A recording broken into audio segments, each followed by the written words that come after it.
Welcome to our continuation of Fire Emblem Engage. We've been off the game for most of the past week, so we'll see if I still know how to play this thing. But we'll be picking up right where we left off at the conclusion of Chapter 19 of the main story. That has unlocked 2 new paralogs for us to challenge, one being Micaiah's, with a frozen fortress, or at least located at the frozen fortress over here, which I believe it will, of course, be one of the maps from Radiant Dawn on the Wii. And the other one will be Roy's map, which will be based on something or other from Fire Emblem 6. So we'll see if we can do both today. We'll do at least one. And sometimes the Emblem paralogs, which are tuned to be a little bit harder than the main campaign, have taken me quite a while to get through. So I guess we'll enter and see how we fare.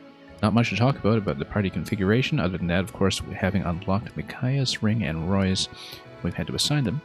Micaiah formerly was with Jean, but I don't know if I'll put her back on Jean. I'm kind of entertaining the thought of eventually assigning her to maybe Seedal. No, I actually like Seedal with Sigurd as is.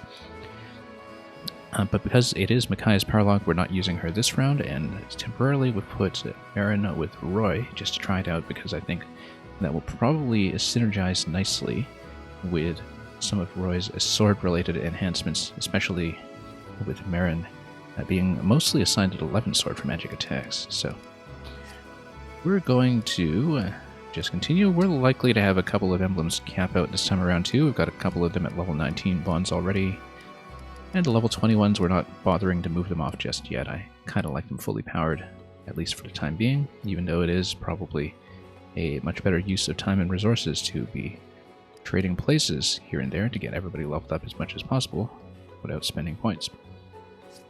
The emblem currency, the bond fragments, as it were.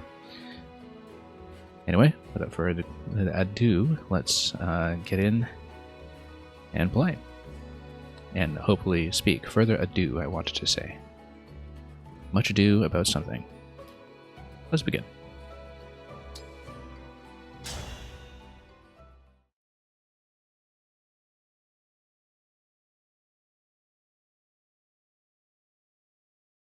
Anyway, here's the Dawn Maiden. Hey, look. It started snowing.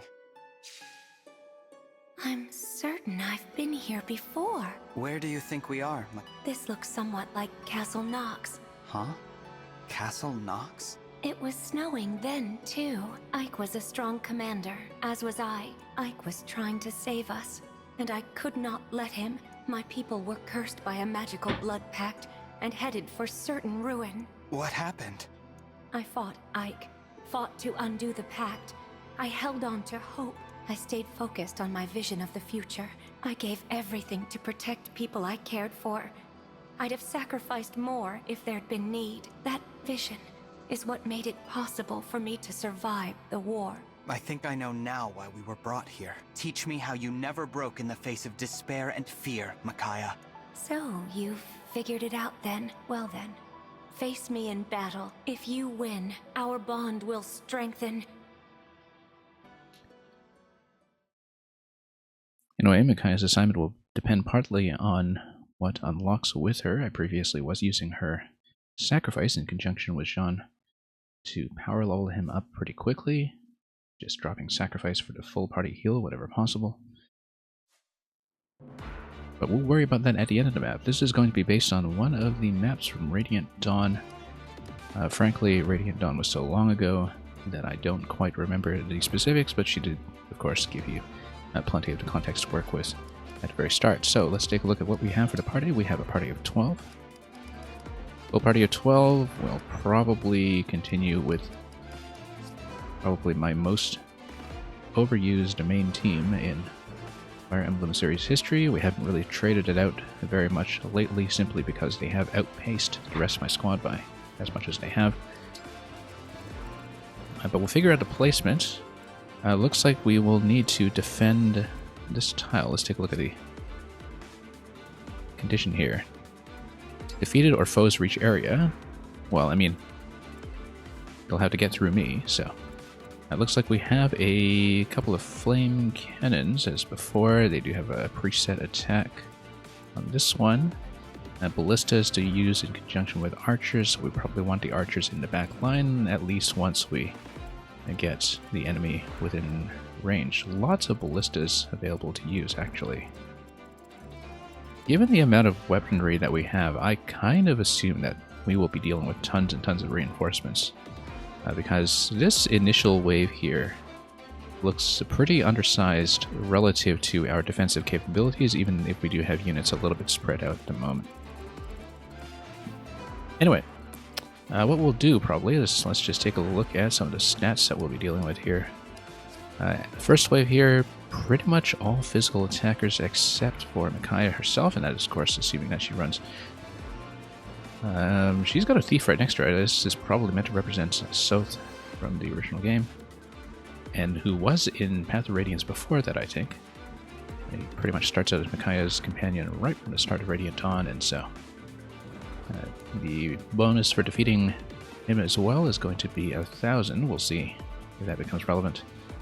And Micaiah, we'll need to look at her skills here. Pretty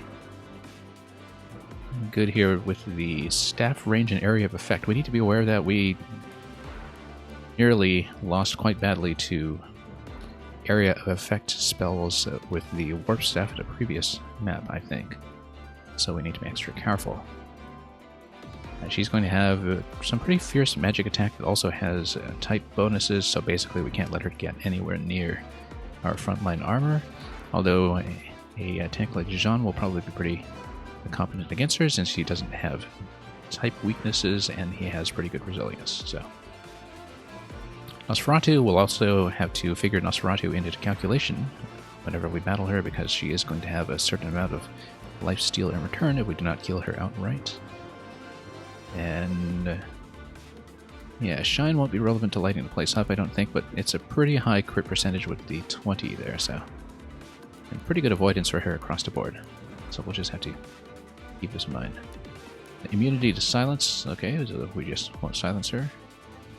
And when unit heals an ally with a staff, is she going to heal from a distance? She doesn't have a healing staff, actually. So I guess that skill might not be relevant at the moment, but we'll see. Because I think that's sort of interesting that she just doesn't have a staff currently. And so the augment power might not matter either, but we'll have to watch over at Great Sacrifice because that might become an issue.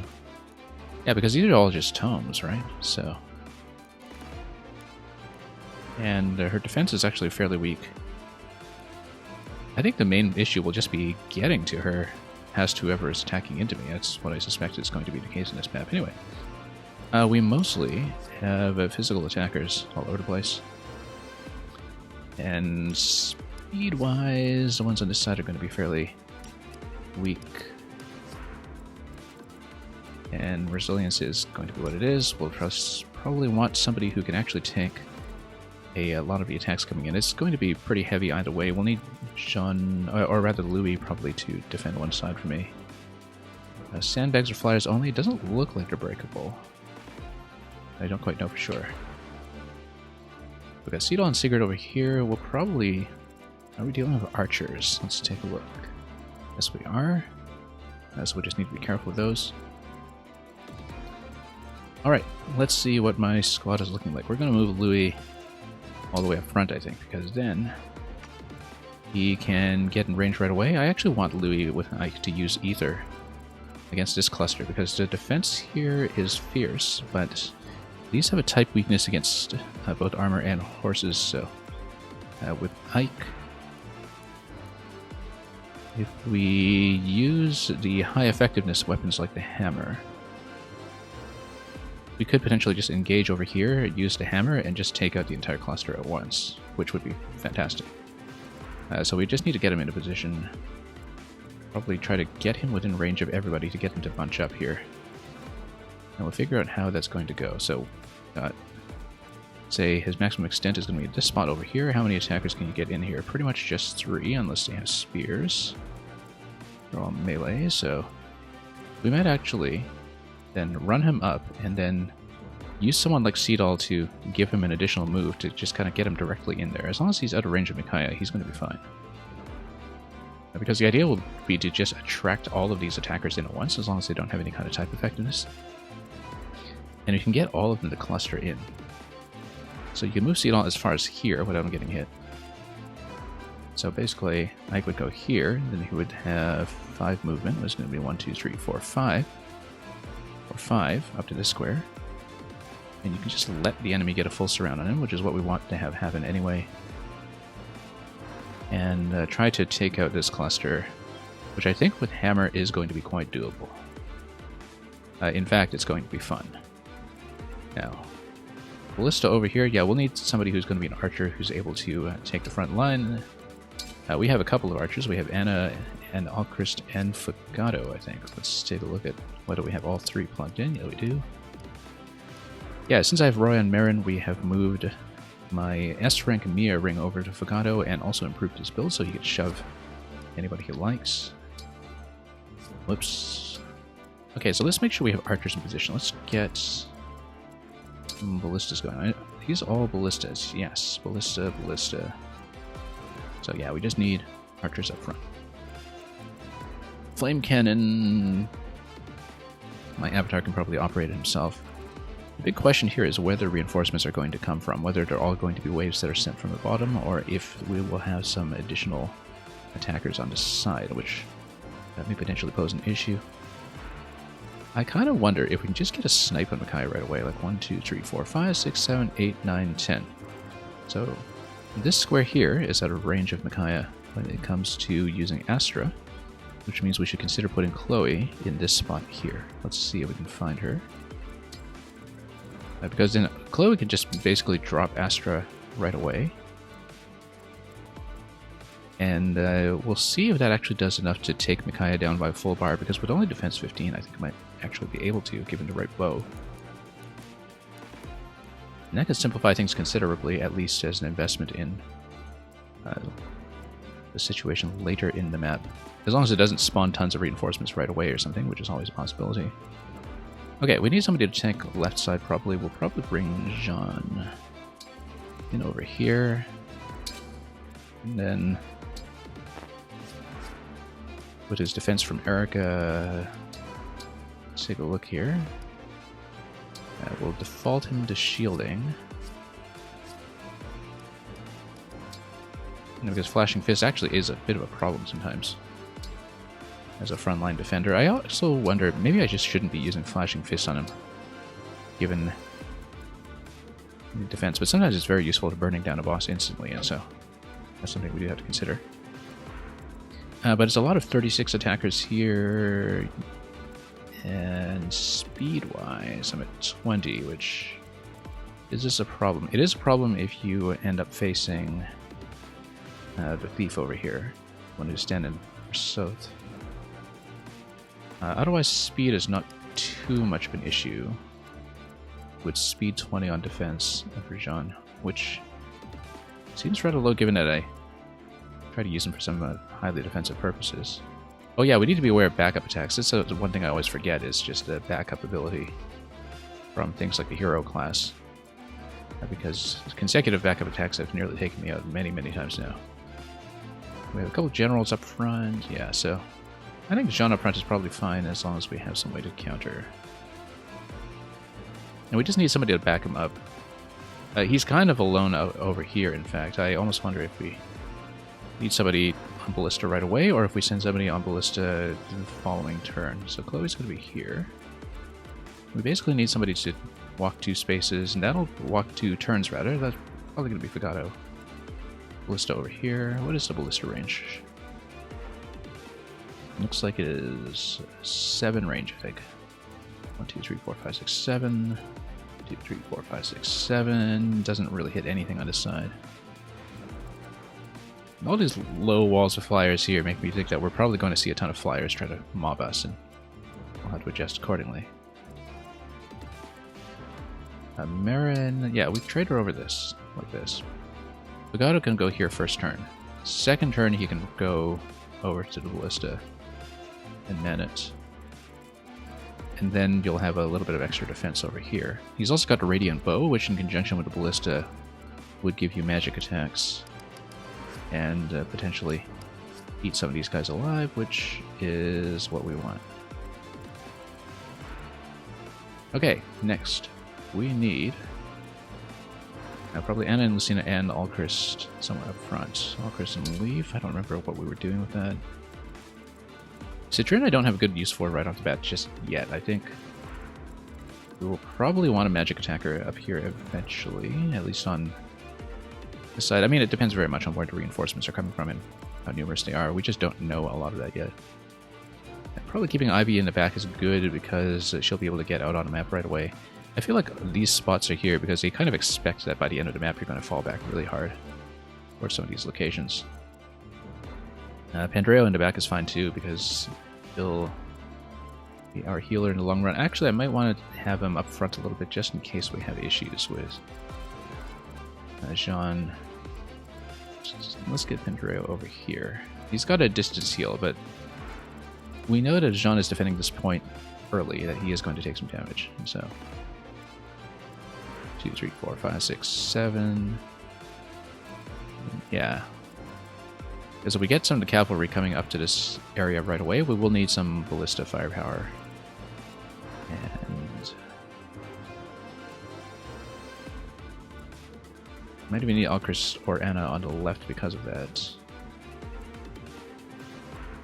Yeah, because with Alchrist...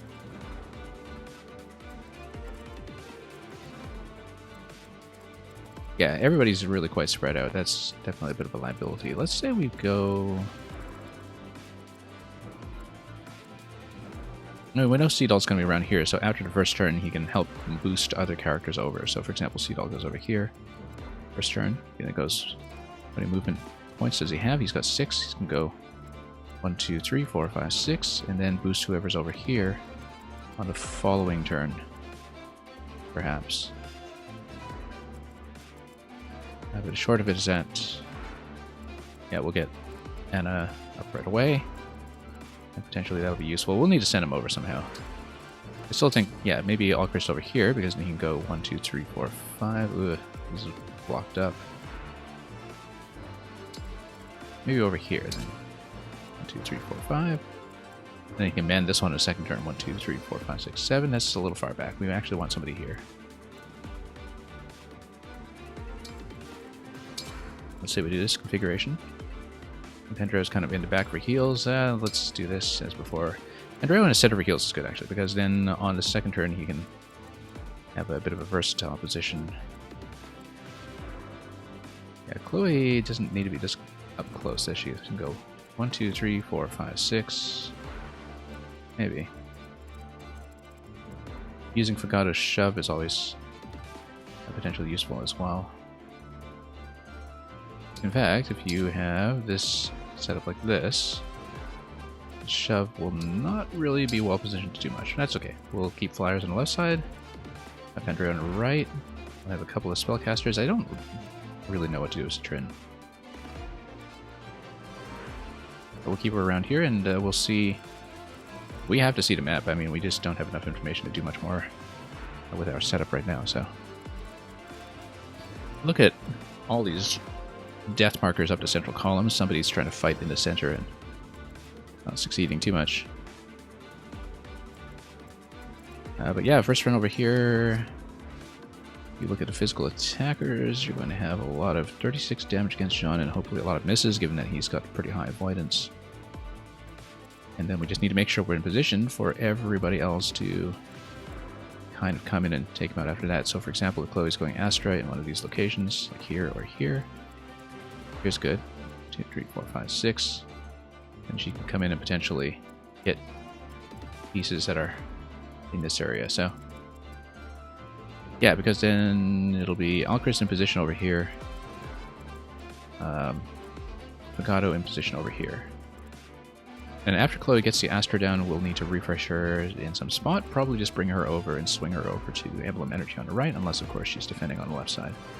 I think this is a pretty clear turn. We just need to watch it and see what happens. Anything important skills-wise on South? No, not really. Yeah, the sacrifice heal is the big thing. Stats. If we don't manage to burn these guys down completely with Ike's power, the sacrifice might just activate right away and reactivate everybody, and that's going to be a problem. That's probably the main thing we're dealing with, given that she doesn't actually hold the staff. We just need to be aware of what's going on with sacrifice, and we need to have the ability to snipe her from a distance if it comes to that. Okay, inventory check. Yeah, we have a couple of stragglers in the back we just don't know what to do with yet, but we'll have to figure it out somehow. Okay, staves are probably in a good shape here. Let's just make sure we have enough heals to go around. And yeah, we do have heals on Ivy as well. That'll be flying up in the back. We're using Seedall mostly as just staff storage, because if he's going to be doubling up against a caster, he can do some trading. I'll leave a spot open on my avatar just for convoy purposes as well. I think we're probably good. Let's make sure Louis starts with... Oh, it doesn't matter what he starts with, because if we use Ike's power right away, we'll just use Hammer on our first turn. And he should be able to sustain everything. So let's just make sure I've read my stats correctly here. They got defense 46. He's going to be in great shape. Let's start. After the save. And let's fight. Yeah, it's almost certainly going to be a massive reinforcement map. We just need to see it.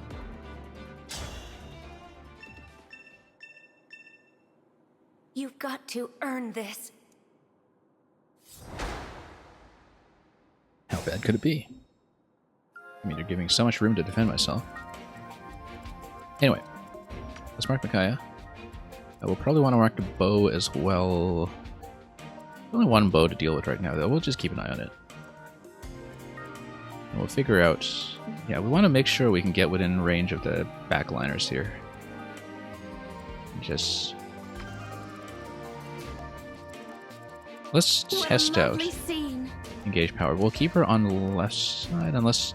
Yeah, the advantage of going here is that she can try to run across the next turn and refresh right away, but it won't be the next turn anyway. She'll be engaged for multiple turns, and she'll be able to drop doubles in the meantime as well, so... And doubles will be great, because it'll allow her to block this position, potentially. Oh yeah, this is one thing I wanted to... Oh. I think I forgot to do it. Yeah. Hang on. Forgot to do one thing. Does restart allow me to... I forgot to do one thing.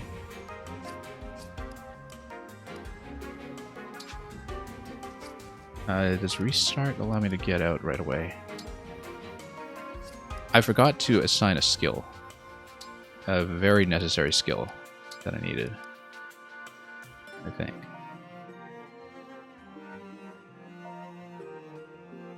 Let's... hang on. Let's do this again.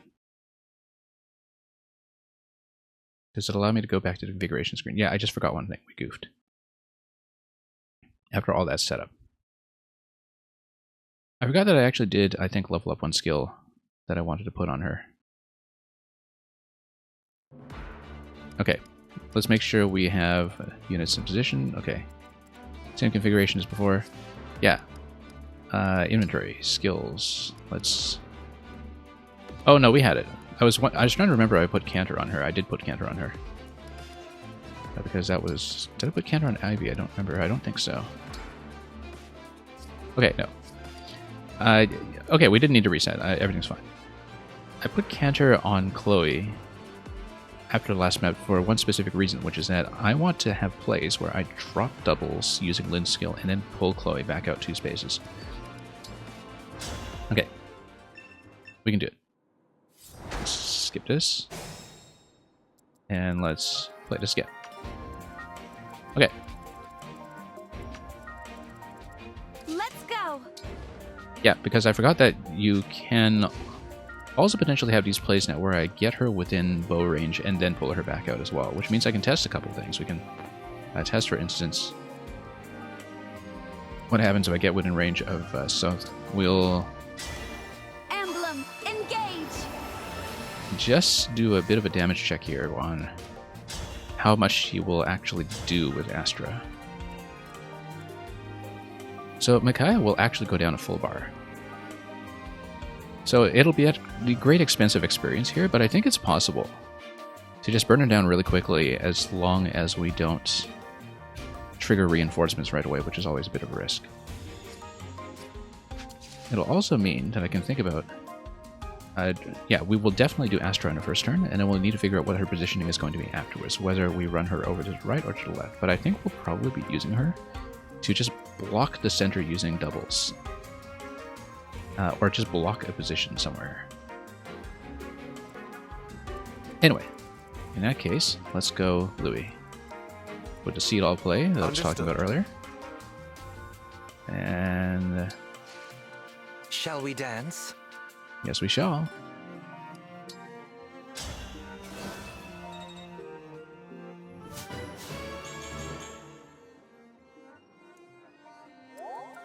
I kind of suspect that we're not supposed to stray too much. Oh yeah, I put Cantor on Seedall as well.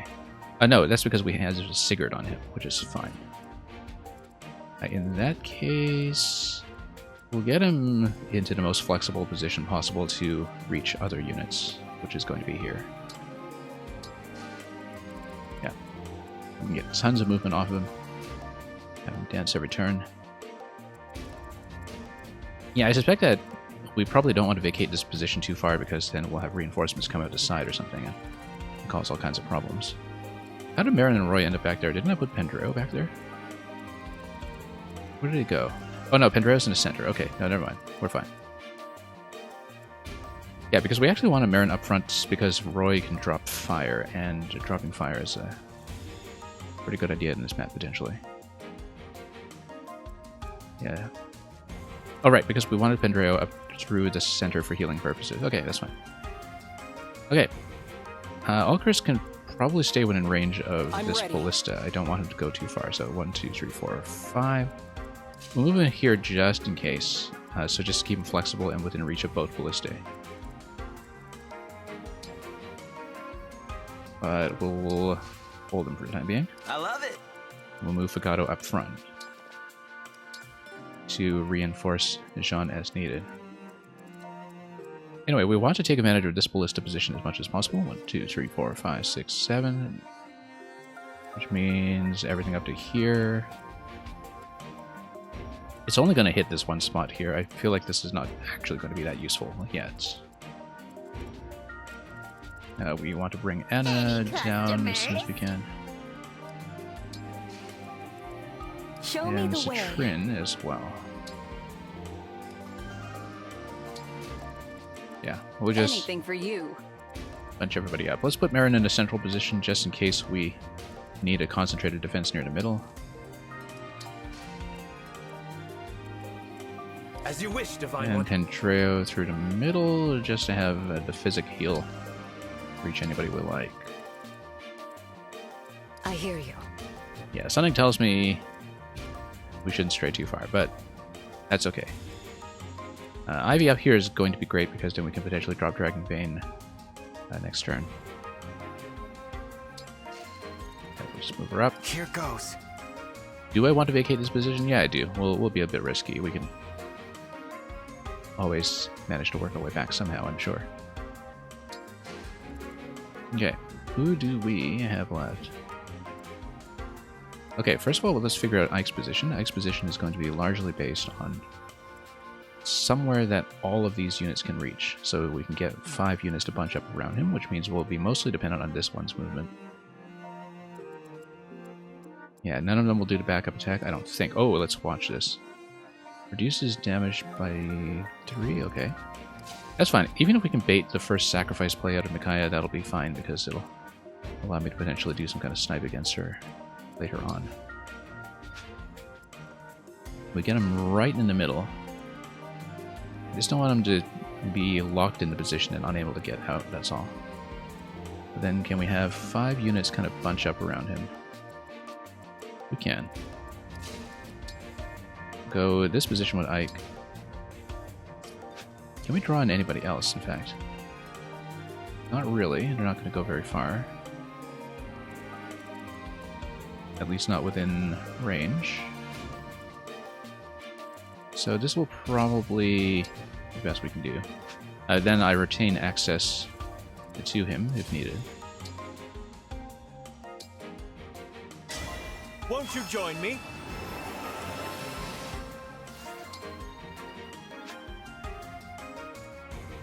Oh, and in the...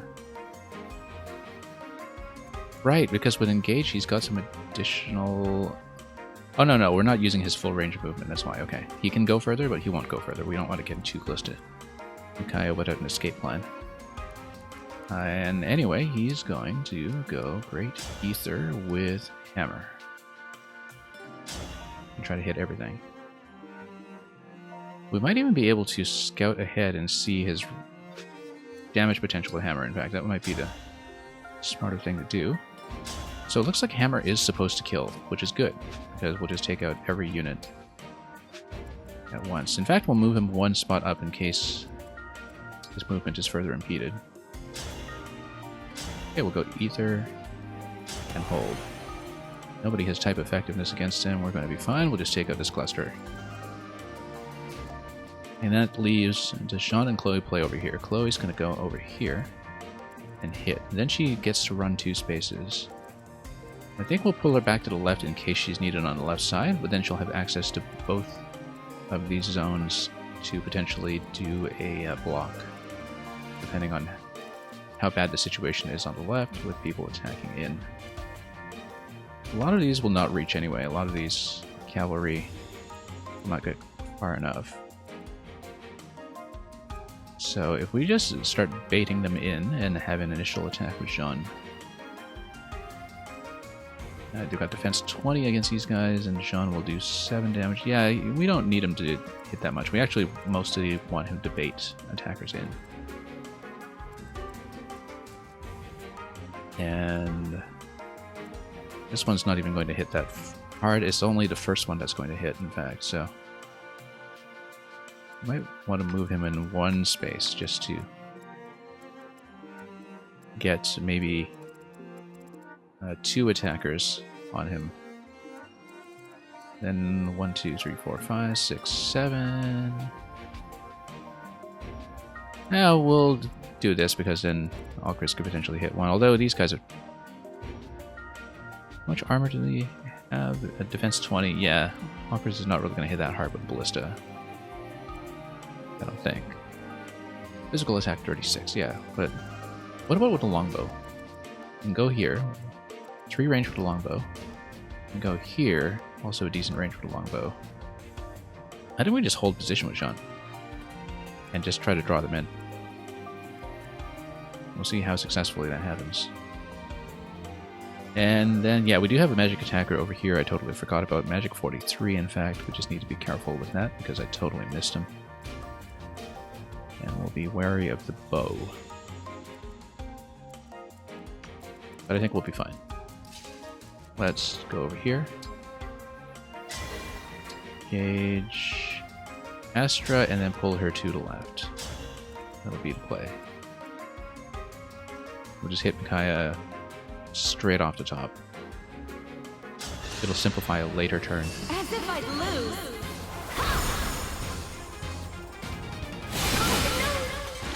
A good wind. Yeah, exactly the HP that I needed.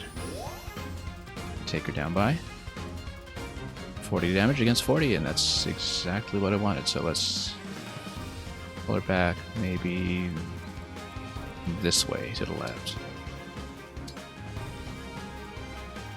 Okay. Jean's going to hold position, and then...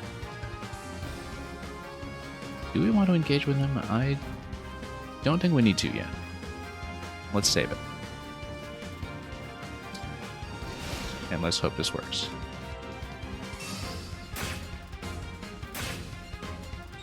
Anybody else going to attack?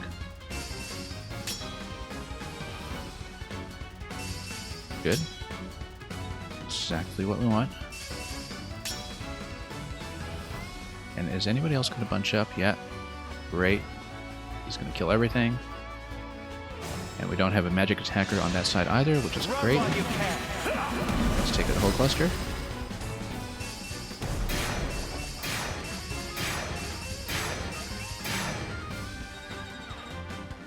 And that side is done. Okay, works for me. Yeah, so these guys are still hanging back because they haven't been baited out yet. That's fine. The bow here is potentially a problem. I think we just take him out immediately.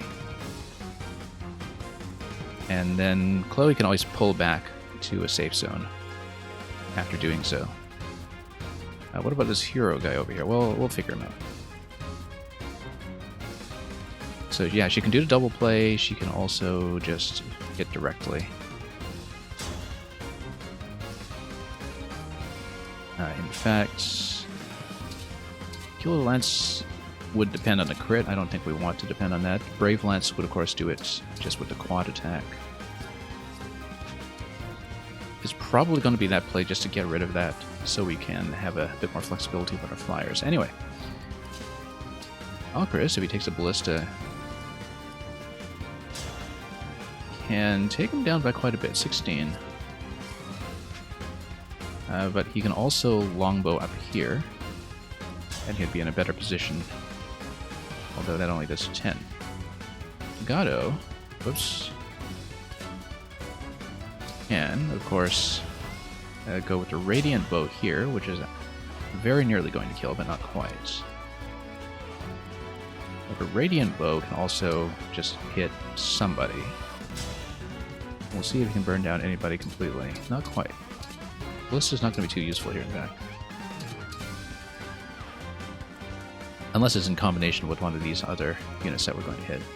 Yeah, Ballista is not useful here mostly because it doesn't double.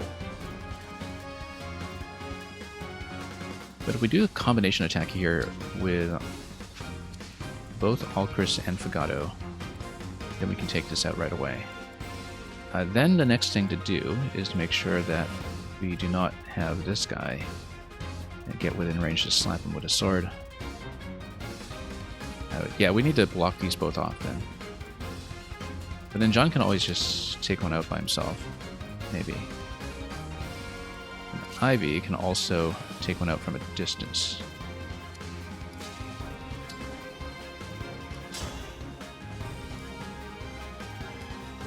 Yeah, she's got 3 range on the Thoron, which means that she can actually step over here. That's a pretty poor hit rate, 68%, so the thing is if she hits, then we can finish off with Alchris. Then we can have Fagato and Sean combine against one of these guys. And then Volcanon would be in position here, though. Let's see how we're doing. Shielding Art, notably, is just going to take out the mage. So let's see who can hit Sean in this spot here and how many attackers he has to deal with. We'll need to deal with 3 attackers at melee range. But he's still going to be on a Shielding Art, so he's probably okay. The backup attack is the main thing to watch out for. And the fact that we're vacating the left side. So Jean comes over here. Takes out a mage. And we do some kind of play with Chloe that will take out the bow. And then we'd still have to deal with the 2 over here.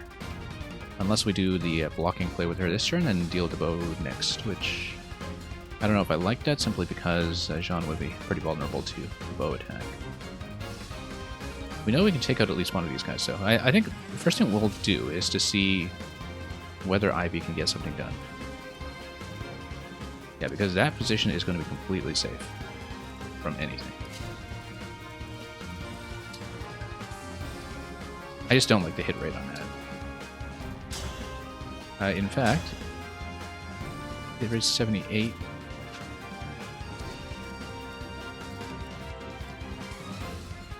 She's only going to be vulnerable to 1 attacker, though. So if she, for instance, goes L-Surge over here, we just need to make sure she's not within bow range.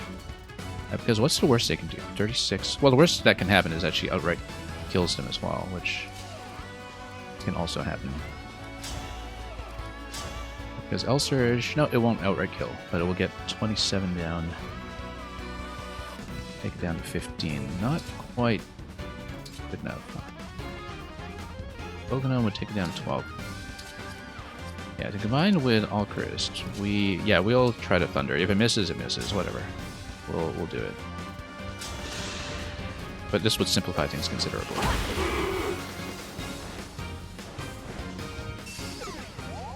And it gets the Hex. Great.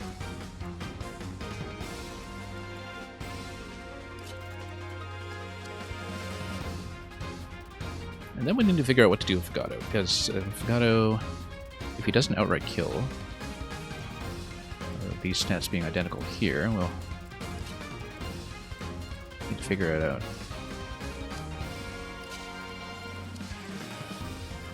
Yeah, because we need to deal with these guys.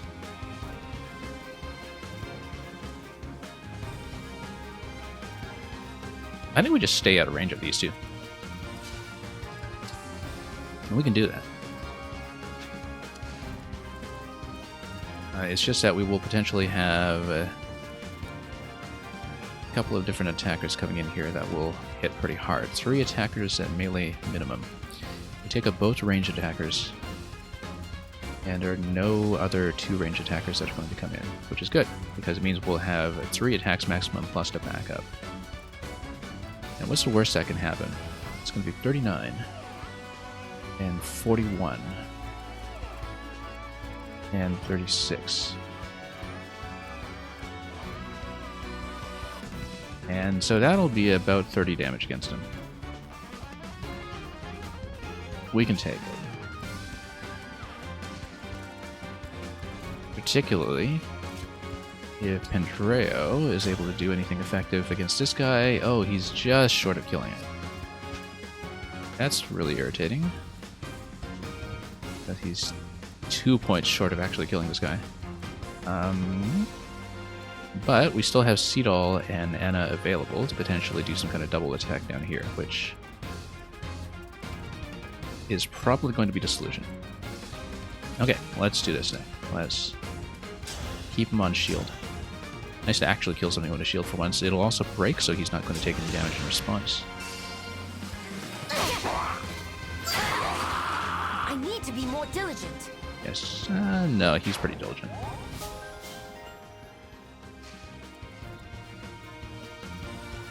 Oh yeah, we forgot to take advantage of, well, take into account the fact that somebody could loop in the back here, so we actually do need to take care of that potentially by, say, blocking that position with Fagato over here. Entirely possible then that Fagato will kind of take 2 attacks over here, and we need to be prepared for that. He does his speed 29, he has defense 18. If he takes 2 attacks from, say, this guy and this guy, 36 and 36, it's going to be 18 and 18, he'll take 36 damage. It's going to be close. And that's assuming no additional damage from backup attacks. Also, yeah, the pivot command, I should have considered that. But it would expend a move, so I don't think that's too consequential here. We'll get Alchrist over here. He's going to stay on the ballista. Do I want to burn the ballista right now with 20 damage? I don't know. Move up here, you could potentially bait an attacker. 36 against the longbow. 21 speed. Yeah, he can sustain 1 attack, not 2. What we can do is position them to kind of block each other. 1, 2, 3, 4, 5, 6. Yeah, like along this diagonal. Basically don't want 2 attackers on him. Although he's able to sustain it. He's able to sustain it better than Fagato, in fact. So why don't we just put him on longbow? That'll be a 90-something% hit. Yeah, because that way we don't expend the ballista too soon. I have a feeling that we'll potentially need it. Well, we've got 7 shots in that thing. Maybe it doesn't matter too much. But he's going to be out of position next turn, so yeah, no, we'll do it. We'll do it. As long as we've checked range down here. Yeah, no, we're good.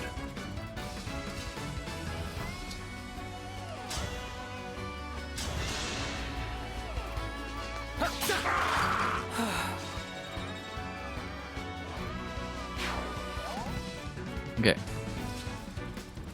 Gotta go down here.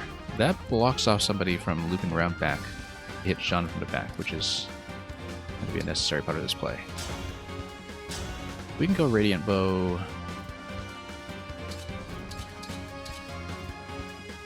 Yeah, because he's going to take 2 hits minimum, or maximum rather. But either Alchris takes 2 hits or he takes 2 hits, and he should be okay. He's not within range of anything else too threatening here. We just need to tank the damage and move on.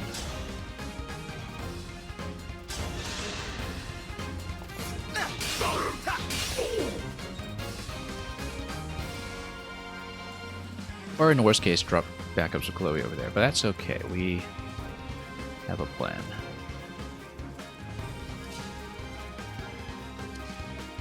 Okay, Seedall. Go pretty far. But I think what we'll do is get Anna up here.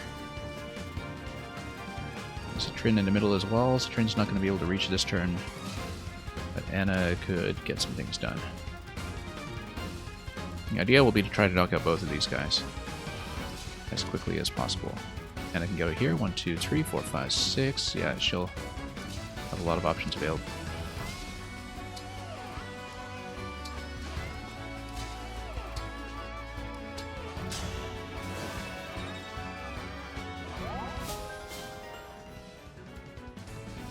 And then Seedall will just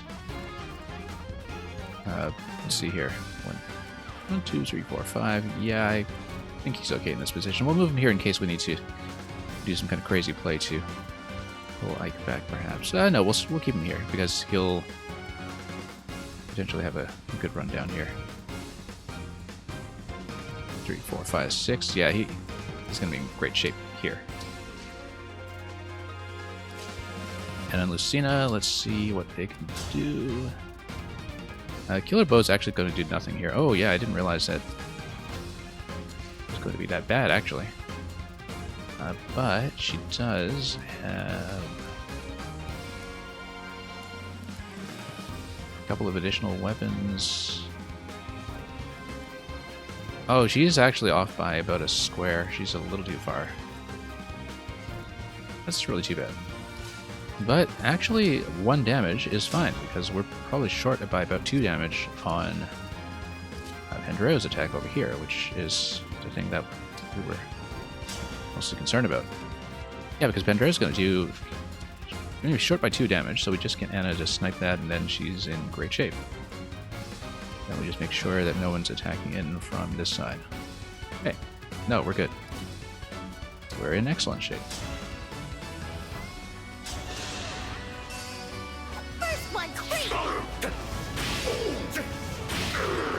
Oh, and the backup attack is in fact going to finish the job for me as well, because it's within her movement range. So Anna was helpful even from a distance. Spooky action at a distance. We definitely want to take out the bow. I don't think we want to deal with it.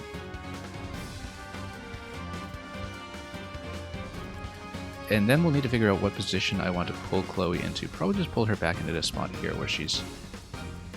Or back here where nobody will hit. We've got a lot of options. Yeah.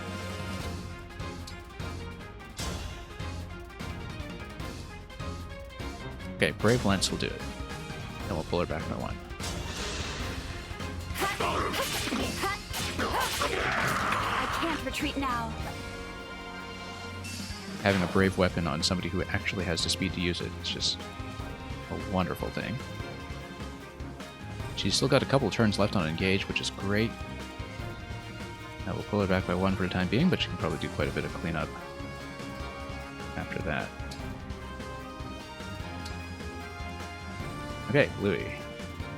Louis, we do not want him to fight Micaiah, because Micaiah will destroy him, so we'll just pull him back. In fact, I can show you just how badly he will do. Not that badly, actually. But Micaiah does have an alternate weapon that has type effectiveness against him, so we don't want to deal with that right now. We are just going to tuck him back.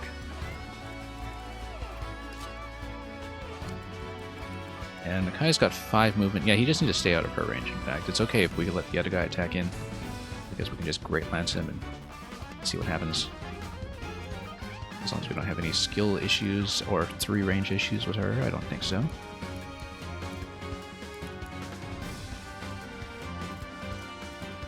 Okay, in that case, this guy's going to go forward movement. 1, 2, 3, 4. We'll just pull back by 1 spot. Put Louis here. Put Great Lance on him. Actually, let's see what the weapon choices we have against this guy are.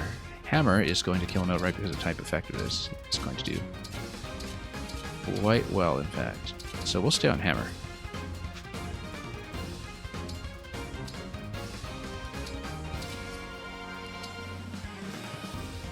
And we'll take Marin and Roy up front as well. Surely that's not all there is to this map. I'm expecting some kind of massive reinforcement wave. But of course the optional objective here is to try to tag South as well. And we'll see if we can do it. Yeah, but if Micaiah's mostly been burnt down, then we just kind of leave ourselves the option to drop a sudden attack on her. And take her out whenever we like if reinforcements become some kind of problem. So we will wait. Keep her reasonably centered. Just take my Avatar right into battle. And then Lucina right into battle as well. Just get him over here to have some nice attack potential.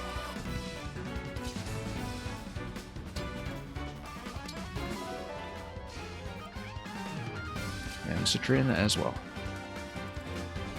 Citrin, do we want her up here? I mean, it will help with the lens quite a bit with the 3 range attack if it dares to venture into this spot. It will not help at all against Micaiah, who has about 36 resilience. I think we'll take her here as support, but we might not be able to do too much with her. Let's see what kind of resilience numbers we're looking at.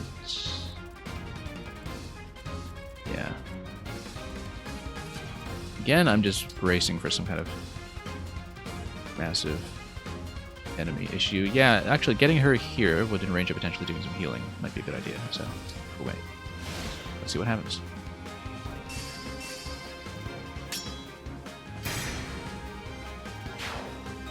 Yeah, Louis is just going to take out the right side by himself.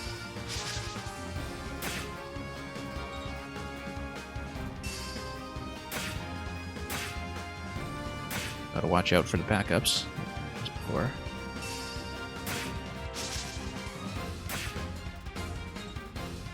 Okay, that's going pretty well.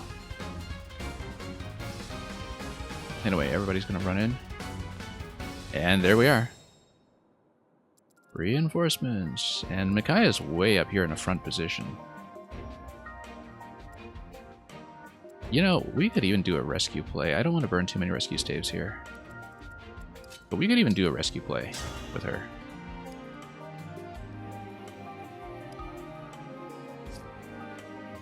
Or even do some kind of warp play with Seedall. And we could just kill her this turn, you know. It's just that we would potentially miss out on a lot of experience by doing so. And we would also miss out on this optional objective up here. So it's just a matter of, you know, what do we care about that? I like doing the optional objectives, but it's very tempting to just get a quick 3-turn kill on her right now, because we can do it. We basically just need 1 attack in Louis over there.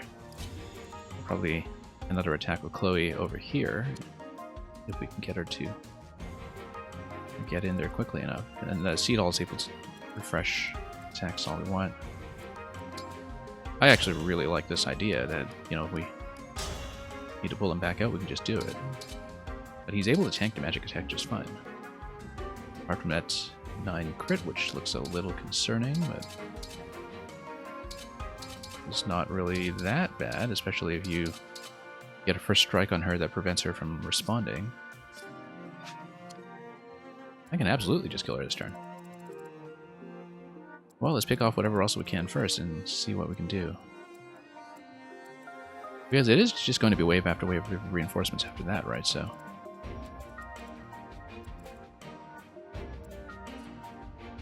Oh, it is very tempting to get in here and nuke everything, though.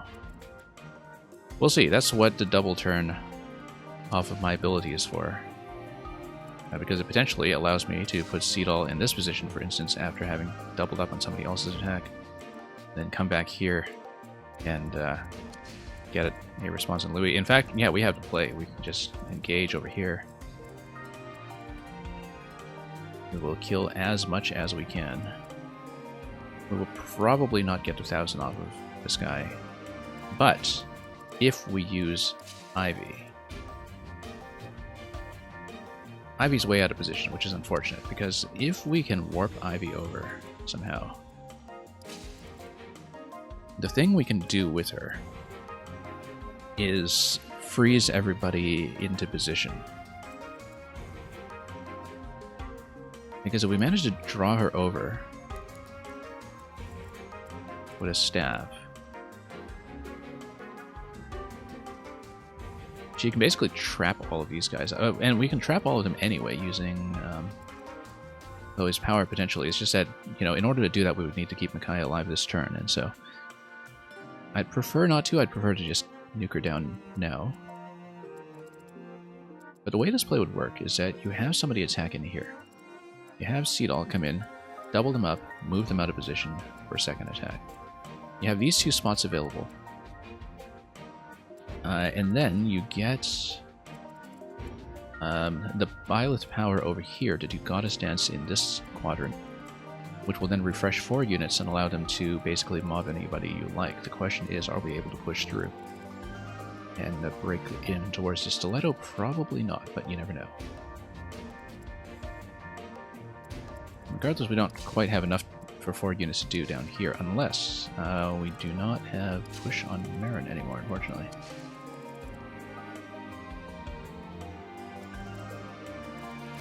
Anyway, let's kill everything we can. Get them all. Yeah, not a lot of doubling up over here, so we'll just take the Ballista.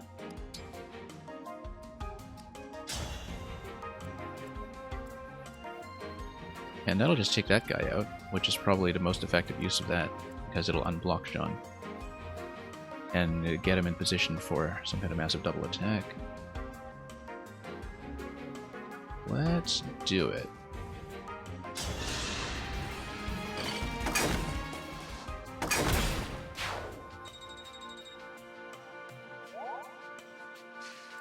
Good.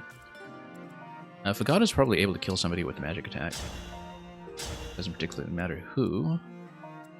Well, it matters in the sense that we want him to get a kill, which will almost certainly just have to be against this guy. I feel like playing on the assumption that we are just going to win this turn. And just speed things up a little in this game, which has been taking me so long to play through.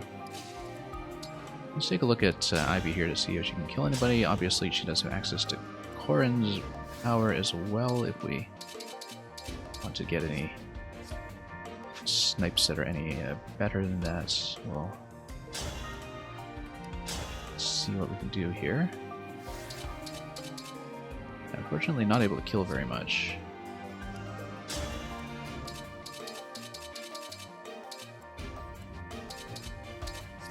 Should need to... Yeah, that's too bad. She's not able to do that much, actually.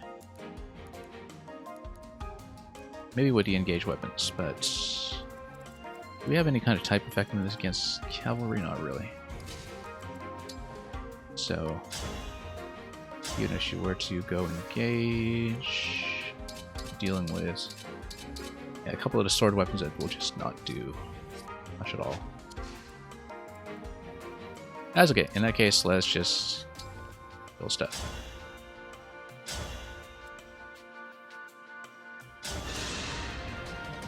Just how I like it. Glad we met. Very nice low percentage crit off of Fagato on that move. Yeah, ideally... okay, Pantreo's not going to kill very much against these guys. They do, in fact... have very high speed, which is the main mitigating factor here, but not high enough to deal with Anna and Lucina, who will hopefully just get a crit off again. We might as well just use the engage power.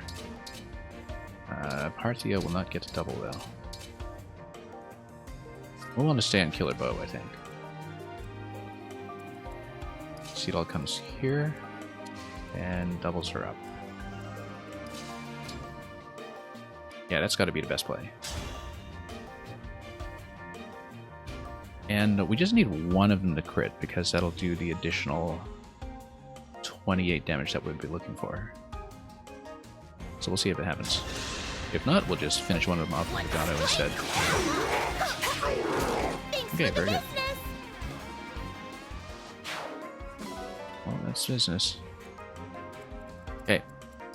Seedall comes down. This will be the play.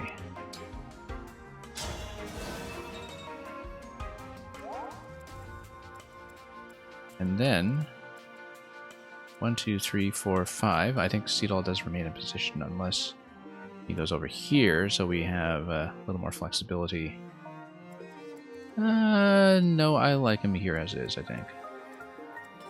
Because then the engage play will be 1, 2, 3, 4, 5. It'll be on this spot. And nobody's really going to hit anything from here. But Chloe could potentially drop doubles down here. Oh, yeah, we need her to not obstruct that spot. That's okay. No, I know what to do.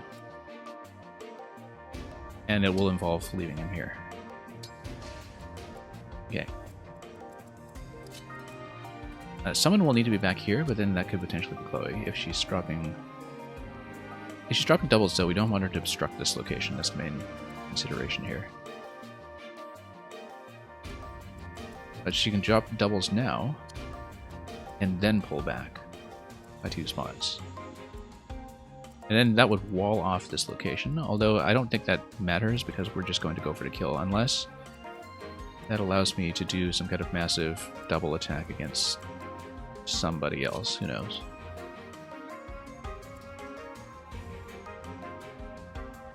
That'll improve my damage numbers a bit, actually. Let's...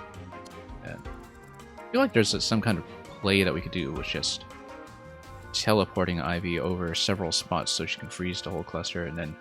But then we'd still need to trap Micaiah, so... Let's not bother with that. Let's just take what we can. Some units just aren't going to get to do anything this map because they were stationed so far back. Anyway, we'll put them up here. Just to leave some flexibility available. And we'll go Urban, which will have a 96% hit. Should be pretty effective. Unless we're missing some kind of skill. Oh no, she's... I could take on anyone. Fortunately not on Nosferatu, so she's not going to heal up. And we'll just kill her this turn. Easy, 3-turn map. And we can just move on to the next one. Yeah, we have just the right combination of skills to make this maybe one of the easiest maps I've played this game. Just because we managed to pull Micaiah out so quickly. In fact, we could even go Anna against her next turn. And with the crit percentage the way it is, she would almost be certain to kill, especially if we... Yeah, so... But we don't want to kill her right now, because that would not be productive, so... So the question is, if we're engaging 3 units, do we engage... Here's the other possibility, is we move Jean from over here instead.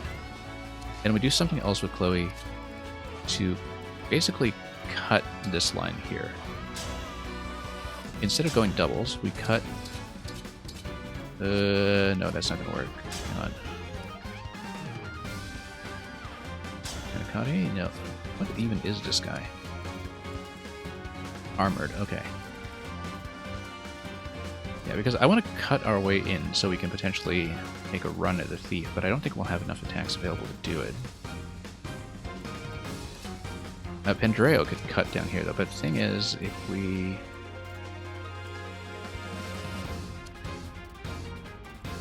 Yeah, Yeah, I don't know if we'll get enough attackers to do this.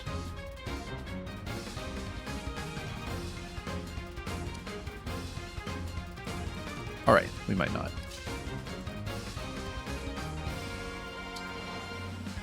But we'll see if she has anything that she can use here. I could potentially just crit somebody. She's put in backup range? No, not really.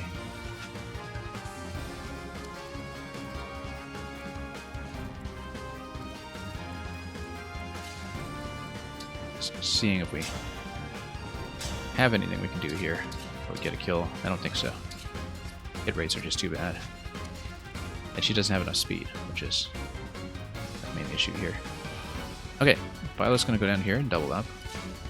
Killer Bow, we'll probably use it here again. Pentreo, and then... They don't do anything useful for us, I mean... We need to figure out who's standing back here. I think Pentreo is ultimately going to be the one who gets to kill against this guy down here. Oh, here's one thing we could do. Kill this guy first, then Pentreo can go 1, 2, 3, 4, 5... Resilience 13... Speed 18, let's see. It's going to do 34. It's going to be 21 and 21. That's not going to be enough. Too bad. We probably could hit this guy, though. 34, that's going to be, what is it, 26, 26? Actually, just a little bit short here, too. But doubling him up will be helpful, because the Goddess Dance improves his stats.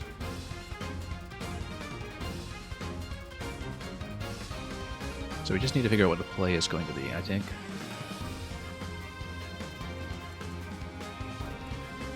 Yeah, because somebody back here is going to be useless.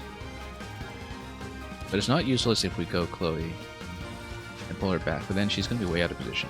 It's going to be 1, 2, 3, 4, 5. We should have put Seedall back here to begin with.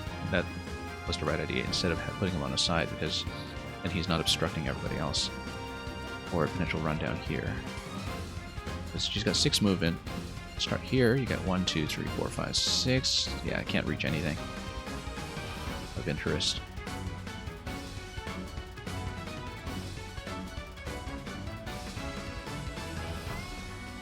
Or Pendraeo can just be useless up here. Anyway, looks like this will be the play then. We'll just call doubles.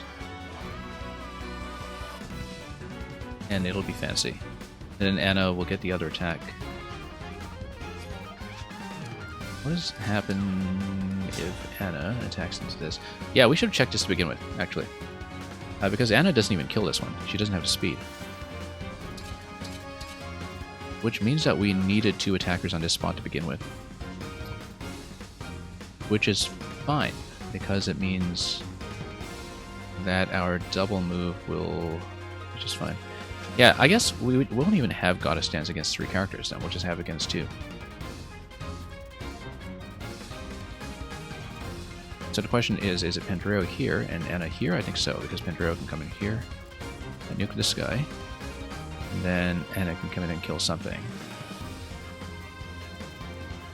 And then we'll just leave Chloe available unless there's anything else we can do positionally. Does it improve her positioning to move her over here? Yes, potentially, because that could open me up to do some additional attacking on this side.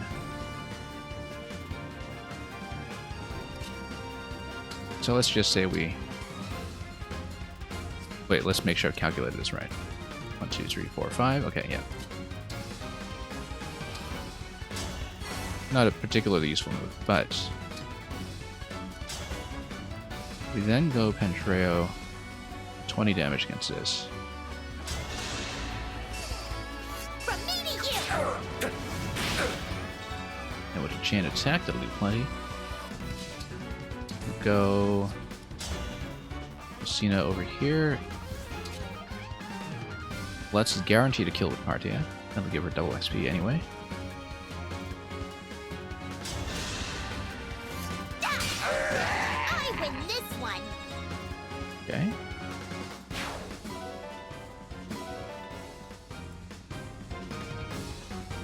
Then Jean can just kill something else. using the fists. We'll worry about that later. First thing we'll do is we'll go engage. Lend Go me your goddess strength. stance.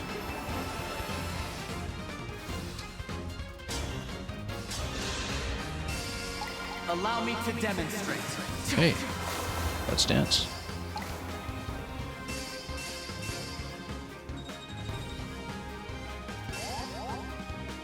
I still don't know what that lost item thing is. I think it might just be a support builder. Marin has nothing to do this turn. We are so far out front that we can just kill everything. Flashing Fist is able to kill anything, really.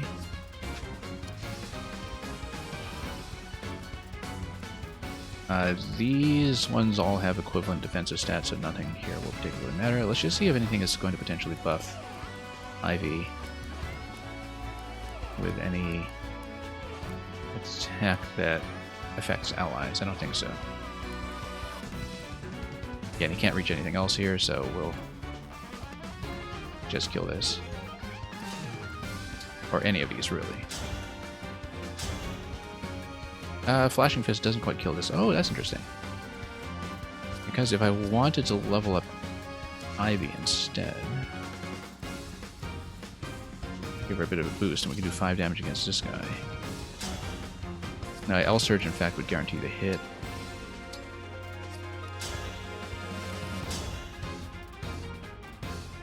$27 damage against that. We might even do that.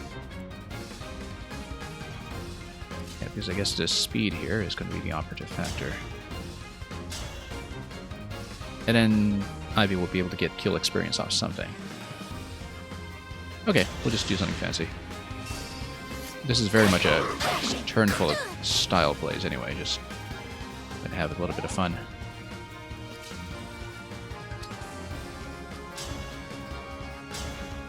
And we'll just nuke him.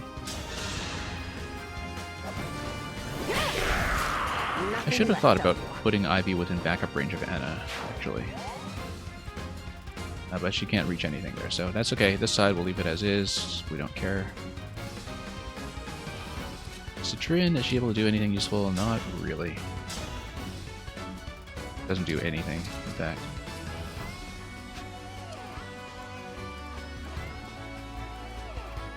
Okay, now let's figure out this series of attacks here. Let's make sure we know what our options are with Micaiah. Obviously, the main play would be to refresh Louis and just have him attack in the same way, and he would get the kill again. And that would just do it. But do we have anything fancier that we could do?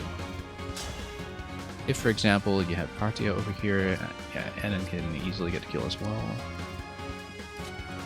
Dreo, oh yeah, the thing we want to do as Pendreo was to get rid of this guy. Because then we're going to see if we have some kind of path. May all find salvation. I don't think we do, because we would need to take out 3 life bars. And we only have 2 available attackers. Unless Citrin does some kind of rescue play. Or something else that will reactivate the unit. The fundamental issue is that we need minimum 3 attackers to kill the Stiletto, and we just don't have that. So I think we will just... Now potentially Anna, if we get Anna to hit Kaya instead, that could be pretty good. Because...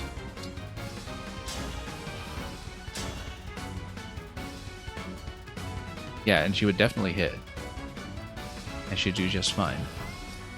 Because the idea is that if I use Parthia, which will hit with 100%, then the thing that Partia does is it will give her double experience, and will give her double experience off of boss, which is going to be pretty massive. So we'd want to get Louis out of position here to do something else. Or we just don't use Louis at all, and we have Anna do something completely different. Let's see what we can achieve with Chloe, though. Let's see if we can get any kind of single turn kill on anybody here. Probably not with Manicotti rather, but with Brave Lance, you can take out a whole bunch of stuff. Killer Lance is always fancy, of course.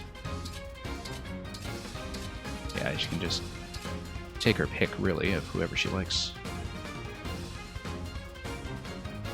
And just knock him out right away.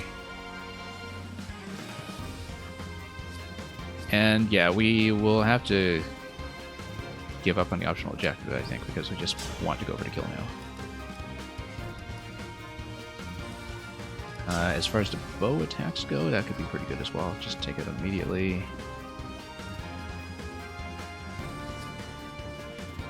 But in the interest of making things interesting, yeah, let's just take this out.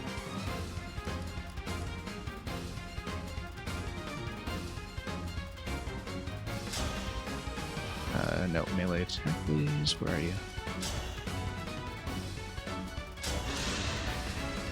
Come and get it! Next one's mine. Say what do you mind? I'm ready to dig in. A good wind.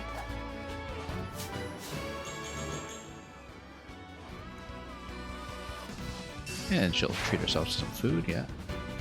Oh, and I can move anywhere I like, which is always fun in case we get any kind of useful adjacency bonus, which we probably won't. Let's not stand here. Let's see. And it goes 1, 2, 3, 4, 5. Tactics 47. Yeah. You have a good day yourself. You've been doing very well, and I'm glad you've been enjoying it in the background. I haven't really been able to get on very much this week, so it's nice to get back into this. Okay, let's wait over here, maybe. And then we can have Anna potentially do 2 attacks. We'll definitely get within range of the Parthia. Take out the boss. Just level her up by whatever means. Nearby allies chain attack. I wouldn't quite take it out. All for One has not been a very interesting skill for me over the course of this game, I think. But if we go Parthia... Yeah, I'm going to take out what I can with Parthia, because then we'll just maximize her experience gain. And Seedall's going to refresh her into the other part of the turn. And Marin and Citrin are still around, but they're not going to do much, so... We'll just go attack with the Parthia with 100% hit over here.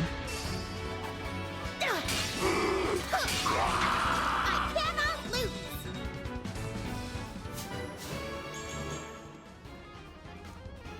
There we go.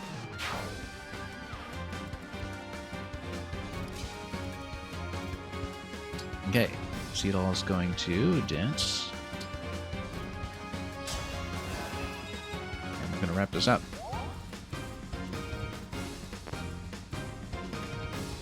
Oh, and he has to canter away somewhere. Yeah, that's fine.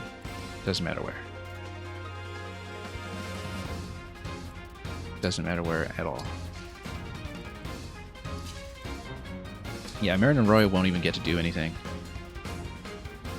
I mean, I guess if she engages, I don't know. Emblem, engage. Roy can do anything here. Given that we don't have a target to drop fire or anything. Gives her an additional point of movement, I guess. Oh yeah, we should have stopped in this spot to pick up the loot, but that's okay. My mistake. Citrin, we could get to just do a little bit of a tap attack here just to farm out a tiny infinitesimal amount of experience that does not matter. From me to you.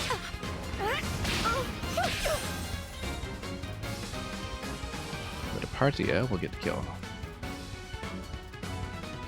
And that's just going to be the last move. So it's going to be a 3-turn kill on Micaiah. It will not get us to 1,000 gold off of the Thief, but Micaiah was so far out of position here that I'd rather do this and try to box her in and lock her down. Yeah, and this will just get her on the first hit, which is excellent.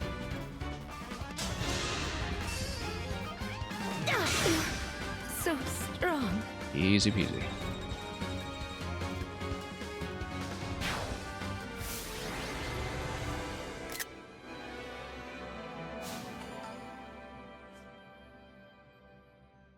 Yeah, I guess having Ike simplify the entire right side by himself kind of helped. I can definitely see that with just even a few minor alterations, that could have been a much harder map, giving Well you done. so much defense to work You with. passed the trial safely. But we didn't even need to deal with one reinforcement wave, so we probably massively underexploited that map when it comes to incoming experience. Thank you, Do you feel that? But I'm eager to Our just bond get through is more of the game, so... stronger. I do, yes. There's just one thing.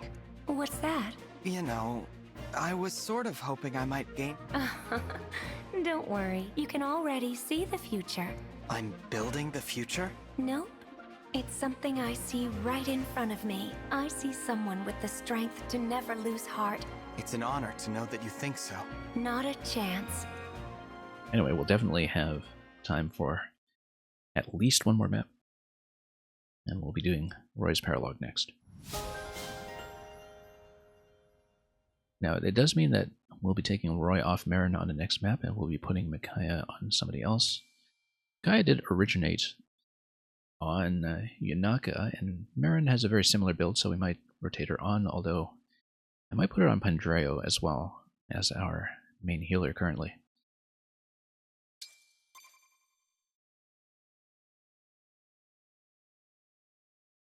Although we've hardly been using the healing staves because we just blew through that map. I don't think I had to heal anybody simply because nobody took damage.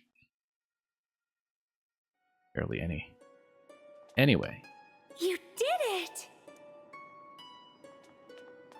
What have we got? Let's take a look at the full map here. Just to look at the mini-map instead of the field and pick up everything we can along the way. A word, please. Yeah, A-Team definitely was maybe a little bit overpowered for that one, but that went very, very well.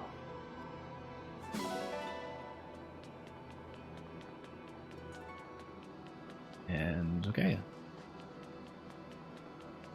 Let's go over here. And we'll see if the next map goes anywhere as well as that.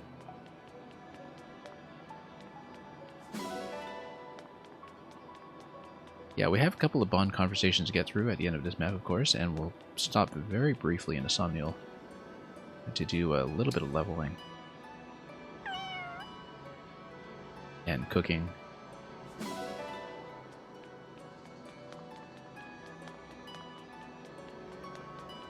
I keep forgetting to bother to do the little support minigames in Somnial. Build up some of those A levels, but we'll be fine. We haven't been doing too badly when it comes to hit rates and the like. And mostly been building supports with characters that we have been underusing anyway, so let's get out of here. Oh, let's take a look at what Micaiah even does with her full range of leveling.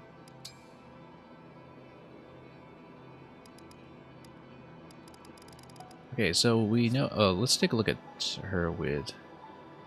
Yeah, no, that's fine. Well, you probably won't put her back in John right away anyway.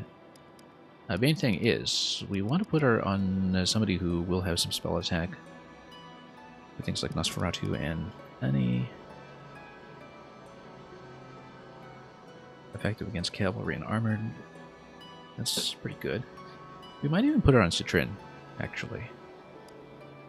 Yeah, because then the idea is that anybody we put her on can be turned into a staff user, but everybody's inventory is completely stuffed right now, so it's not actually that useful. But we can build her up on somebody with high resistance. That's why I put her on Genre originally, in fact, is to get a massive resistance net going. Art ++ staves up to level A, which is good because Jean already has that. But if you have her on one of the other characters, like Citrin for instance, Citrin can then use A staves instead of just B staves, and maybe it'll make a difference at some point.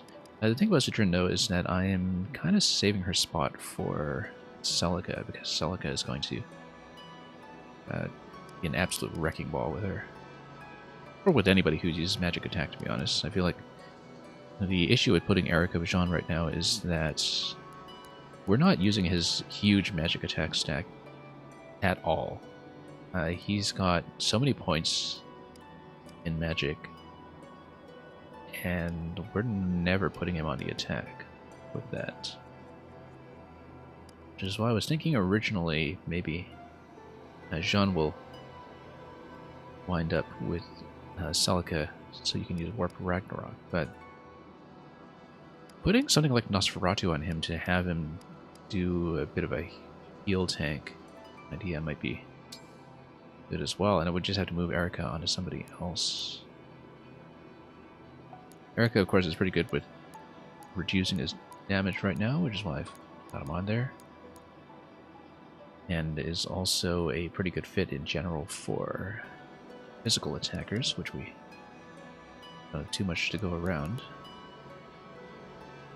Yeah, you can basically do area heals. I think for the time being we'll just put her on Pendreo, though. It does feel a little bit redundant to put her on somebody who already is a healing staff user, but it will allow him to do these massive area heals, and he can self-heal himself after a sacrifice play, which would be useful. So we'll probably just do that for the time being. And we'll just swap out again later if we feel like it. Because yeah, he's already somebody we're building as a massive resilience tank, so maybe that makes sense as well, because he's just practically immune to magic. And he's already somebody who's going to be a huge staff user. Yeah, pretty big improvement in the staves across the board. So. And then it'll give him a type effectiveness eventually. Grants immunity to silence. Yeah, we probably need that on a critical caster like this one as well. That's okay. We'll just rotate her around to somebody. We'll put her on Lady Micaiah! Of course. and we'll get them leveled up to 5 or something just to make sure we have something going. What was I even doing here? Let's see. Oh yeah, I was just looking at her skills. As far as conversations go, no real party supports, but we'll get Louie and Alcris to do theirs as soon as we leave.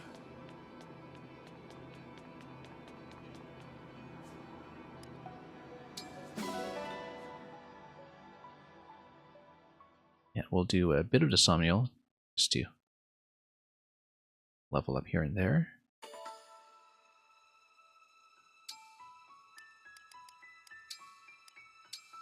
The Bond conversations are just one-liners, but there are so many of them. And yeah, that was an amazing play with Ike in the last map. I think we will keep this team together, especially with Sigurd now assigned to Seedall. Problems? I tried my utmost to keep my people watching discreet. That sounds weird. But if you care about being discreet...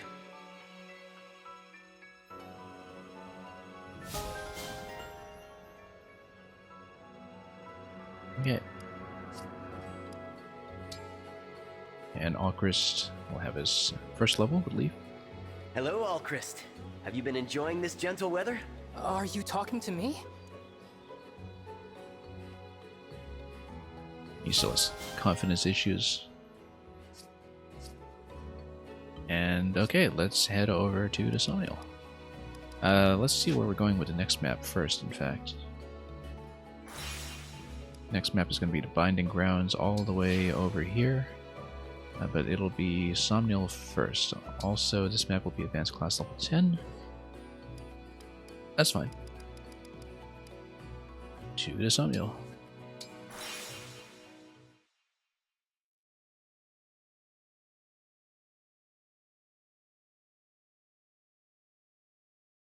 And we'll see what happens.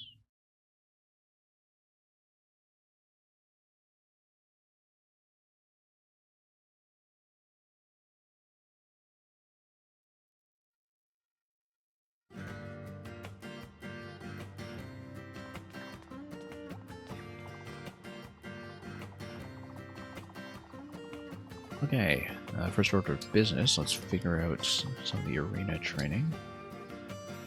Actually, no, let's grab achievements, let's cook a meal, and then we'll do arena training. And also just grab a bunch of the food items and so on the map. Come on in.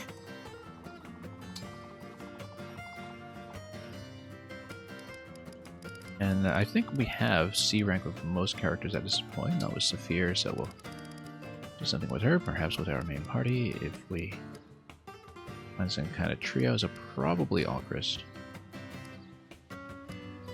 But we have hardly anything going on with Linden as well, so...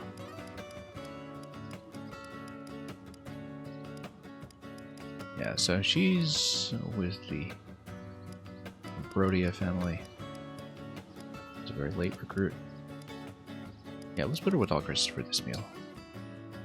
And eager on the marinated herring. We can add a bit of extra fish on top of that as well. Just see what happens.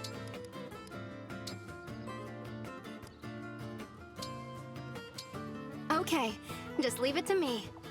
These expensive ingredients make me so I nervous. have not been optimizing the stat gains on the cooking activities at Didn't all. waste a single scrap of We've food on mostly this been one. using them to Nice fill in flavor. conversations. It's delicious. Here, Okay. I mean... Got a little extra on the Brodian units. I think I've been putting the spare meals on Alchrist anyway. First of all, because he's one of the only characters who can hold one. And have the inventory spots to do so. Secondly, yes, that will just work out. Sometimes he's going to be way out of position as an archer. Way out of range of any heals. Oh yes, we'll also need to put another ring on Marin in the next map to replace Micaiah, or to replace Roy, rather, but we'll get to that. Let's take a look at the conversations. Thank you for sparring with me, Sophie. No problem. Always a pleasure to find an opponent. Glad to hear it, since I barely kept up. Don't be too modest. You're good. Strength, skill, speed. Maybe. But what I really envy is your intensity. Do you think I've got the potential to be as ferocious as That's... Saphir? Sorry. Listen, you'd be better off not modeling. Ferocity doesn't suit you. Just be yourself and hang on tight. I understand, Saphir.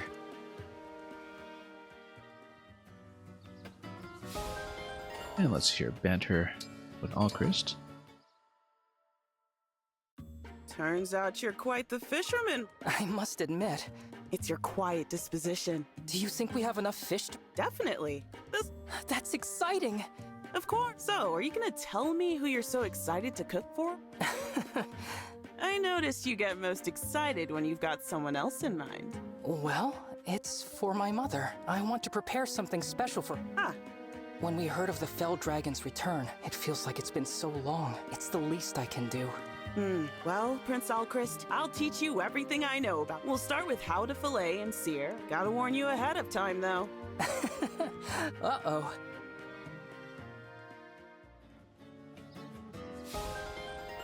Okay.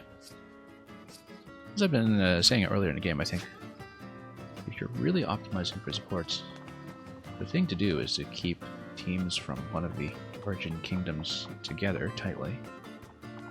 Because you can occasionally get some kingdom-specific food bonuses, and you'll have a mutual support network that's much more tightly woven.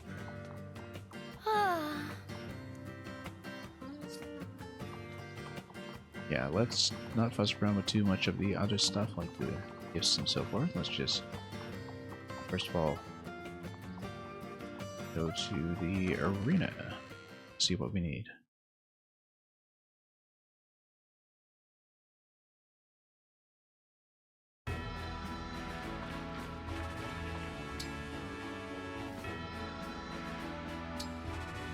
Oh yes, let's do the emblem first. We will just speed up this connection up to level 5 for the time being.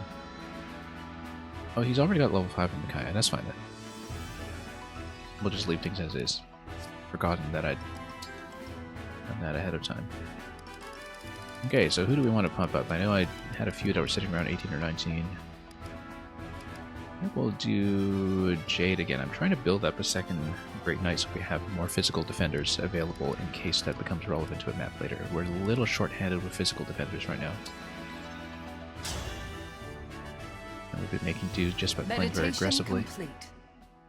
I am Vander, 32nd Steward of the Dragon. Well, they're just gonna poke each other for no damage all day. Or much damage. I must continue to improve. Yeah, I might have to write a book about this.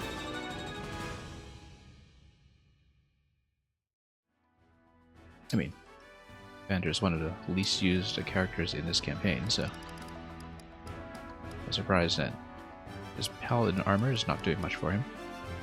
Yeah, we'll do that a few more times. I'd like to get Yunaka up as well.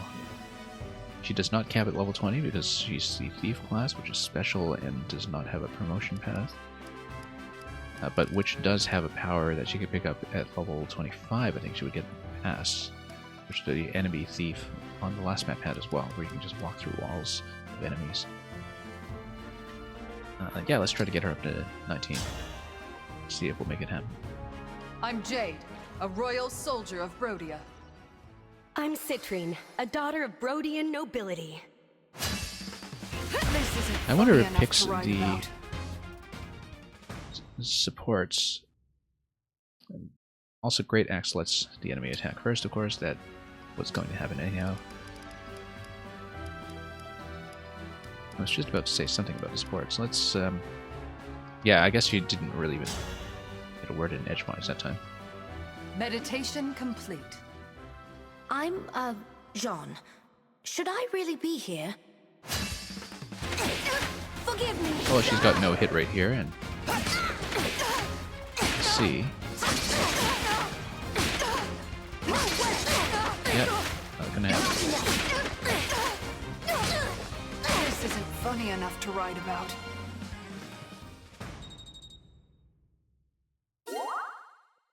Got a conversation, though. Okay, great. Now that's probably all we're going to do. We've got the meal, we've got the arena fight. That's the main thing I usually do between battles before we just move on. And when I'm off stream, we'll do some of the other side activities, perhaps. Yeah, we've got bonds kind of building up to 20. Nobody really close to another cap, though. So we'll just let some of these cap out. Or we can cap no right now. Let's take a look. Might help, in fact. Let's see how much it costs.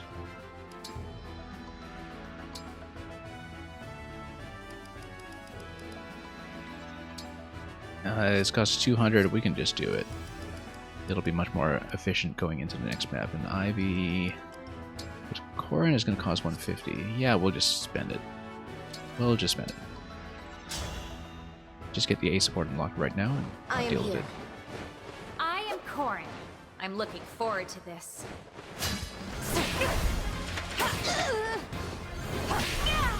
Well fought.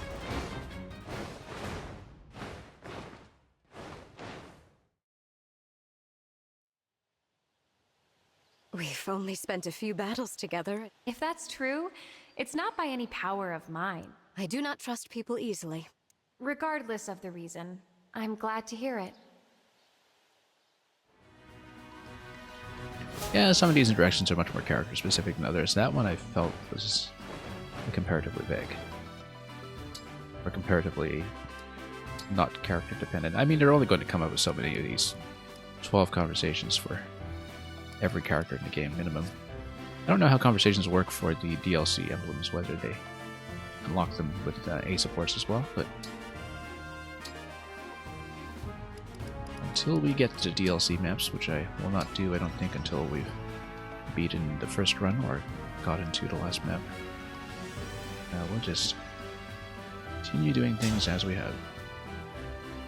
Let's have a good match. We'll learn together. You're as strong as I expected. Well, that was a poke.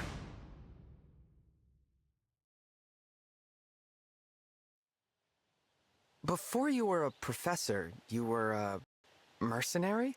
They're fighting forces for hire, so our allies in one battle might be our enemies in the next. Though with enough motive, that could happen anyway.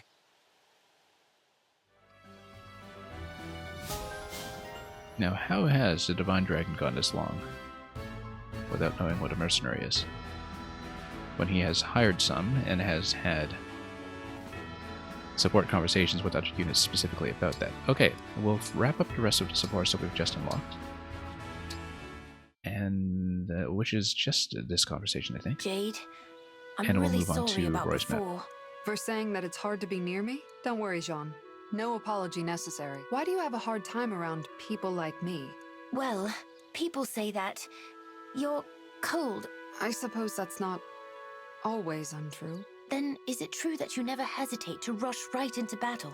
Ah, guilty as charged. Thank you. Well, that's why she's my frontliner. You do? Although You were it's living funny a because Jean is even relatively more of a peaceful life frontline until tank. You joined our ranks. I can see why soldiers with bloody pasts. Wait, no, that's... It's okay, Jean. I'm not judging you. I really do understand. Sorry again for causing discomfort. Jade, wait! These two independently have been some of the more interesting characters when it comes to conversation pieces. Now, was this all I wanted to do? I think we wanted to run around the map a little bit just to collect things, but we can do that quickly. And then we'll hit up the next part of the campaign.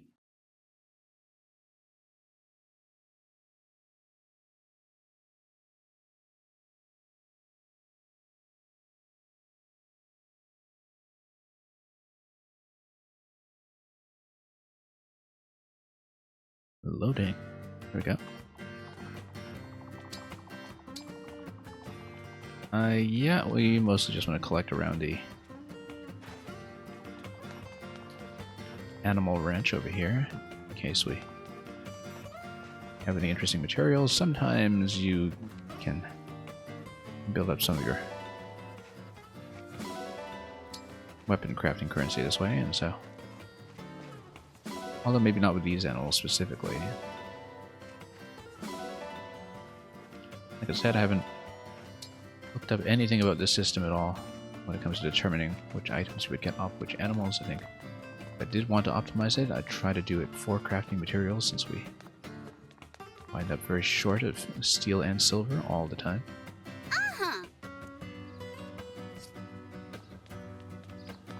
Occasionally doing some of the unique conversations. Yeah, we're not going to be too thorough about this. We have plenty of ingredients to go around. In fact, I think we'll just go. Unless something really appeals when it comes to weapon crafting, but I think we'll deal with that later. I'll be here. Yeah, again, very short in steel and silver, but then we can always trade some of our massive iron stash for that eventually. Let's just go. I think we had, or have we not, looked at... I don't know. The blue dialogue bubbles, which have the conversations that are specific to the storyline at this point between maps. Yeah, those ones we will do, because we won't see them later. They are specific to this point in the story.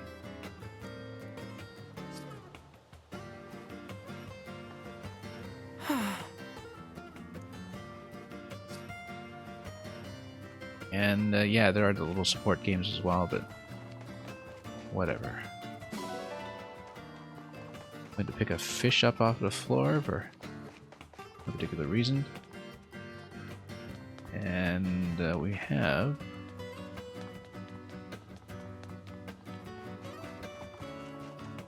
something else to look at. Yeah, I'm actually relatively low on cash, which makes me think that perhaps we should have gone for the optional objective in a much more concerted fashion last map. Strange misgivings, you say?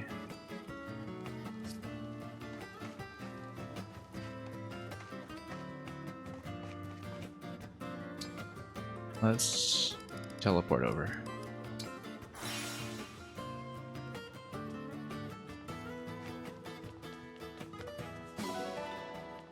was kind of expecting that to be horse manure, but that's okay, I'll take it. Hello.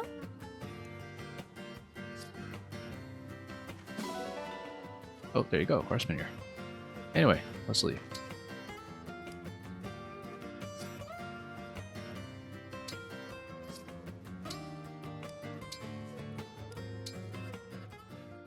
And we'll do a bit of setup for Roy's map and play it.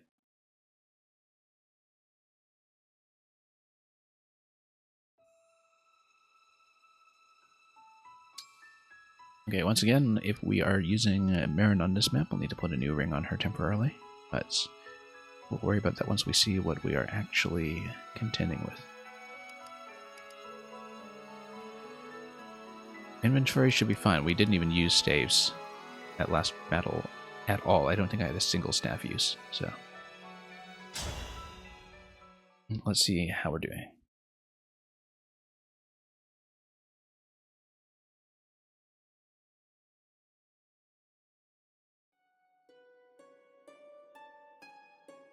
Where are we? That's because it never left Japan. Roy. I may be seeing what I want to see instead of what's truly there. To a place where I once fought an important battle. Yeah, Fire Emblem 6 on a GBA. It is available on Nintendo Switch for Japanese accounts, and only in Japanese. It has never been localized officially. My allies at my side. Should play the fan translation at some point. The armies of the Kingdom of Bern. The enemy's commander was Murdoch, who was especially strong. His battle axe. The power and weight of its blows. It was a battle so grueling, I can hardly believe that but bitter as it was, I hold fond memories of it. It must be an important point in time for you. Yes, you could say that. I admit I feel a bit energized standing here. Would you grant me an odd request? Battle you? This place is from my memory. Achieve a glorious victory against me. My power will grow, and yours will too. All right. I'll fight you.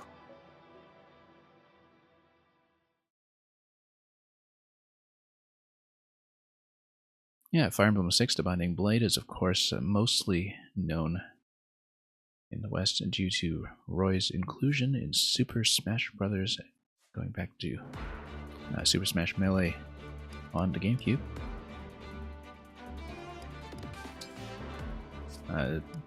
But the prequel that was released after it, Fire Emblem 7, is of course much better known because it was the first Fire Emblem game to be released, and just under the title Fire Emblem in the West. We have some flyers in this map, much bigger map this time. A lot of woods to roll around. No glowing spot here, implying that I would need to stand here and do anything with the building. Much bigger map this time around, actually. Yeah, I shouldn't expect to have this map be quite as much of a walk as the last one, which I think was probably tuned mostly around lots of reinforcements and Kaya's sacrifice play. Roy's got a couple of weapons on him. Binding Blade, a famous sword wielded by Emblem Roy. Yeah, so it's going to be 2 range on that, huge speed on him, 30 speed. I'm really getting too close. And we need to watch out for advance as well, that he's able to close in even if he is 1 tile too far away. Meteor attack. We need to deal with somehow. But that's okay. Anyway, we've got tons of flyers over here. I'll probably bait them in and just take them out with whatever we've got. A couple of mages down here. So let's take a look at the physical magical distribution. It's mostly just magical attackers down here. We can just get somebody like Vendreo to tank that right away and not deal with it.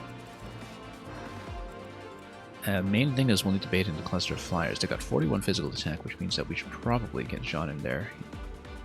Against defense 17, we might even want to do the same kind of ether play that we did last turn. Just have them all cluster around Jean and we just nuke them. Not Jean, around Louis. We get him to cluster around Louis and we'll nuke them. Let's not forget about Marin's ring. Let's see what we'll do. Yeah, this will just be a temporary thing. We'll just pick somebody who's A rank and who can get her some decent stats.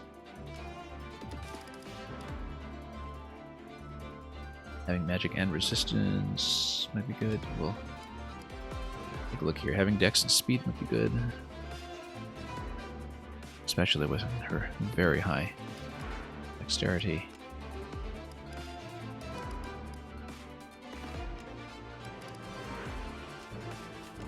I can swear I had Inigo's S rank on somebody. Oh, we have it on Yunaka. That's good. We'll probably just go with something very similar. Slightly lower Lux stat, but we'll do it. It's just temporary anyway until we get Roy back.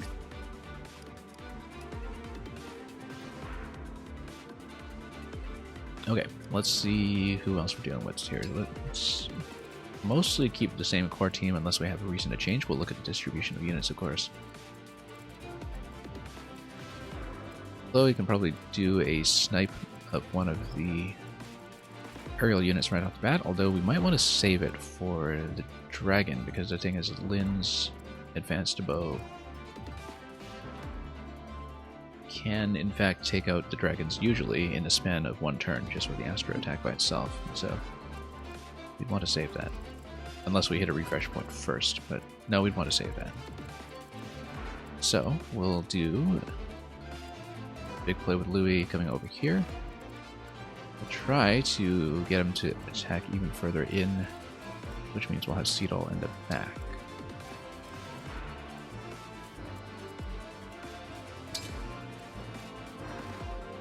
And yeah, with a Great Lance with a 63 physical attack, that is in fact going to kill these. If we just do Ether with the Great Lance. So we'll have Seedal give him a bit of a boost run forward. We'll keep some bows on this side.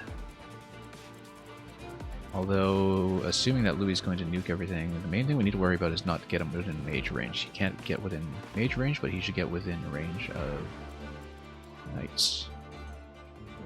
So the main thing to follow up is we need to stay out of range of any other units of all these attackers over here.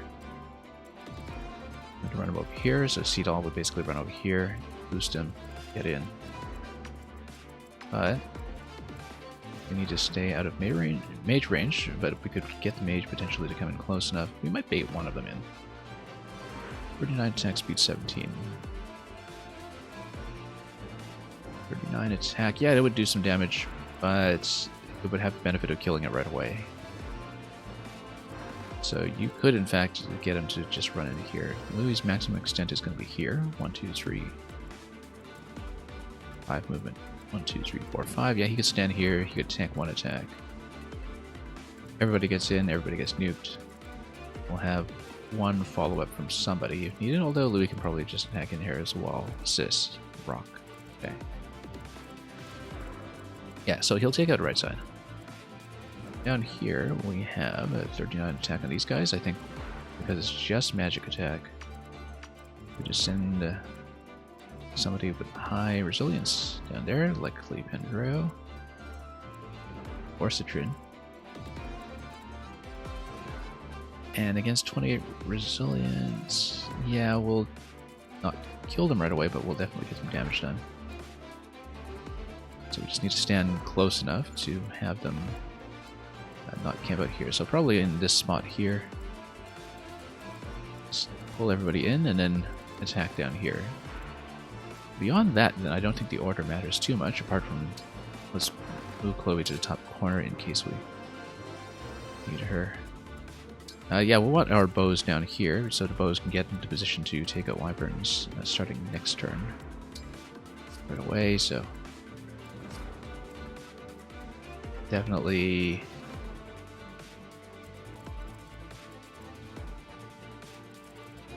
What else do we have in terms of magic attack? Not much over here, so.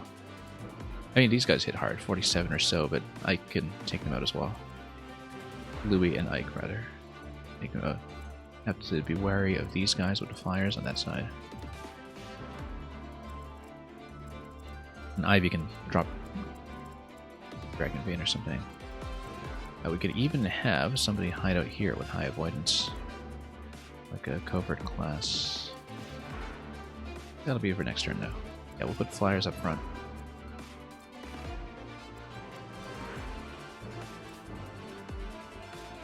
and just take everybody else down to left. Yeah, I think that'll be fine. Depending on who charges up and what the reinforcements are, Louis should be able to take out most of the top cluster by himself. I think the unit that we should have chase him is in fact Marin.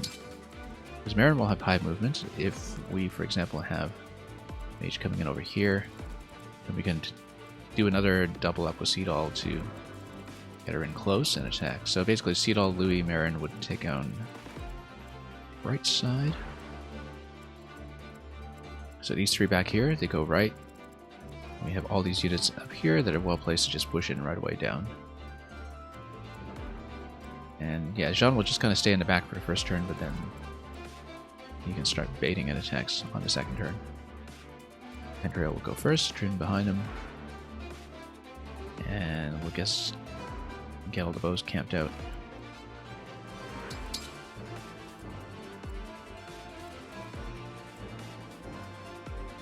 I think this should probably be fine. Let's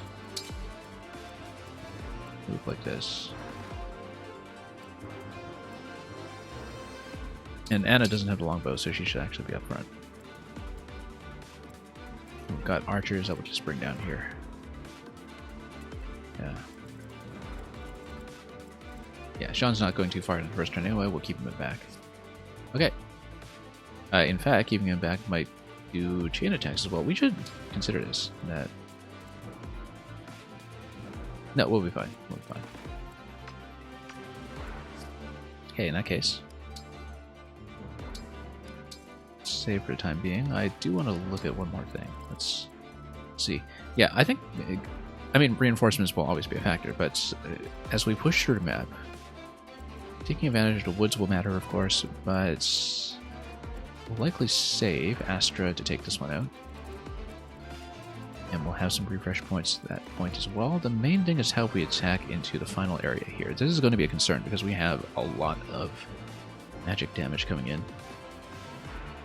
And Roy might also drop a massive patch of fire, so we'll deal with it. Let's do a bit of an item check here just to see who we're dealing with in case we have some stuff like the Tomahawk, which we always need to look out for. We'll probably mark the Tomahawk guy. Comes down to it just to make sure we're not dealing with him. Got a couple of different characters to loot here as well, potentially. They're pretty low on money. But let's fight. Inventory check. Just a moment.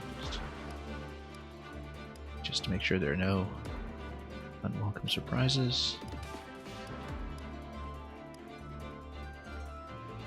Everything's looking good. I feel like we probably could have had at least one more interesting weapon on Fogado, but we'll deal with it.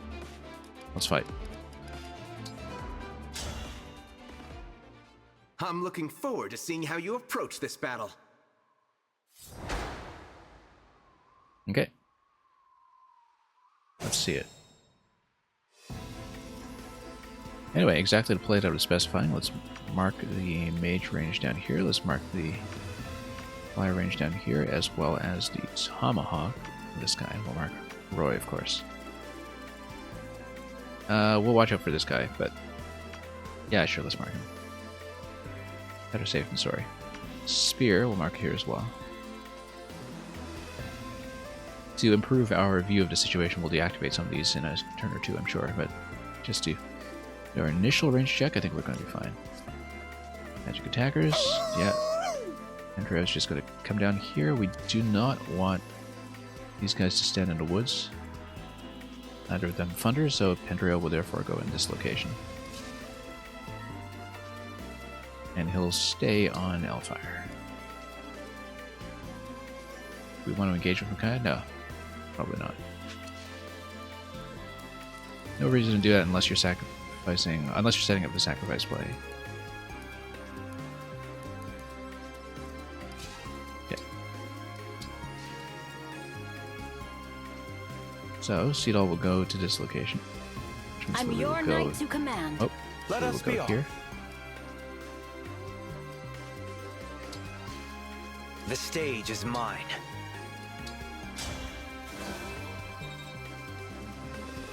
Let's make sure Louis has no speed to survive this. Do we want Sigurd down here or to the right? Down here in case we need some flexibility with the move to the left. Aaron can stand here. Yeah, Louis will stand here. 39 magic attack is the main thing I'm concerned about. Also, we just need to make sure we don't get hit by backup abilities or anything. And yeah, against that, we'll just go Ether. And his speed will be okay. It will sustain that. It's going to be a little bit ugly, but he will get the kill, which is the important thing. Emblem, engage!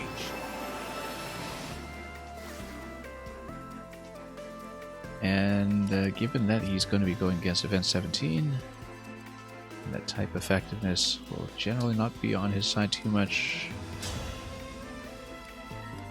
Oh, this is the thing. I didn't realize that Ether can't use my Great Lance. In which case, we'll probably just go Irvin. It'll give him the resilience as well.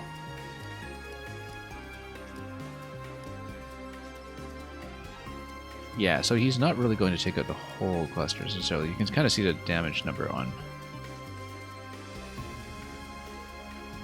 the Wyvern accordingly. Okay, so he can't use his lance. You know, in that case, I shouldn't even use Ether. I should just park him there. Because anybody who attacks in will just get nuked by the lance, and I'll be okay still. But it means I shouldn't stand all the way over to pull in the mage, because then I'll get hit by for no reason. Unless you want to pull in this guy. No, that's fine. We'll just pull him like this. Yeah, no need to burn the engage in them. We'll just wait with a Great Lance. And nobody will make a dent. Marin will come back here. Yeah, and if you want to attack from this position, Seedall can reload after that as well.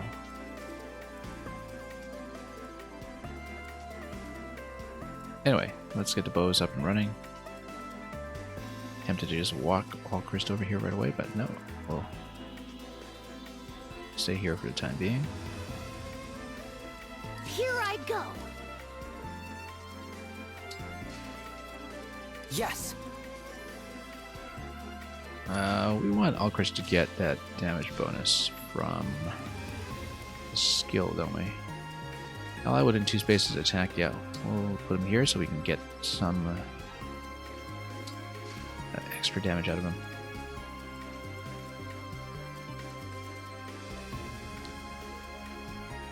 Off I go. And yeah, Jean will put in this position. Yeah, sure. Let's make sure we have on a shielding by default, just in case. I'm going to travel a little bit slowly here. Ready and able. Very well. Don't let the time being bully you. Yeah, I know. When I say that I do something for the time being, it's because it has made a very concerted request. To which we will typically accede. Okay, let's get Citrin over here in this position. We'll kind of take her down centrally. She's actually got a pretty good defensive stat as well, so it doesn't matter if we place her here. We just don't want any of these guys to camp out in the woods. Actually, there's only going to be one attacker incoming on this position, so we can just take her there. What kind of speed am I dealing with? 17. That's fine. In that case, we'll just take her here.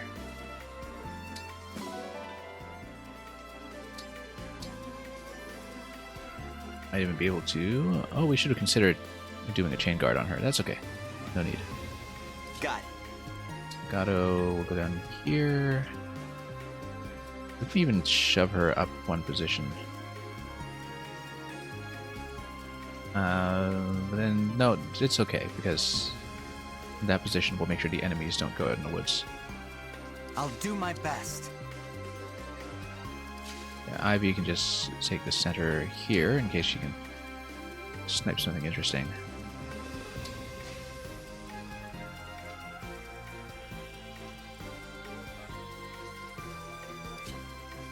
And yeah, Fugato down here. Say the word. Lynn's Astra can probably hit something interesting, but we'll test that out just to see who's within range and how much damage we're potentially dealing with.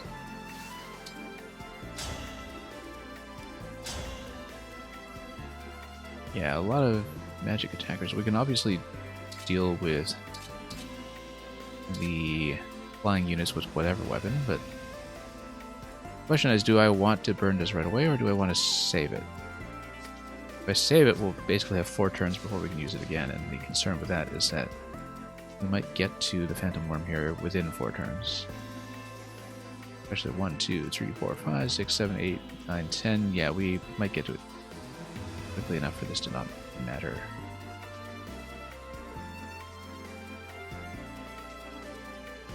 On the other hand, if we stall or if we deal with reinforcements, then she might have enough time to reinforce, so we'll see. We'll fly her in, and if we engage this turn, then we could potentially do some kind of double drop and play as well to take out some of these guys. Yeah, no, let's use it now. We can always have time to hang back and reload before we attack another dragon, so let's just play a little bit greedy. In that case, who do I want to take out? Silver Lance, their stats are pretty good, but obviously we can take out bows, that's even better. Mages will go down pretty easily. I don't know if there's a particularly juicy target.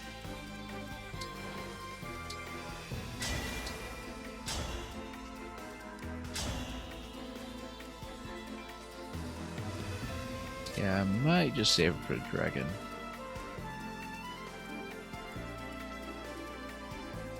The fact that I can do some kind of double play. No, the problem with dropping doubles with her all the time is that it's very good setting up a defensive line, but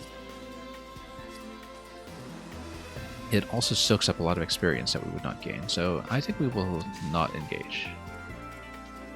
We will disengage, and we will wait. Get her in that central position. And then we'll have my avatar come down here. That'll probably be the most flexible position. Okay, that's turn 1. Yeah, she'll take a little bit of damage, and that's okay. It'll just soften up the enemy for a bit and leave it exposed.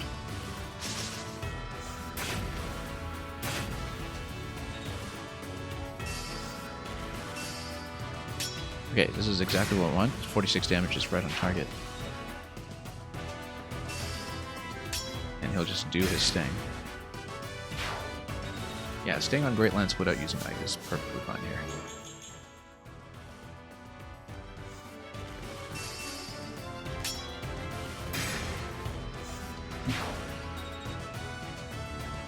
And we'll just simplify this turn right away. And who knows if the mages will attack in. If they don't, then, well, we'll figure out what to do. Probably just play very aggressively. Okay, these guys are going to come in and fight. Is that the sound of huge wings? Sounds like wyverns. Okay, we're going to have reinforcements for Roy's troops. Reinforcements. Now, when you have a character who says we should proceed with caution like that, I'm always a little wary of same turn reinforcements, which are the most hated mechanic in some other Fire Emblem games where they exist, where you're told that reinforcements are coming and they show up and attack on the same turn. That has not happened to me in all of Engage, and I assume that, at least in hard difficulty here, it will not do that to me. But we still need to be aware of the possibility that we'll just have a ton of wyverns show up at once, and we just need to keep our units relatively clustered up until that point. So, bow here, we need to get rid of these guys before we send the flyers. Although, yeah, that's passable. Although, we can always do that thing that I've been aiming to do with Chloe, which is to do a hit and run using the canter ability. So, for example, this will do no damage. And neither will anything else she has, but if we wanted, we could have come down here, hit somebody, and pulled out.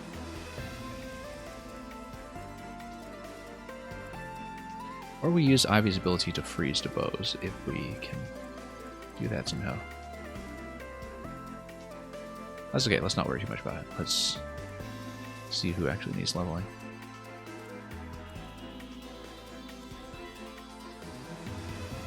And yeah, Alchrist, we can probably just have him longbow over here. That does not kill. Yeah, let's mark the bows. I think that's probably the best idea on this round. Louis not going to get quite far enough, but if we get him up front, then he should be able to potentially javelin one of these guys, or spear one of these guys. 48 attack. That will do enough. As long as we have enough speed to not get double. Yeah. So we'll just switch to spear, I think. And just kill one of these using a seed all to get him in a position.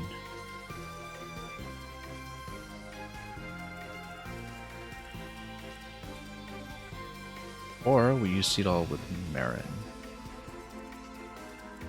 And get her attack in with her higher resilience. Slightly higher resilience. He's actually pretty good on that score. Yeah, I think we'll keep these guys as our squad going right. The problem mainly here is that Marin can't get quite close enough anyway. Neither can Louis, but we stand him over here, build some avoidance into trees. The problem is that Mystical will avoid that. I don't want to get hit by both magic attacks at once, so I think we'll just proceed slowly. We'll just move him up one spot maybe, or move Marin up one slot. And have her switch over to Dagger or something.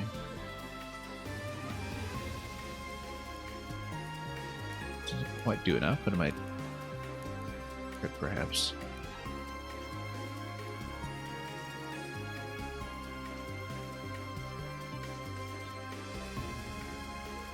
Yeah, we actually should have put a healer on the right side. But live and learn. We'll just try to not take damage. Okay, let's see what Anna does in terms of bows or anything of the sort. She'll do very well.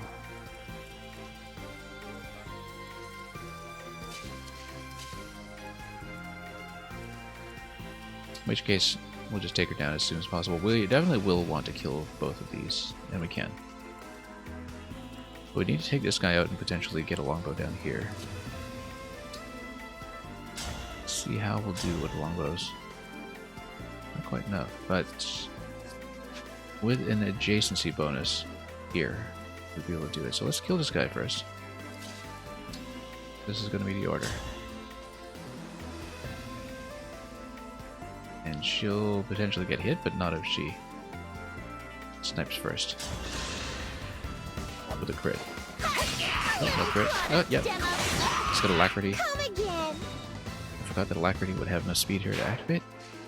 That's fine. So yeah, the thing about Fugato is that he's able to longbow either of these guys. But you need an adjacency buff beside him to do so. So we'll put Avatar over here, Fugato over here. And he can just take this out.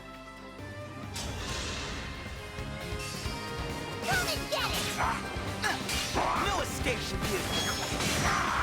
Talk about a good time.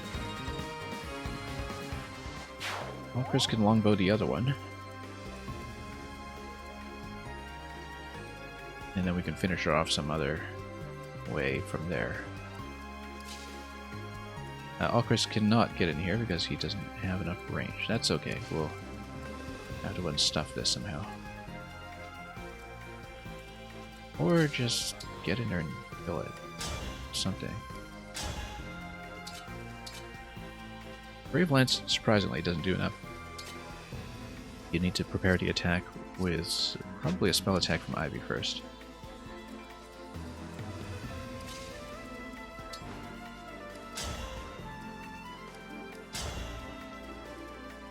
That'll hit decently, not great. Citrin could do it.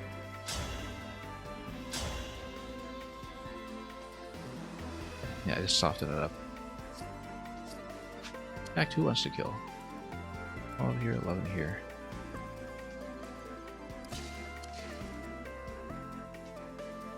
And then Jean can just come in here. Get that guy. Then we'll see what we do from here.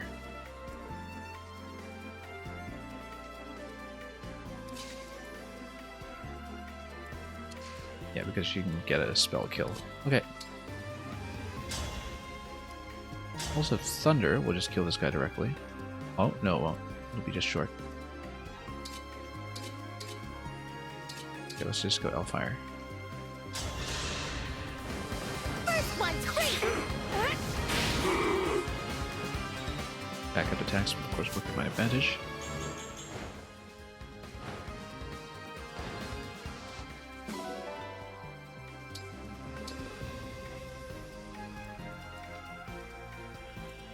Yeah, we'll just take that up with somebody. Well, we can do the hit and run play. But to not much avail because the problem is archers will be within range.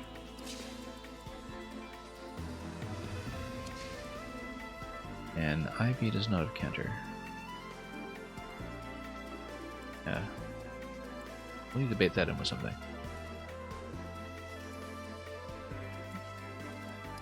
That's okay. Let's go over here.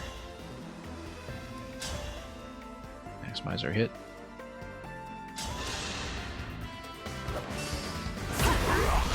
Let's hope we've looked at this properly.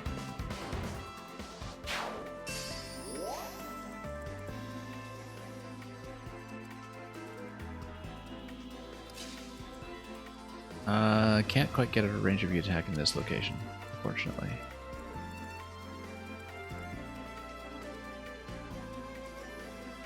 She can make some other kind of backup play. Anyway. Seedall can go over here, and Marin can go 3, 4, 5, 6, yeah. Yeah, ideally you get Marin over here. And then you move... No, you want Marin in this location where Louis is standing right now, in fact. And she'll try to get the kill immediately. Yeah, we'll actually stand Louis here. On the assumption that we can get a kill with Marin at this turn. These guys have defense 16.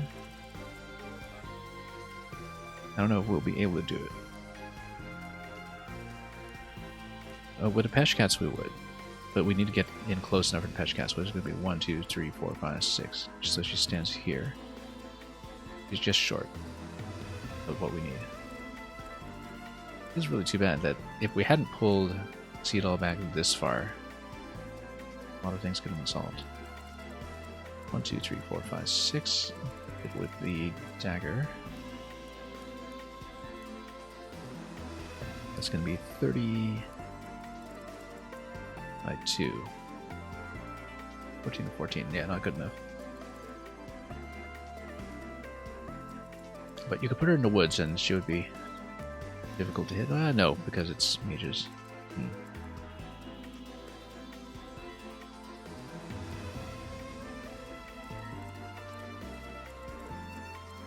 Let's see, that's the only cluster I have to deal with, really.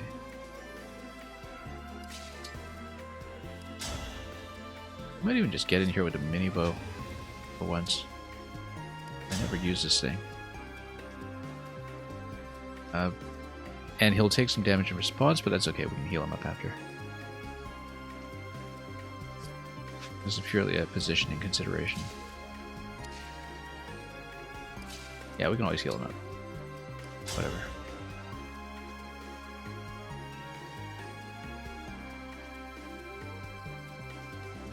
Or just move Pendro out of the way first and use the bow as a bow.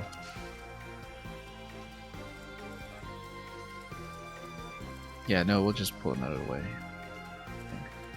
Although putting Alkris here has the benefit of opening up a lane of attack to just really squish these guys next turn. Yeah, we'll do it this way.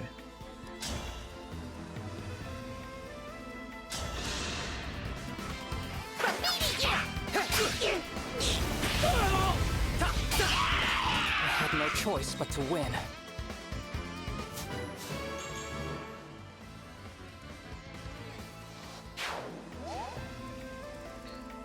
I think we actually send Louis up at one spot. He's got 5 movement. 1, 2, 3, 4, 5. And you take 2 attacks. 39 over 15. That's going to be 24 and 24, except the tome users can also benefit from range. However, if he's standing here, only one's going to hit him anyway, unless of course he kills the first one, which he will. Now with the javelin, or with a spear, I keep calling it the javelin.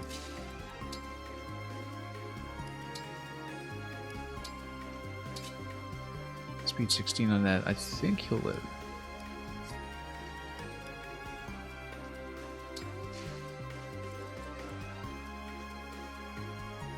Oh, actually, no, he will get hit by 2 attacks because this guy will walk up here. And yeah, we need to remember the woodstone actually help him. So let's get Marin up here. Seedle up here. And maybe repair this a bit. 5, for instance, getting over here into the slot on a silver dagger. She is going to get hit pretty hard though, so I think we'd mostly be doing that to try to block this spot from this mage. That's okay, because I think she'd still be able to sustain damage from both of them.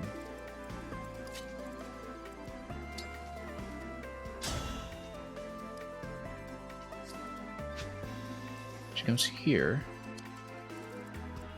No, then you'd still potentially have 2 attackers there. Okay.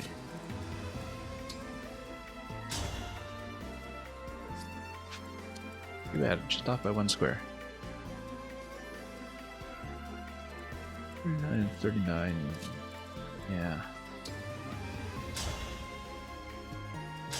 It'll solve some issues, but we'll stay here. Yeah, we definitely need a heal over on that side, perhaps. We'll wait. Somebody's going to take some punishment.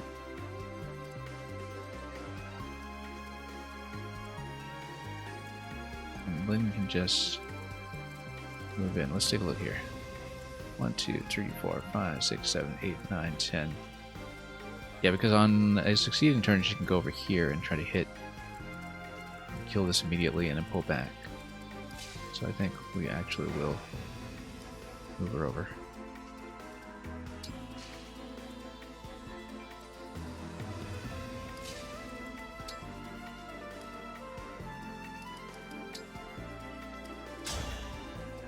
And let's just go for full heal, very nearly.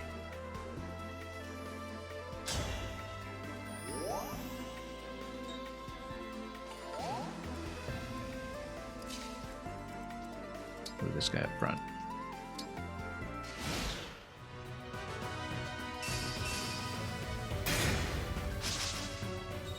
Yeah, the spear hit percentage is actually kind of poor. And I did something unwise here in terms of letting both of them get into the woods, which makes them hard to hit. Flying Squadron? Yeah, we can take that. No problem. I will probably have to pull Marin back though. Same idea here, actually. It's the same stats as before. We can just get Louis to stand out in the open and kill everything. I must focus. We'll try to get Marin to Hashcats 100%, in fact. That'll be good. Because it will also kill before anything else happens. Let's see. And we'll obstruct this guy somehow.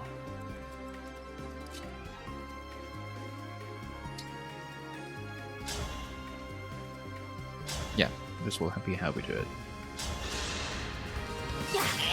Let's have some fun!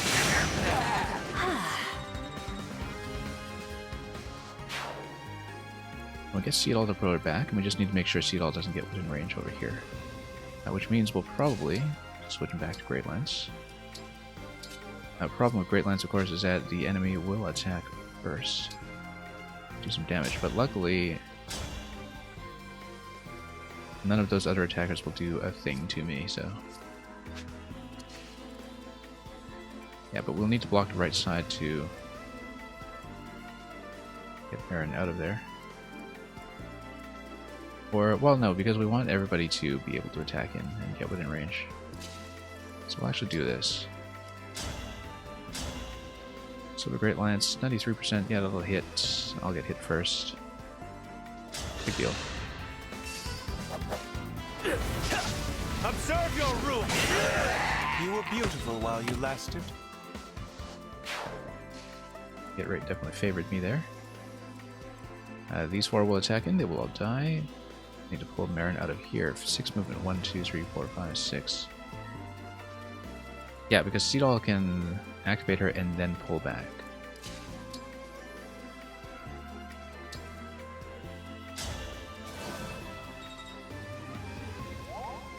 And let's see how far back.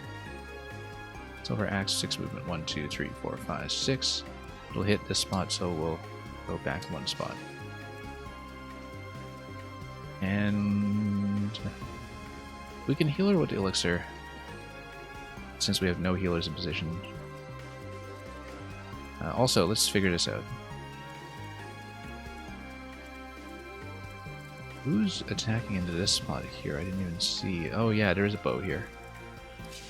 But we just need to pull out 1, 2, 3, 4, 5, 6, 7, 8, 9, 10. Yeah, that's a little too close within range. Doesn't quite do it yet. Unless you have some way to rescue her out. Which we might.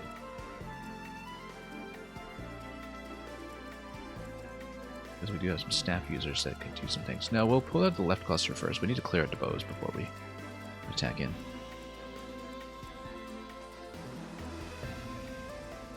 Yeah, the bows have to go. That's okay, we'll just draw the bows to the left. And possibly...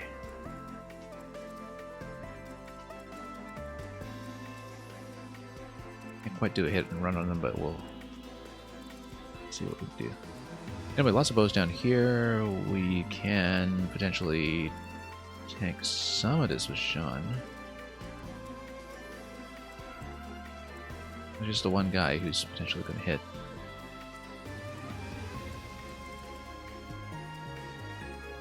We could also do a massive violet attack here to just clear out as much as we can. In fact, we might be able to do that. We can just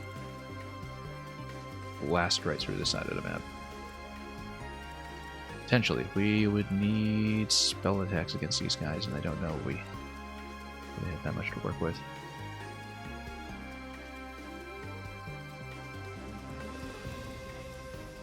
Yeah, actually, because these guys can't go very far. These guys also cannot go very far. We'll just get in here and kill stuff.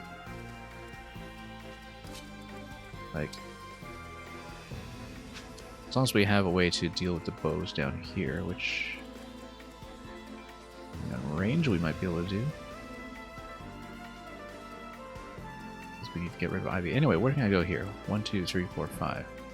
Means we can activate 4 units here, or realistically 3, because nobody will be able to get here other than Ivy. How about Ivy can do something like drop a Dragon Vein? No, she can't, because not in that spot. However, you can do a quad over here.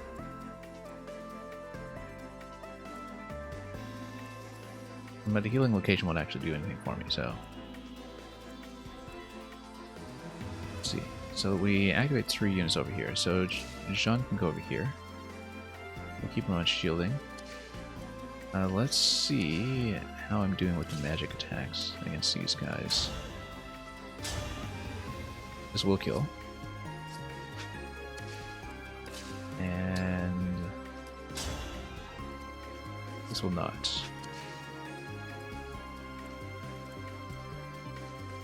Legato can also give me a push. In case we need to do that. Because then we can have one additional spot over here. In fact, that might be best. Because then you can do a thunder attack over here. Yeah, because then you would activate this quad. So yeah, this is going to be the way to do it, is that Legato can do a shove. I like it. Then we position 4 units here, and they'll be reusable. So for example, first thing we can do is go Citrin. Let's go All Thunder. Or potentially just go Hellfire.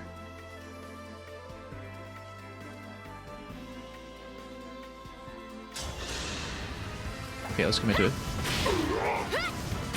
Plenty of flexibility on its side, Please so forgive me. fine. And basically, I'm gonna even do a longbow attack over here. Nope, because that does nothing.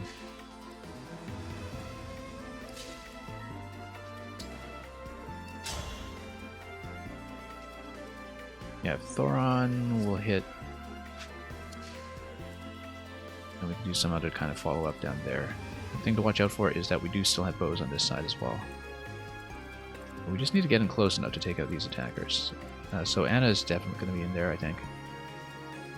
It's just too valuable not to be. And Jean should try to be there, but I think he can't quite go far enough. Oh.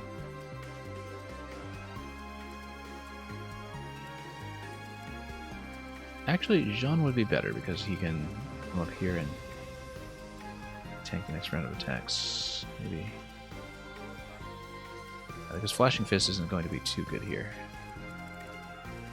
Jean can come down here once we clear out the spot. Maybe. 3, 4, 5, 6. No, not quite. Maybe he stands here. Yeah, we probably don't want to depend too much on Flashing Fist for that. We'll put Anna in this spot.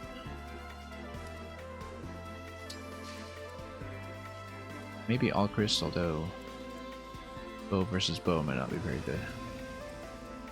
We haven't really used Alchrist's power with Leaf though, and that might be a thing we can do. Also, we need to watch out for these guys. Let's not forget about this range.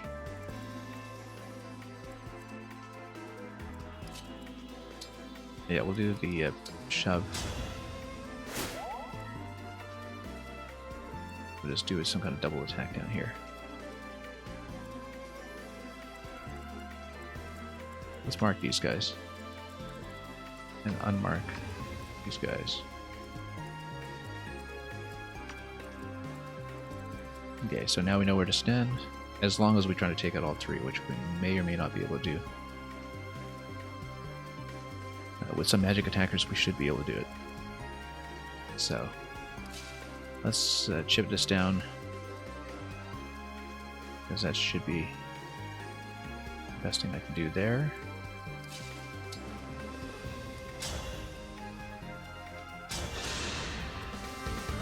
Come and get it!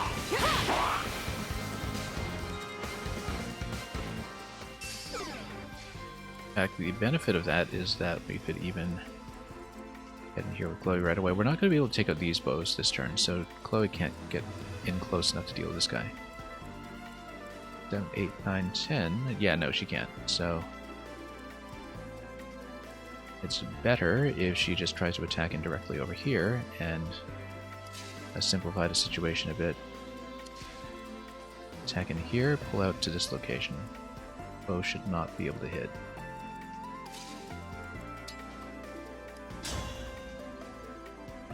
Yeah, no, the javelin will not do anything, in fact, so.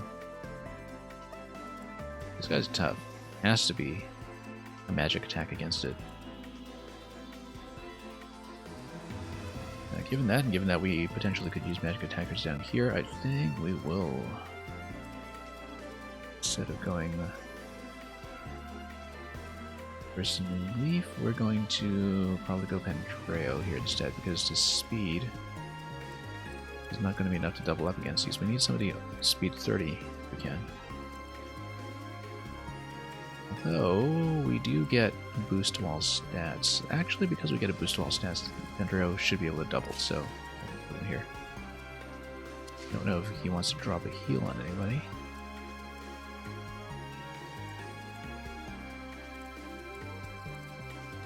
In fact, one thing we can do is move Alcris over here, and Pandreo can drop a quick heal.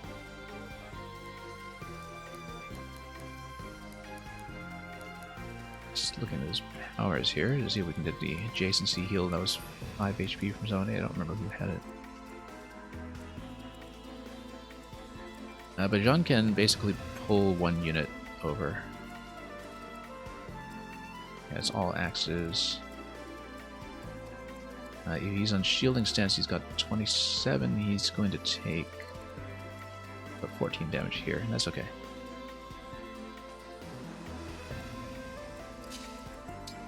Stand here.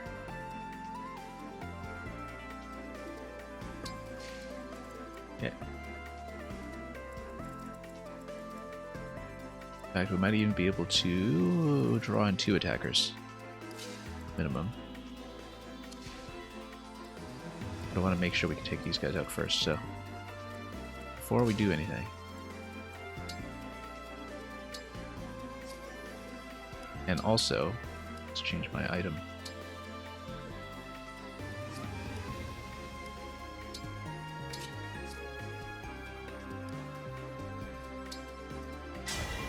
Emblem, engage! We have a natural refresh point here to refresh engage after this cycle. Let the lesson begin!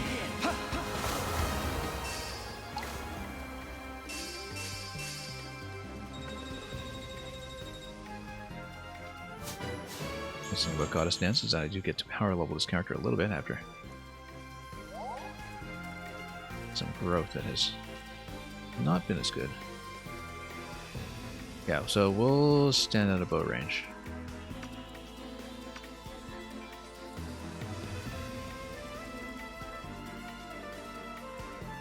Which means... yeah, Pandreo can double. Ivy cannot double. Citrine can't double either, but we can send somebody else in for physical attack. Like Anna and Lucina can also just do a melee attack down here. My best, in fact, get the Killer Axe with a 62% crit, and then she won't take anything in return. Yeah, let's do it this way. And we'll see what we're dealing with. No window die!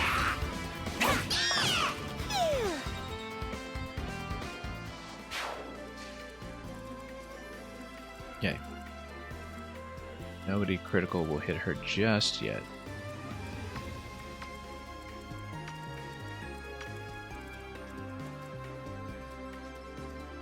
Then Pandreo can hit this guy. He's got alacrity, right? Yeah, he does. But not enough speed to make use of it. That's okay. If he takes damage, it's not a big deal. We can pull him out of that afterwards. The important thing is that he gets to kill. Because we want to stand at a range, particularly with characters like Ivy. Citrine can also potentially do something useful here.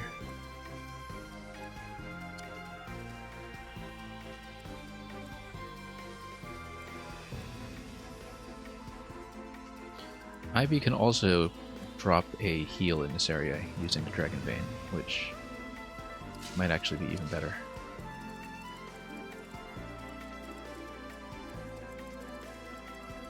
Yeah, because then Andrea can just stand here.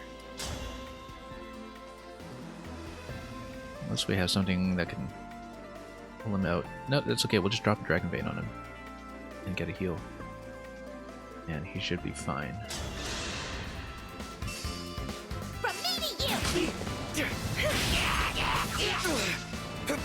Oh, look at that. Very Now convenient miss. that was a party. Yay. Works for me. RNG on my side for now, but we don't want to depend too heavily on that. Bad things could happen. We actually want to prepare to send Ivy up to this position because then we'll have a healer available up in the top corner, which I've been neglecting so far. Or we could potentially send her down here with Thunder so we can keep the cluster together. We'll do it that way. And just drop the Thoron.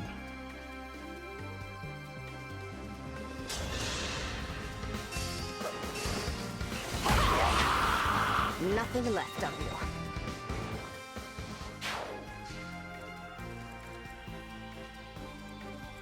In fact, yeah, we don't want to mess too much with these guys, but if we start pulling the bows here, that might be helpful. If, for example, we get Jean to use rewarp, land himself in a great deal of trouble. Any of these on backup attack? I don't know. But we basically need to prepare for a whole lot of punishment coming in against him. These attackers at about 40. But it's okay to probably draw in one of them as long as we don't pull the whole crowd. Just have somebody stand in this location. Rewarp is probably a better staff to use here than... no, actually we won't. The reason we won't do that is because we still need to take care of this cluster coming out here, so... Let's not be too fancy yet. However, we can also use Chain Guard. Well, Chris has a melee weapon. He doesn't... He's got the killer axe, I suppose. Yeah, we'll just shield into this then. Or shield Citrin. Got speed 17 here. She can do some kind of magic attack. That will chip it down immediately. And just take a trivial amount of damage to Sean. And get a pretty huge attack off her, so... L Surge would probably be better here. Let's take a look at the damage, yeah. Guess that'll be 100% hit. Okay, yeah, and then we come in here with Jean with Chain Guard. Let's make sure we can, first of all. Yep.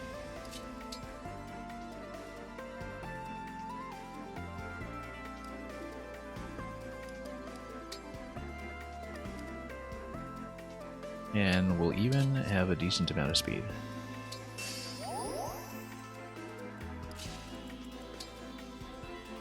We'll go and Chain Guard over here. And we'll have a bow available down here. And because she'll be attacked, I want all Chris in 2 spaces, so we'll put him over here just to maximize flexibility.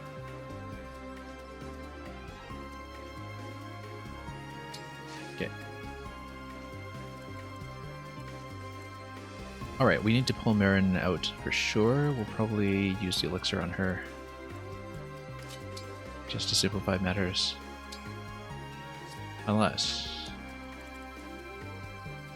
Take a look at Chloe's skills here. Speed Taker, yeah, we'll keep her in position up here.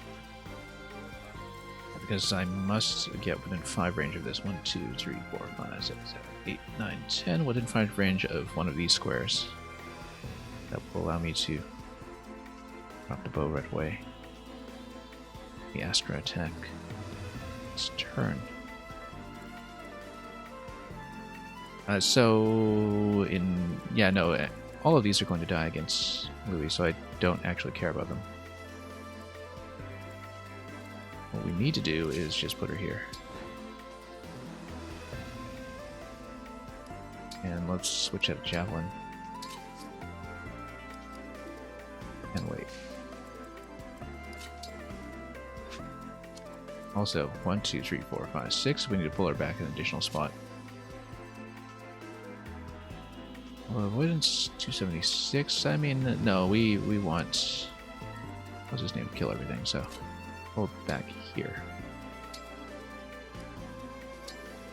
Oops. 30 HP. You know what? We can do it without. Maybe I'll regret it later. Let's save it.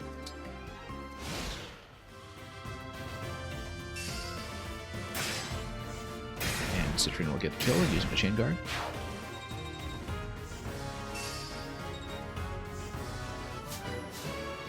And that'll simplify a few things immediately.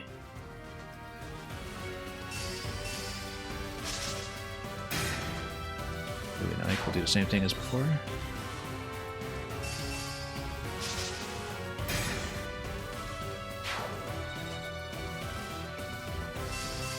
That cluster is going to go.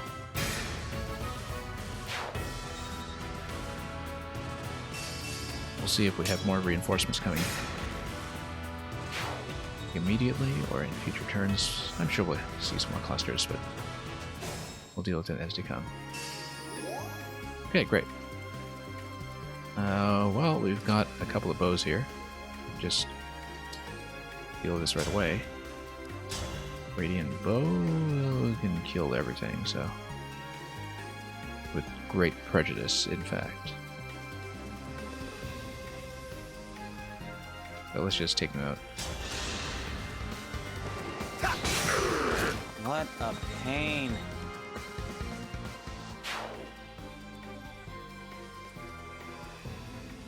And yeah, anybody who can attack up here, we should save that instead.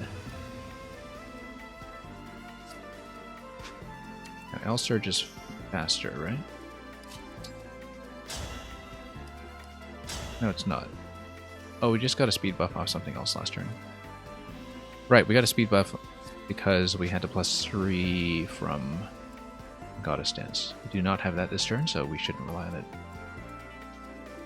However, we should be able to burn these down with Flashing Fists. And burn them down immediately without taking any incoming damage, which is great. That means we can figure out the best positioning for this. Yeah, this will not get anywhere close, so using the engage power, let's... Oh, we can also just buff up the entire cluster here. That's even better, in fact. Let's just do that. Because then Citrine will be able to take it out. We don't really need buff Jean. So let's do this crowd over here. Instruct all. And now Citrine should be able to, with the adjacency bonus as well, get to kill easily. Very easily.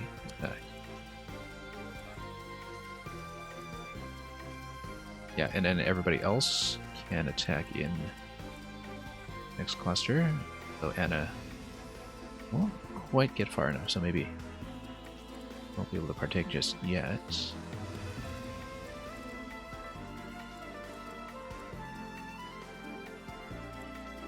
Yeah, everybody here will move up. Maybe Jean does some kind of rewarp. No, we won't use that just yet.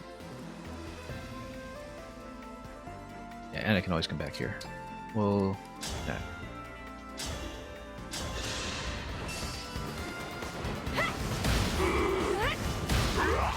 I beg your pardon.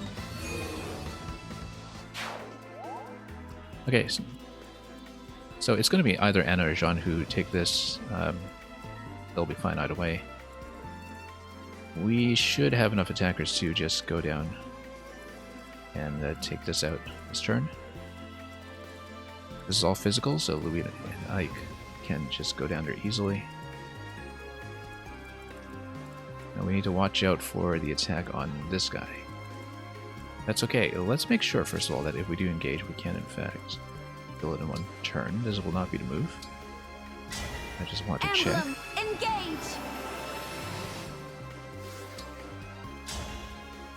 Yeah, Astra Storm with damage buff here is going to kill immediately. Which is good. This means that we need to take out the bows at minimum.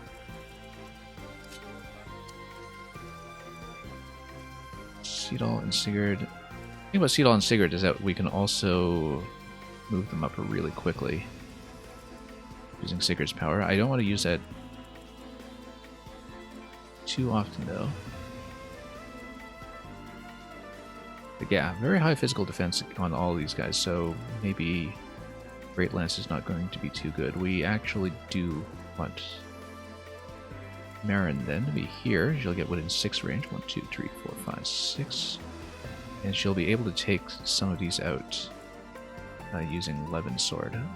I'm sure. Settling magic attack 31. She's definitely going to double up. 31. It's going to do 22, 22. That's not enough. Not quite enough. But Ivy is able to freeze the entire cluster using her attack. Oh, we actually want her to kill this one. And in the worst case scenario, it freezes all the bows.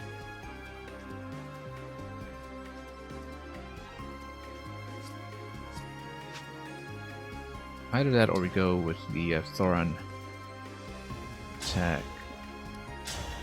back on this guy, which means that she'll be able to combine with Marin to combo him. Because then we're able to use an attacker like Pandreo on this one instead. He's going to be 1 point short. But that's what the longbow potentially is for, right? Nope, he does nothing. That's what the... This guy's just not going to be very useful. But... yeah, if Ivy just does the freeze on the entire cluster, then we're in good shape.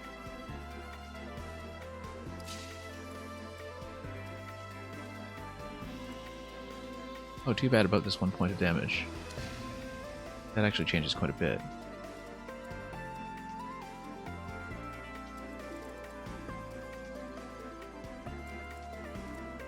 That's okay. I mean, we don't necessarily need to use Astra this turn. We can always get Chloe and Lynn to come back in.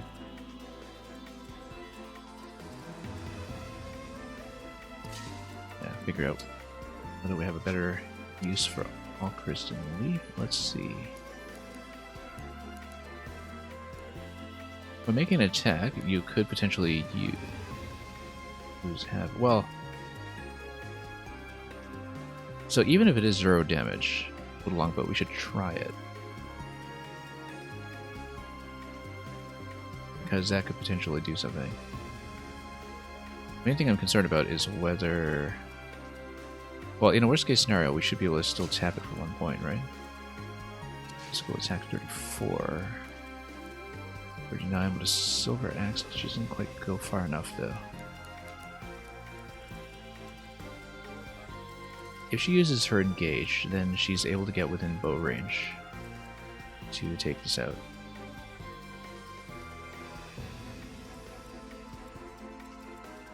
Now the problem is that bow range gets her within melee of the bow. That's great. Melee in this position against a frozen bow will actually be able to hit.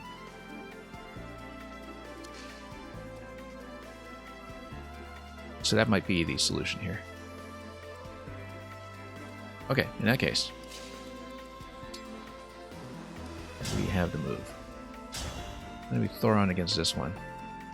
Oh no, we'd have to engage if we freeze. That's okay. Then maybe we should consider something else. Question is, can I actually take out all 4 this turn? We have how many attackers? 3 that are within range, plus 1 that's going to come in from up here, and only 1 really. Possibly a 5th attacker if we use Chloe for that purpose instead, but we have so much physical defense there, I don't think it's going to be too useful.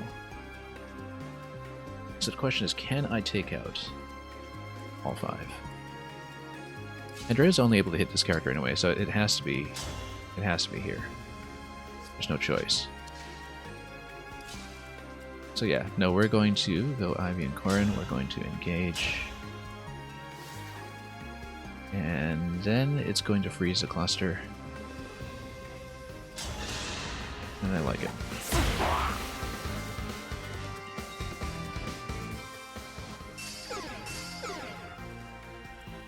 Okay. Also, yeah, this is a problem. She's within bow range. If she uses Thor on there. I should have considered that. Well, now it just means we need to kill that, so... which we can do. The important thing is that the other bow is frozen. Yeah, so that was a slight mistake. Slight miscalculation.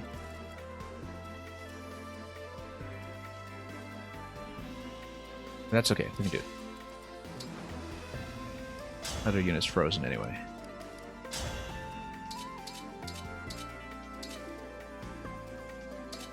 We'll probably need to combine an attack with Marin against this. Use the Killer Lance. Yeah, slight mistake here. He's in too close. Worst case scenario, we'll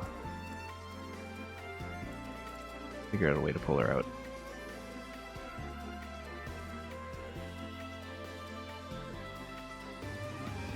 No, we can do it. Great Lance will be able to hit pretty hard. Speed 25. Marin's only speed 28, so Marin's not going to do too much. Yeah, we need to target this guy then. How much damage do we need to do? We've got anywhere up to, well, depending on a crit. Even if we get a crit, unless it crits on both hits, it will not actually kill. We'll take it down to 25. It takes it down to 25. Yeah, we still need to take care of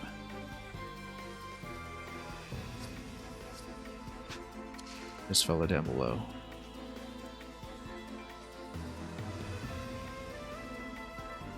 You know, if we take this guy out and we used a Great Lance is going to push it back by 1 spot.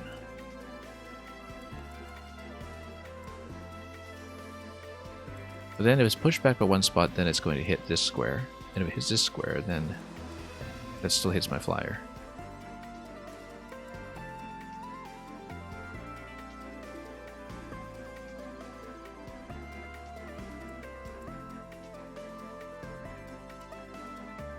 Okay, we made a slight miss. We'll figure it out though. But a Great Lance might be the solution to this, in that we can actually let out. The other solution potentially is to engage on Seedal and reactivate a magic attacker who is somewhere all the way over here.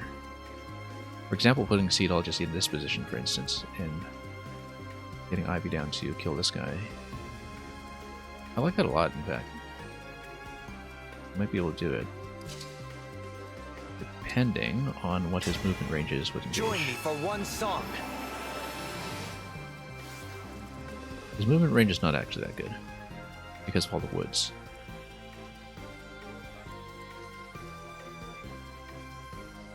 But he would be able to get up to here. Okay, that's not actually that good. Well, wait a minute. Let's see. I'd have to go here, but then that would mean I have to fight within bow range. With Alacrity, though, maybe I can fight within bow range and do just fine. Problem is that even with the magic bow, we have some issues. Now, the thing is, does she actually die to the bow? She doesn't die to the bow.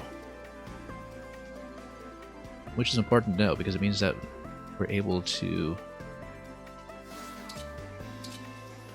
push this guy back a spot with a Great Lance, and she'll be able to live to tell the tale, which might be fine.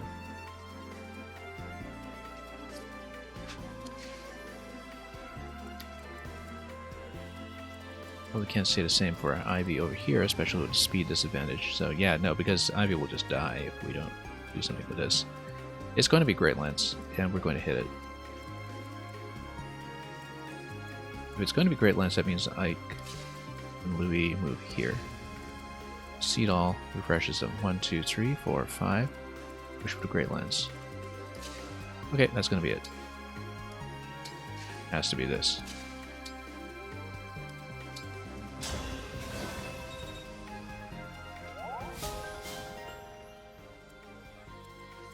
And we'll move them up.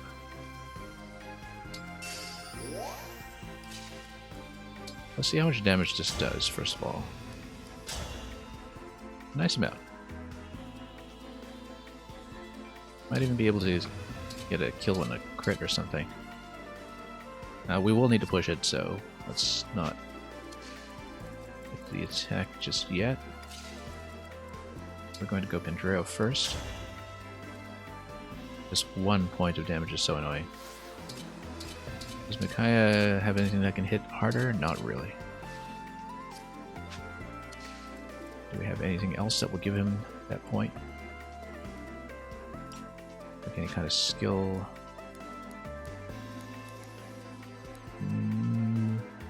When an ally within 2 spaces attacked, grants... No, that's his innate skill. That's not useful. If only he could trade off the Radiant Bow. That would have been useful. But no, we'll have to attack in this way and just deal with it. No, but the thing is, we have to get the kill on that in order to get rid of it.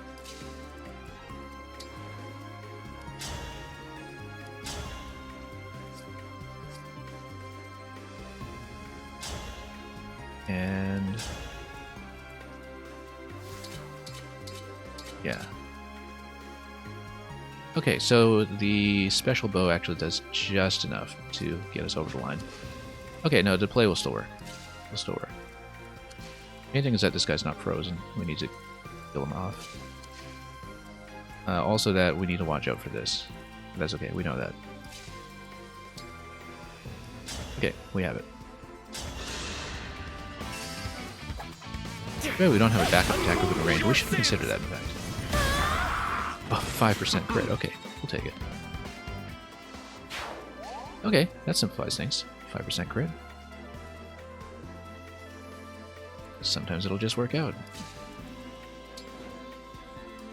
In that case, why don't we kill the bow?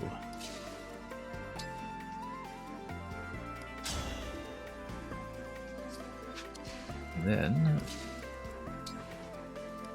let's do a bit of a damage check here. Javelin would kill immediately.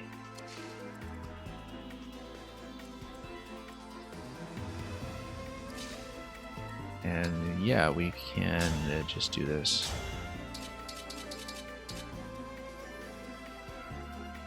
So it's 7 damage. Yeah, 7 damage, and how much was this again? Was it 12? Javelin, control fire at range. Yeah, we can do it. And everything there will die. Great. Unless we can have something that kills immediately, but I don't think we do, because even with the Killer Lance, it will live. 40% though. I mean, potentially she gets a crit on both hits, and that would take it. And then we could simplify a little faster than that. So yeah, let's get her to attack first, in case the Killer Lance actually does crit both times. Or at this point, even just one time, because that would do an extra 26. We just need 1 crit. What about Brave Lance? Brave Lance does not do enough. Okay.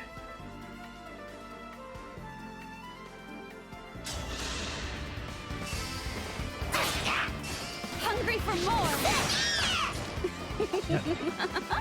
High crit weapons will do their job. And we'll pull her out. No, we'll just leave her in place. I like this location. This location is just fine. Suits me just well. Then we can just come in here and attack because the 40 damage from this guy will do nothing, except of course keep that unit in the woods, which it's going to do anyway because it's stuck. Also, we decided to spear this, so it would not do enough. Also, yeah, 18% hit, that's obviously not what we're doing.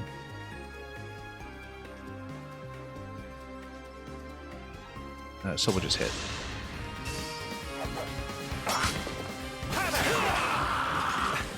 We'll need to run Marin down from up top. That'll be the next priority.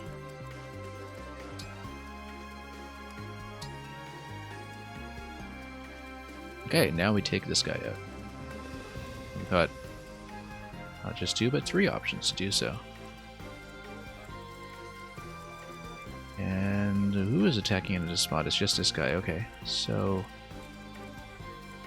we'll probably leave Jean up in the open because then we can walk him forward and try to tank more damage.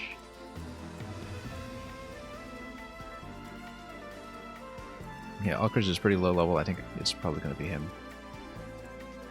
Although, yeah, Anna and Lucina haven't been activated yet, so we'll do it this way.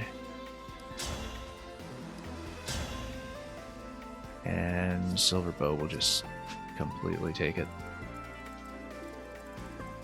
We'll tuck him in here, in fact.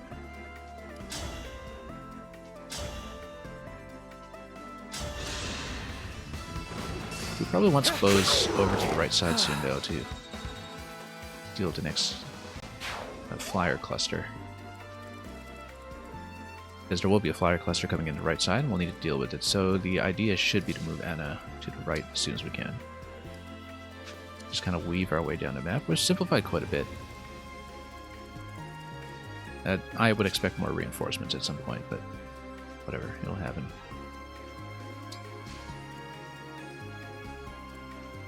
And yeah, in that case, instead of running down here, let's weave into this location and push straight down. And so we don't get anybody stuck near the bottom. We'll group together and make a center push. Only downside of that being that we won't pick up more Emblem energy on the way. We'll only have 2 pods, but we haven't been using too many anyway, so we'll move over here. And let's switch back to shield for the time being in case we forget.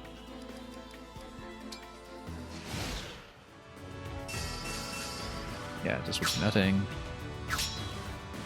And given that it's in the woods, we'll just use some kind of magic attack against them. Look at that, more flyers.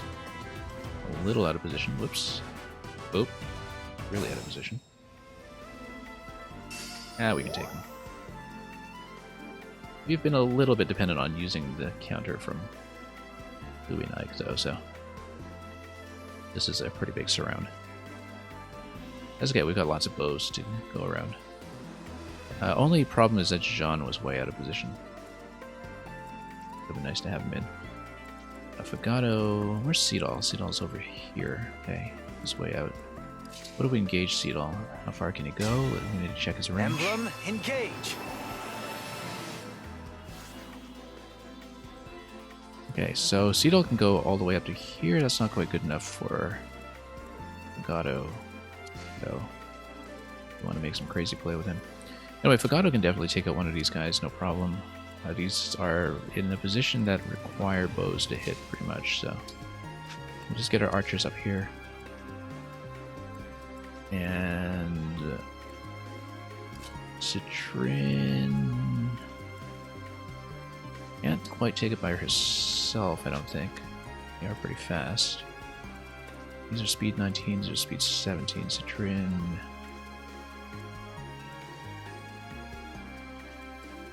With one instruct, we take the ones that are speed 17.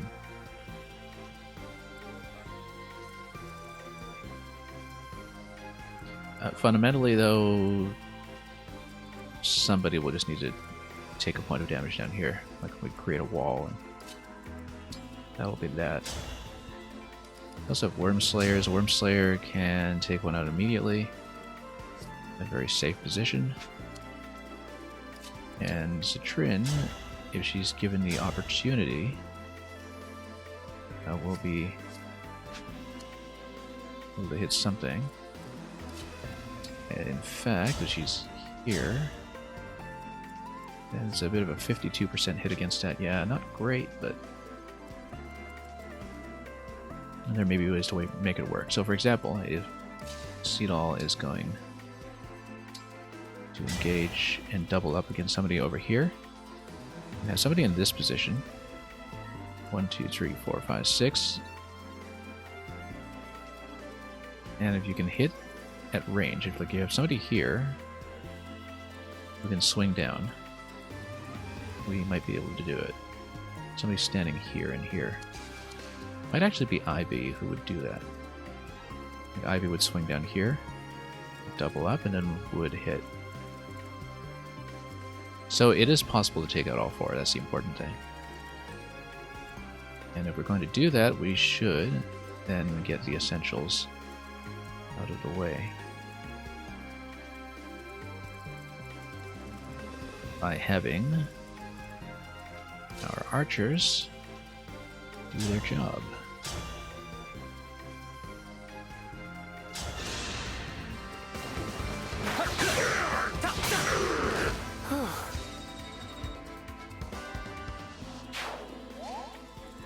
Yeah, these guys we need to watch out for. This range I need to check.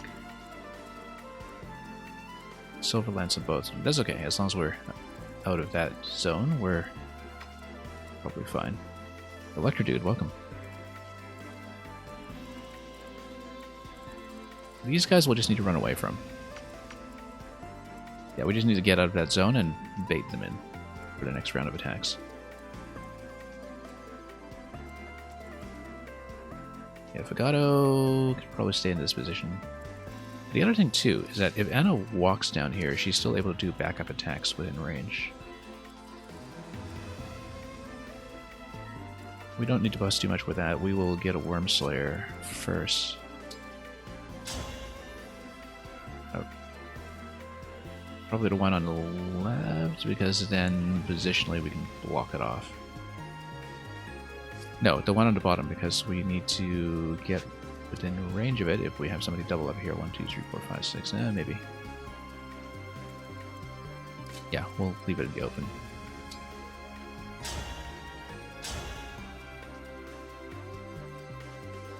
Yeah, because the hit rates here will be very advantageous. As expected.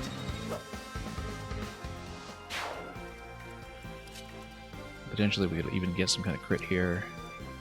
21 against 19 speed, though. That's not quite what I want, but what about this? Is she able to kill it? Not quite. What about the Elf Thunder? Not exactly there. We'll save Chloe's attack, obviously, to take this guy out in one go. Seedall can double up against somebody, which means that Chloe could potentially even do 2 massive bow attacks. With Alacrity, she's actually able to kill this, I think, without using Engage. Because then we can save the Engage for next turn. Electrodude, big run tomorrow. Yeah, I haven't looked at the patch yet. I want to try out the online table turf for a bit just to see how it goes, because I'd like to maybe do a table turf lobby stream at some point, although we'd need to maybe recruit more heavily among Splatoon viewers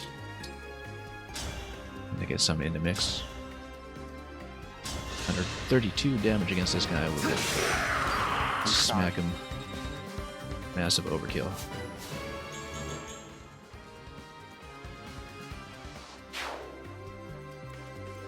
Okay. Yeah, Citrin can hit over here.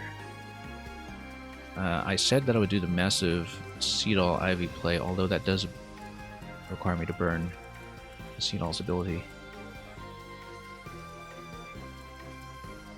But it does save me a lot of trouble. Potentially. Wyvern Knight. Yeah, because this guy's going to hit a lot of stuff. Potentially with that speed 5 bonus as well. So let's figure this out. Chloe's going to hit. The other thing Chloe can do is drop her doubles. And if she does that, then we're able to bait another group in.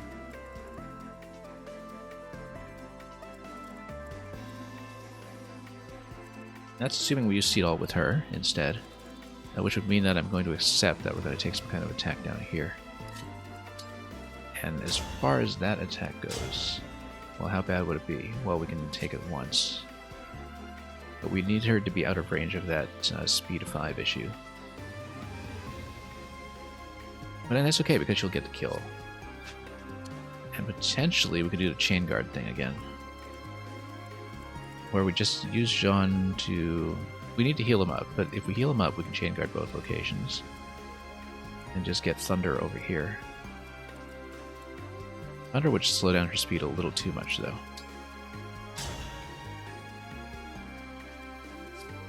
Because it would be speed 16, she would get doubled.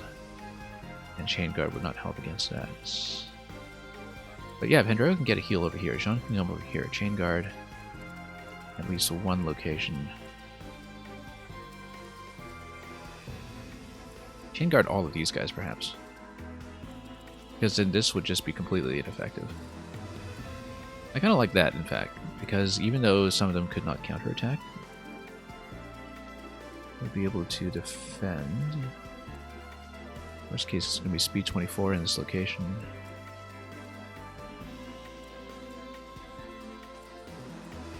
I kind of like it. A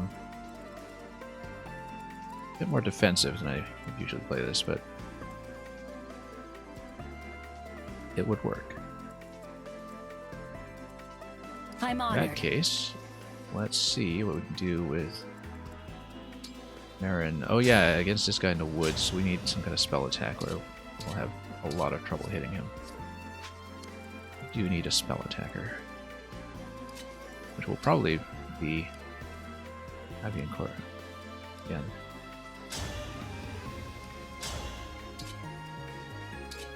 Yeah, hit 12 with that. We're obviously not using the Thoron. L-Surge has the infinite hit, and that's probably the best thing we can do. We can even have her attack twice using Seed All. Or we could just use Louis and push. It's 48%, not great. We actually want Louis back here, because then we have all of the attackers come in the way they usually do, and just pick them off. We wouldn't be able to pick off this guy, because it's a little too far, but... You haven't gotten around to playing table turf yourself yet? I kind of wonder how the multiplayer meta would work. The AI is pretty easy to beat, even at the highest level. Once you know what you're doing. I mean, I haven't really played around with customizing my deck much because it's flexible enough that you don't really need to optimize that much against AI. Against human players, there's probably quite a lot of depth to the meta that we haven't even seen yet. We could just also... Yeah. The low hit percentage is the main issue here with fighting this bow because we kind of locked it down into this position on top of the woods. But...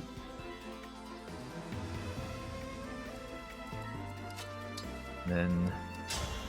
What's the attack number I was looking at here again? 13. 3. You know what? We'll just attack into this. Block it off.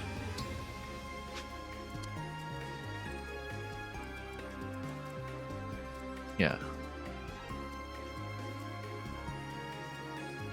Maybe so.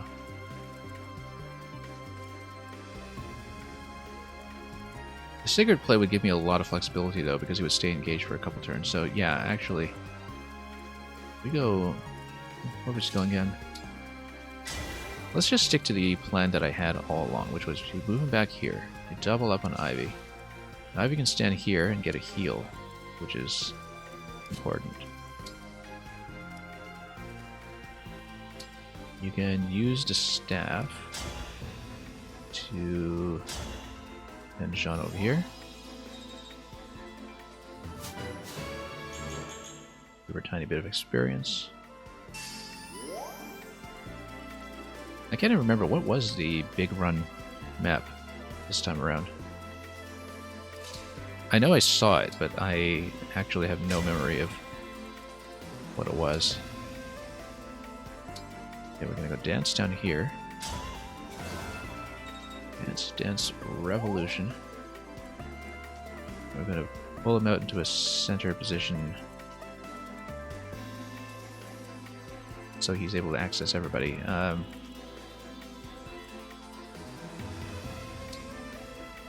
Yeah, we'll just pull him back here. Anyway, Ivy and Corin. This attack will also just freeze the enemy, so easily taken care of. We'll just fly her all over the map. Inkblot Academy, okay. So someone's gonna have to stand in that central tower.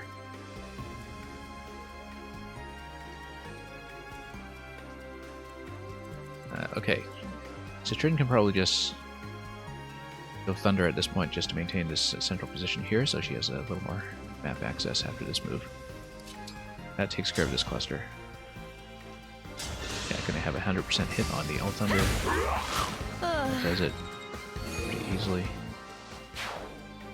I'm using the engage powers a little more aggressively than I expected, but we'll have plenty of time to refresh them, I hope, before we run up to hit Roy. Okay, Chloe and Lynn will hit this. In fact, if you stand here... Oh no, you need to engage anyway because the standard bow won't do it. And Javelin won't do it either. So, yeah, she needs to engage anyway. But we don't need to use Astra, necessarily. If we just engage in this position... no, she's within range of a lot of attacks. Well, mostly just this attacker. 39 damage incoming, and then... no, she wouldn't be, because we can pull her back out. We have the move that allows her to retreat. Let's take out the bow first. We're going to try it with... Well, let's see about the Flashing Fist. 39% hit, not good enough. Although that does so many hits that it would probably break it just fine. Let's get Hannah up in this position.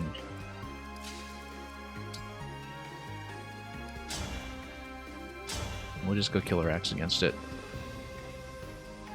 We just need one of these to hit for a big chunk, I think. A little product demo.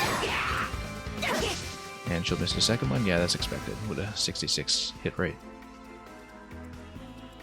And then we'll just get someone in here to punch that out. Probably just Marin. And yeah, we don't care about this guy because we'll kill it this turn.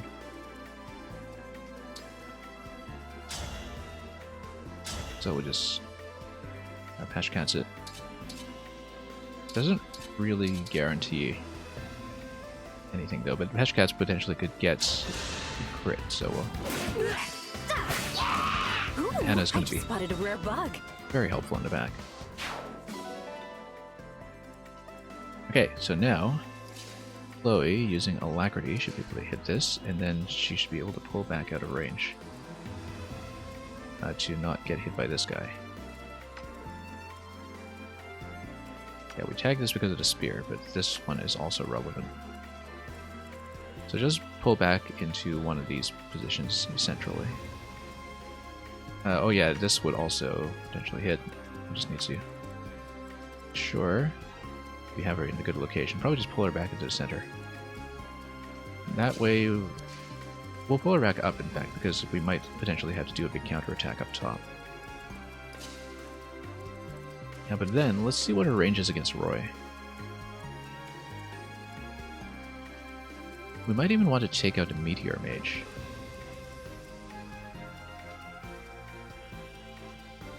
So we'll just keep her in a general neighborhood, I think, and then we should be able to take out quite a bit. So we do need to engage, but then the bow will kill it. And we'll pull her back out. I can't retreat now. Okay.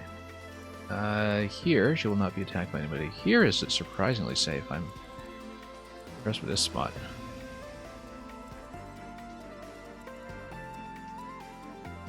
But we probably don't want to potentially get trapped around there, so let's pull her back out. As long as we can hit the meteor, I think. That would be the best idea. Unless we get a substantial amount of damage on Roy. Because Roy could probably just be healed up out of that. No healers back here, though. So, with no healers, the main risk is that if we tag Roy, he might start running out, charging us. But that's okay, because we want to get him off of that tile anyway, so... Let's see what we're doing with range then. 1, 2, 3, 4, 5, 6, 7, 8, 9, 10. So... we'll be hanging around this area regardless, but we need to take out each of the flyer customers, so... let's just pull back for the time being. Okay. And she is engaged, so we can start to drop doubles and take some damage. Anyway, the original plan was to move everybody into the middle of here before we were flanked by so many flyers at once. So let's just try to move everybody back into position. Okay, so this guy will not hit anything, but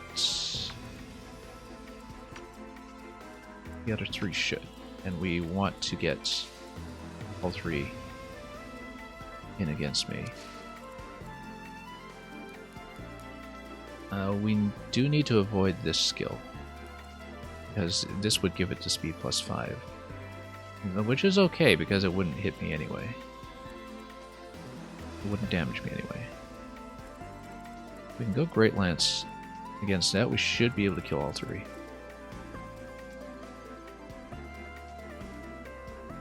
And then we'll just need to do something against this last straggler over here. He'll come attack. He'll come play. Do we have something to heal him up? Yeah, we can.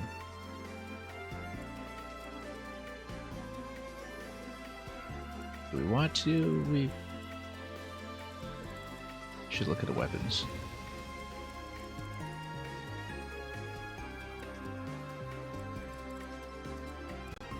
I might also just want to pull this cluster, except the spear, of course, will be an issue. Yeah, we can just let these guys fly down, actually. I think we can pick them off pretty easily. But then the question is, do I want to pull this whole cluster at the same time, which might be unwise. We can't quite go far enough anyway to pull everybody.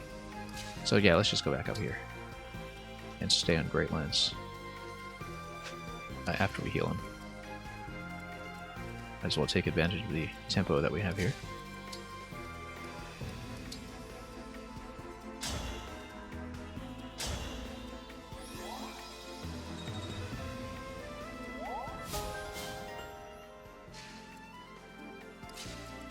And we'll move up.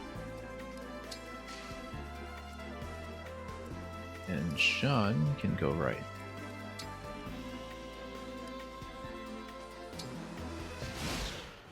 Okay, pretty clean turn. And as before, we'll take out everybody.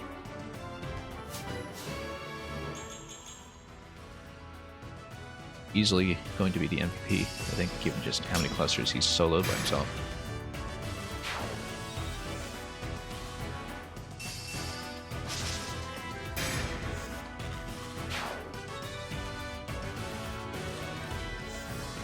Okay, that will be able to take out with the bow. I'm not worried about it. We do have quite a lot incoming now, though. Let's mainly watch out for the ranged attackers. Also, the fact that I can't quite go far enough here, but that's okay. Ivy could potentially do something about this. Ivy is also still engaged and is able to freeze the unit.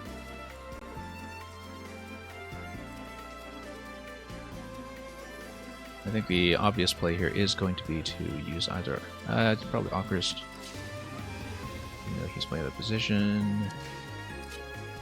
Gato can kind of rush up here for defense, so.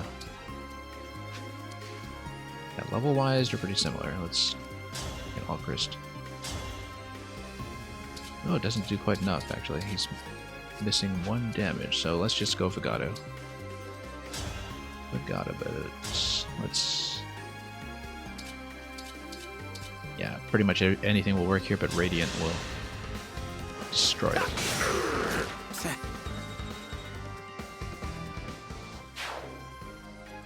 Okay. Now, if we have any kind of teleportation, we could also move way up with the Worm Slayer, but I think we can just have this guy try to attack directly into the Worm Slayer, and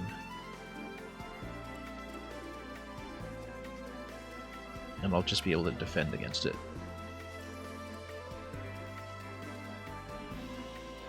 The only thing we need to be wary of is, of course, the air raid ability. It just means that we'll need to stand in say, this location here, so the air raid won't hit. Then it'll try to surround me, I'll just... Oh, I actually can't move in. Why can't I move in? To the woods here. Oh, because the forest is flyers only, I didn't realize that. I thought these were just normal woods tiles, but this is actually a flyer only tile. I completely did not realize that because they just look like normal trees, right? Like they just look like... Let's see if we can zoom in here. Any other trees, but there's a difference between the forest tile and a thicket tile. Forest tile is flyers only, but aesthetically it totally doesn't look that way. Interesting. That's an element of the map I didn't even think about. I just assumed that I would naturally be able to walk through here. But the central area is actually completely blocked off to my ground forces. So we can't just stand inside. Even if we do have the speed bonus on this guy, though, he will not be able to double me, so it doesn't matter that the air raid ability exists. We can still fight it directly and kill it with the Worm Slayer. Might still be beneficial to freeze its position with Ivy, though. Its Tomahawk at 2 range also is a bit of a concern, because it would hit and I would not be able to fight back. Naturally, we should take advantage of the bow here to just try to pop off whoever we can. Now we've got lots of bows, in fact, a surprising amount of bows. We'll just do some magic attacks, area attacks, and we'll just take out everybody we can. We know Pendreo can take out one. Should he go over to Spear? Let's see. He'll have Vantage. I think that'll be a good idea, so we just get rid of the Spear right away. Marin, using Levin's sword, is not quite able to take him out. Though she does get close. Let's take a look at the resistance here. I think it should be the same across the board. So the Levin sword won't completely do it. Now Sean and Erica will be able to hit either of these with Flashing Fist, but with Flashing Fist you want to make sure he doesn't get hit afterwards. Which means dealing with these guys somehow.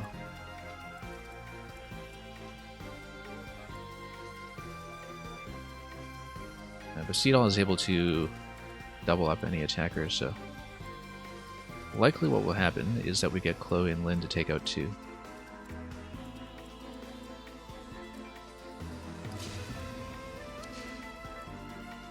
I don't know if we can get close enough in position to deal with the remaining one, though. Where's my...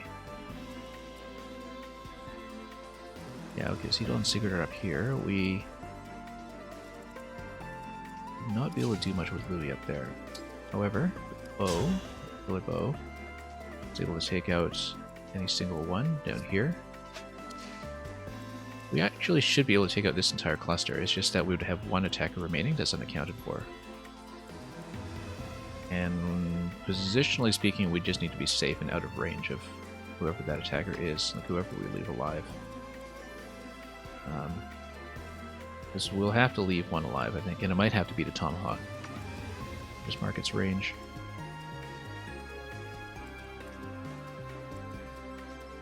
In that case, let's start moving. And Tomahawk's gonna do 39. Yeah, that's okay. It's slow, though. Slow enough that I really don't have much cause to worry. Let's see. Where's my avatar? Down here. Actually, you know what? If we use Corrin's L Thunder, we just freeze it. And then it's no problem. Only issue is that this guy will attack it still. And 41, 17 speed.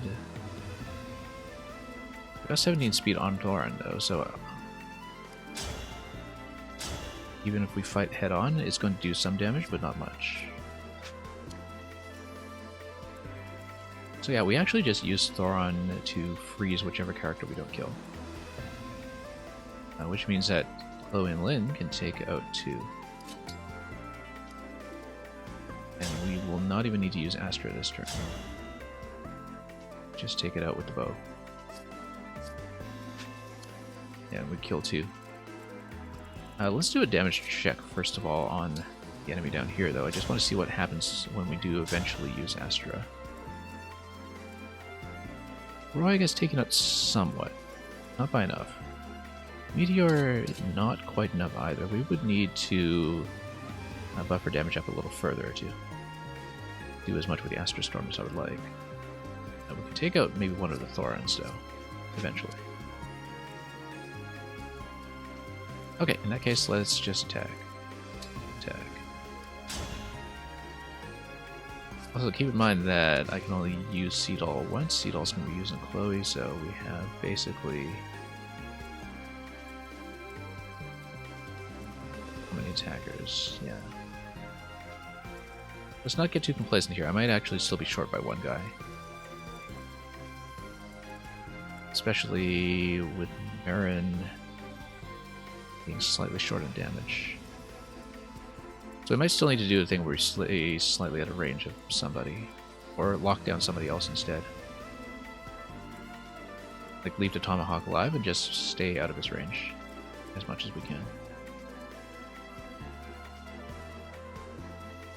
Because can I do this with only leaving one alive rather than 2? Let's see. Full trick to this. But anyway, Pendero can only go here. He has to attack, so he's going to go down here. And he'll take out the spear. First one's free! Beg for forgiveness! Now that was a party! Okay, that could have gone badly, but it did not.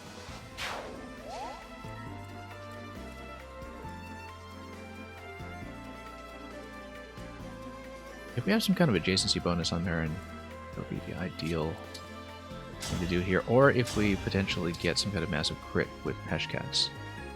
That's actually probably the best play. The thing with the most potential to outright kill is Peshcats. Using the crit bonus. Anna and Lucina we can just send back here. Unless... yeah, because... 2, 3, 4, 5. No, she can be back here and she can tap one of these guys. What we really need is Rajan and Erica, the ones who come in here with Flashing Fist. Come and get it! Goodbye.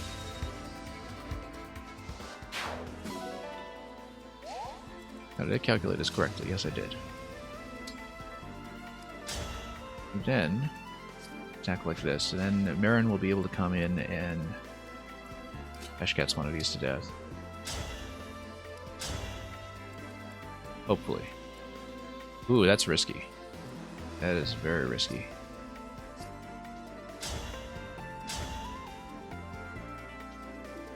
Because if she does get hit in return, then we're potentially in a bit of a bind.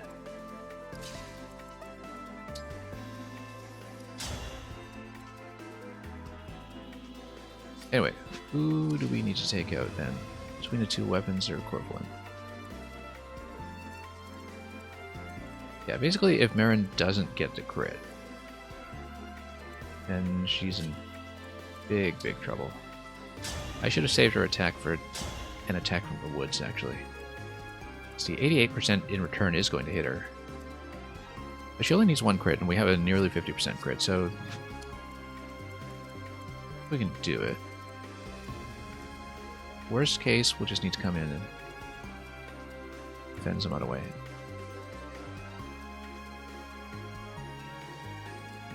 Did she have any support with Anna? I don't think so, so should maybe take her in right away. 11's sword will not do enough, as I established earlier. Oh, well, the dagger. I don't think she'll get any good adjacency buff from Cena, right? Okay, no.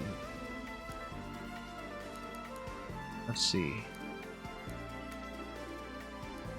We want Anna in because she'll be within backup attack range.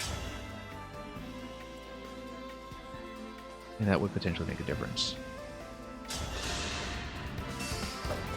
No, we don't! Come again!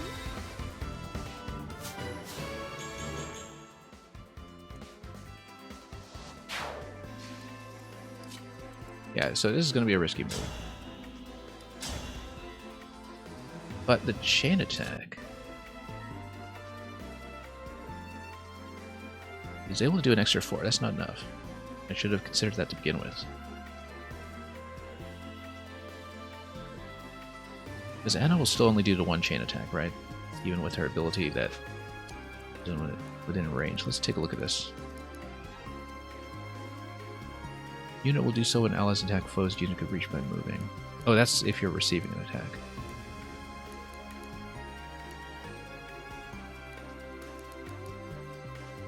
Yeah, and it already participates as a backup, so it's not too relevant.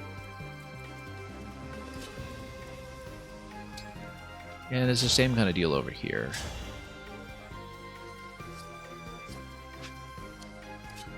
Although with slightly better percentages. We should have probably used that healing item on her earlier that I totally neglected. The worst case is that we will maybe bring Seedall over there to block with her instead. Let's do it. This may be a disaster. Let's do it. It's a 50% crit, we just need one of them to hit. Oh, that's bad. Okay, that was the worst case I was worried about.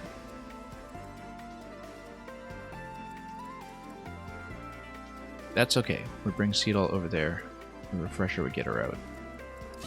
We can just get the kill with her.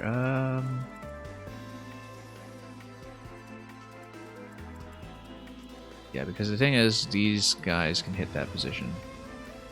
We need to get her out. And it does leave Pentareo pretty exposed right now.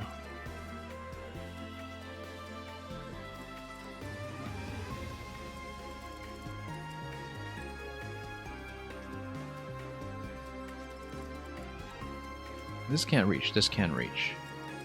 Ivy comes over here and freezes this unit.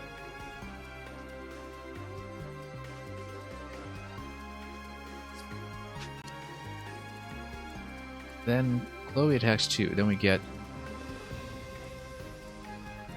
this one down, this one down. Nobody's going to hit over here. Then we just have one unit. We have Pendreo who's within Tomahawk range, and that's okay. He's going to counterattack and eventually kill. So this will work.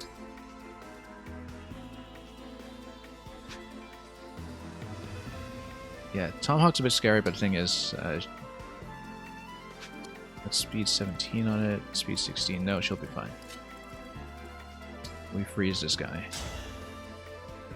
and we're okay. That's okay. The miss is fine because it still freezes. Does not matter if it misses.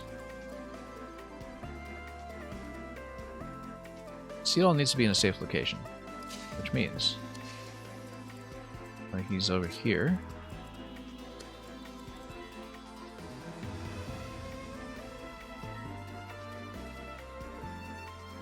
Which means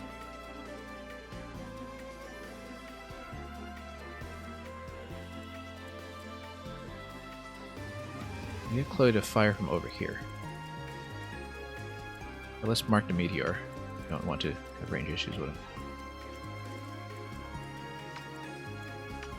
Yeah, Tomahawk goes here.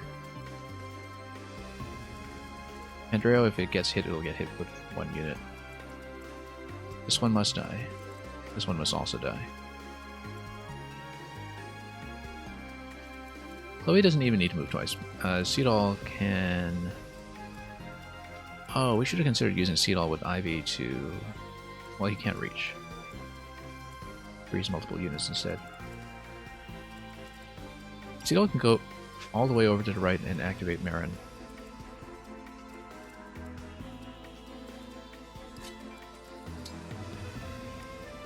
Idea will be to go like this.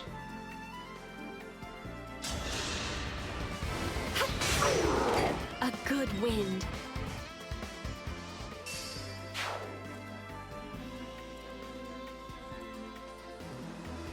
And yeah, no, the issue with moving first with her is that potentially you get her within Tomahawk range. No, that's fine actually. You move her here, use Seedall, you activate her, you pull him back.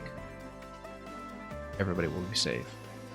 Because the idea is that you want the Tomahawk to attack into the magic units. It'll do a ton of damage, but it will also be substantially taken down in return, so...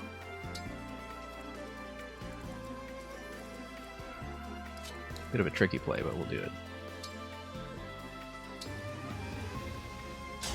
Basically, we'll pull back after this. And oh yeah, he's so powered up with counter at this point that we have 3 units of movement to pull back. Which is good because... yeah, this will hit either one of these and they will survive. As long as it's not a crit or something. Yeah, so we just pull back here instead. And that will do much more than enough. Come and get it! I can't retreat now. And then we can just move her... over here is fine.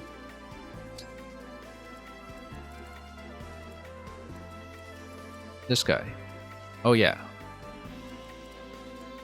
Oh, I hope I didn't mess this up, because this guy is within range of hitting her for 41. Maybe I did mess this up. Maybe I did mess this up.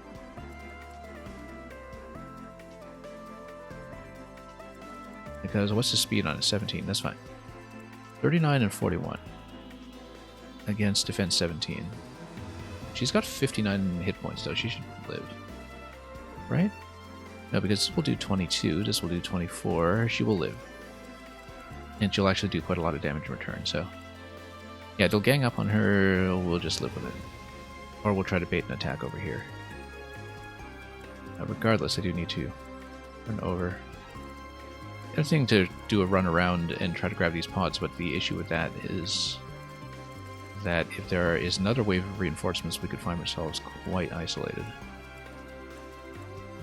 I kind of like to play it that way though, because worst case we'll just find some way to rescue that unit out. We just don't want a ton of reinforcements to spawn on top of me and go over on this side. I think it's a consideration mostly because otherwise it just takes way too long to walk around. But anyway, let's move some of these fellows out.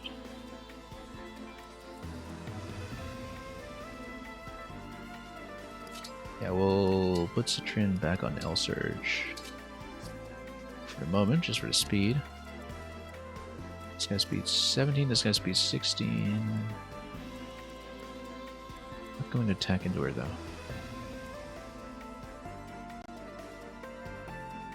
Yeah, it's definitely going to go here. For sure.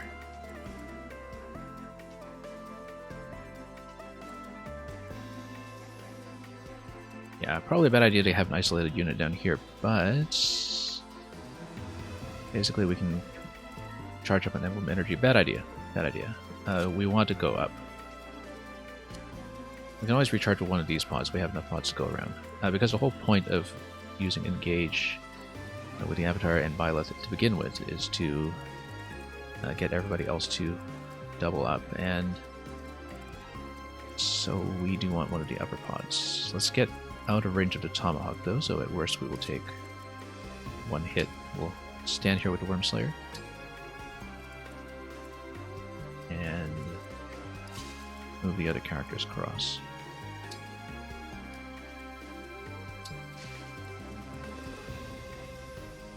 And yeah, Citrin will just move her over here. Then Louis will move him down. Should be in good shape. That's fine. Again, as long as the other one doesn't crit. Yeah, hit rate's not good on those guys anyway, so we'll do that, and now we are in business. Okay, we have a pretty limited opportunity to drop Astro and Chloe. That's okay, because if we fly her over, then she can actually be one of the units who grabs a pod from that side. And we just snipe off as much as we can. Yeah, if I outright kill, then we can get rid of the Thoron mages, at least. Roy will just kill some out away, because the thing about Roy is that he has holdout, which means that we always have to tap him for an extra attack after we effectively do enough damage to kill him. We always need extra attackers on him, so we should be thinking ahead and removing as much as we can from the board ahead of time. For example, by going Astra over here, killing the Thoron and killing the other one, because we one-shot it right away. Anyway, let's see what we can do over here. Nobody here is really within range. Marin can go over here, and 11 Sword will not get the kill, but it will get a break. Oh, we really should heal her up before things really go south.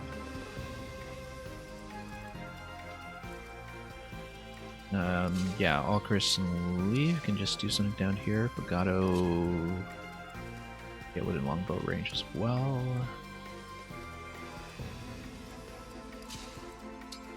Sure, let's just tap him for one. Massive overkill, but I'm sorry.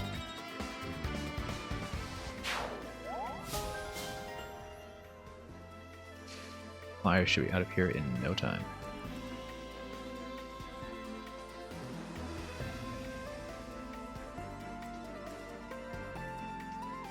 And yeah, we will actually refresh in this spot. If we can. I'll even use Fogado to punch my avatar into that spot,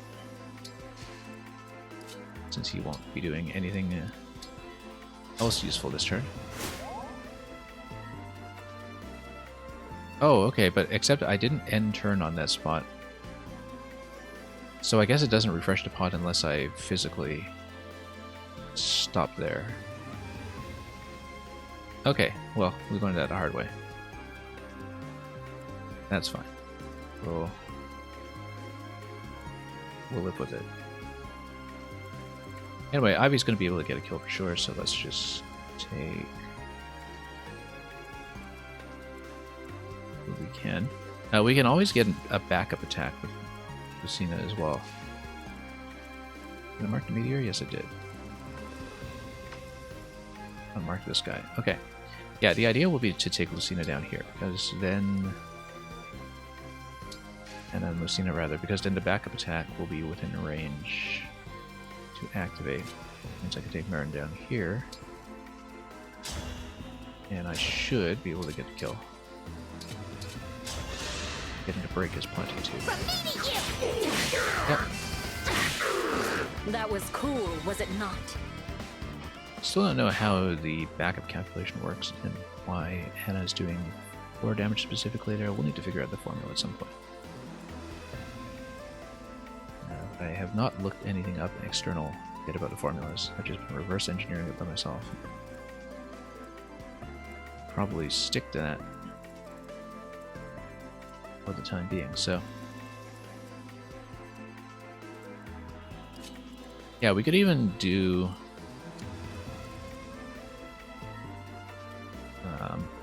well, this is impassable, so we can't really do much else with Owen Lin right this minute, but let's heal up first of all. This is kind of important.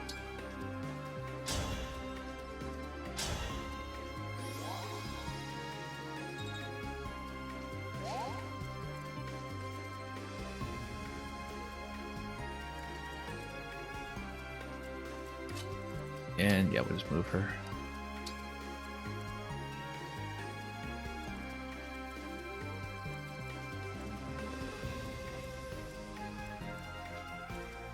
And we'll do Astra out the back. 2, 3, 4, 5, 6, 7, 8, 9, 10.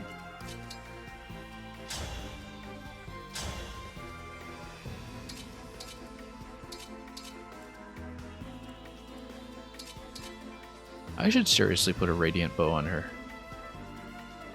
as well, because then you can do a magic attack with these powers in case you need to take out an armored unit. But I think we'll take out the Thorn Mages. That'll be the best way to do it. Meteor Mages might get it done. Unless we move my avatar into position. It's way out of position. Otherwise we would have had the adjacency buff on it. Yeah, let's just take out the Astra. What was it again? Yep, this spot here.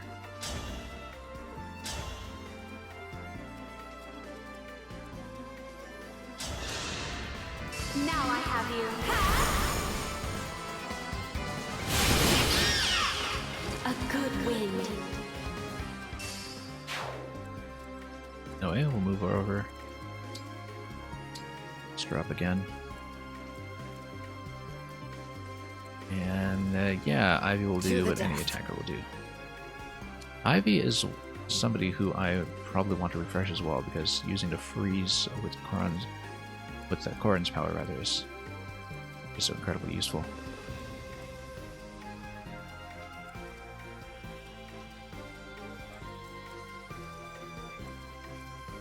Also, use her to drop a Dragon Vein to heal. Just get everybody back up and running and topped off.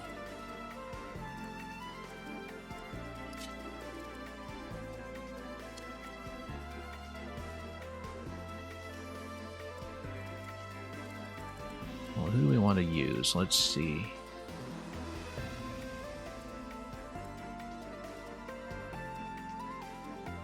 What we could do is we can activate Chloe and then get her to start dropping doubles over here to start pulling out some of these guys. Realistically though, Meteor would just drop in that area. Where is she? Let's see here.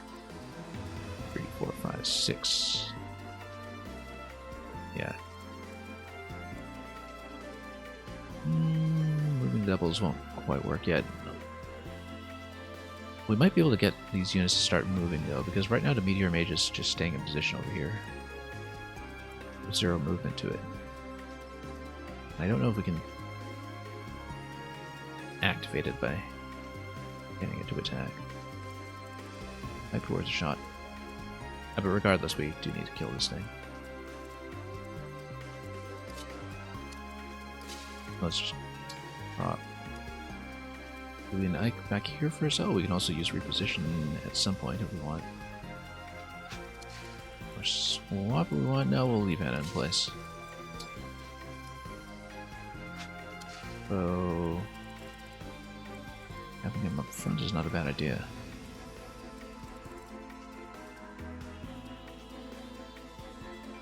Yeah, I'll be able to do plenty of things here. With the swap, the advantage is that we get Seedall to move him up front. Except it's against a lot of mages, so we don't want him to move too far up front anyway. To begin with.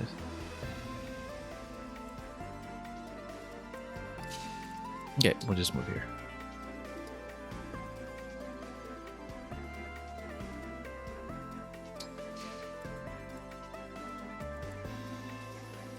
In fact, we can even get Anna and Lucina killed, just to be extra fancy.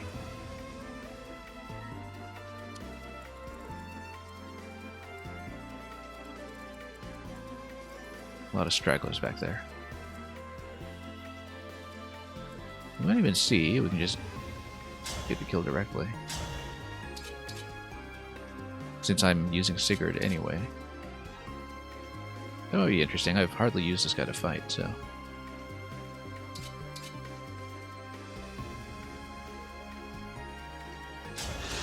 Oh, let's do that. Let's change things up a little bit. Death is in the cards. He's engaged. This love is a crime.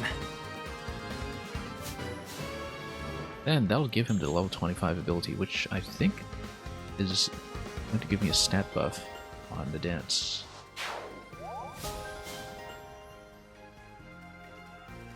And yeah, he's going to have lance power, which he doesn't use anyway. It kind of makes sense for him to sit back here with Sigurd and try to grab one of these spots, because that will allow him to dash all over the map, but we'll stand back here for time being. Okay. Maybe it'll be good.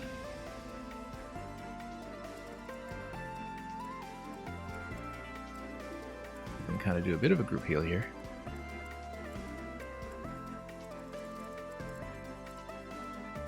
Resilience 27, which is pretty good, because, I mean, it's going to be 40 magic attack from these guys, but speed is not actually great. Which means, potentially, well, this is her last turn on Gage, though, so potentially we use her to grab one of the pots down here. So I kind of like the idea of taking her down here instead. We'll see if that triggers anything specific. You can kind of use the Dragon Vein to heal herself too, and heal Seedall.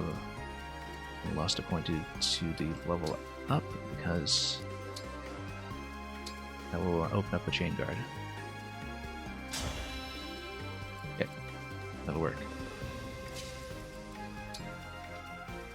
And Jean and Erica still have their power.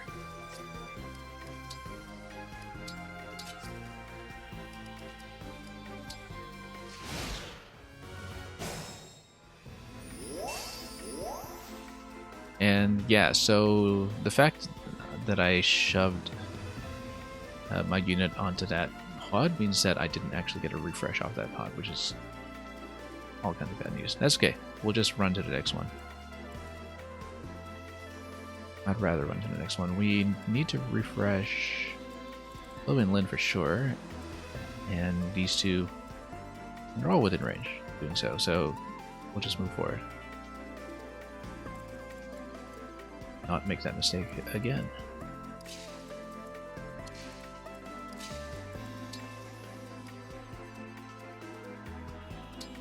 And we'll just run the whole crowd over. Slowly.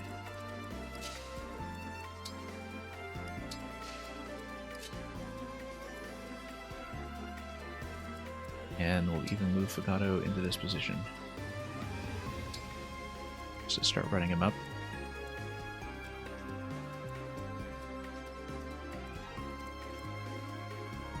Yeah, I mean, Corin will stay here. And even drop another Dragon Vein, probably.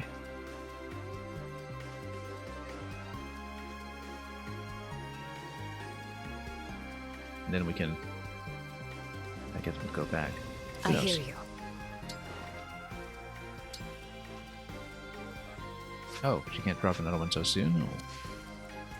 Oh, because on an Emblem energy square, that's why. He has to claim it first.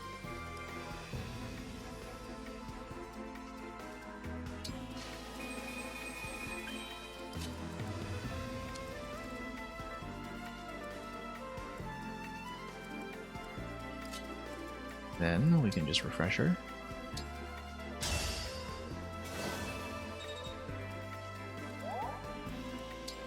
And sit on this pod, although he'll need to sit there pretty much for a turn. So, might not be that useful. But we'll just try to get everybody else back into position for whatever is coming next. So, we need to think about how we're going to start tanking magic attacks here. I'll probably just put somebody like Pendreo up front. And that may start drawing out some units, but we'll see. It'll definitely bait the meteor, and it will barely do any damage, so we'll be fine. We'll stay on Hellfire, take some hits, but will not be too deadly.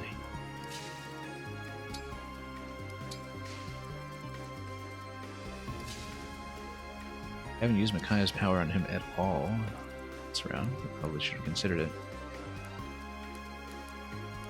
But no need.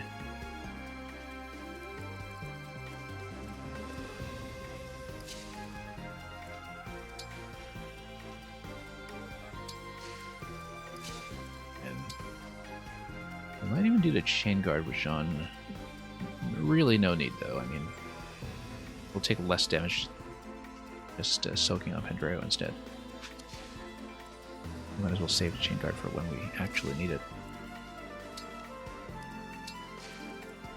Understood.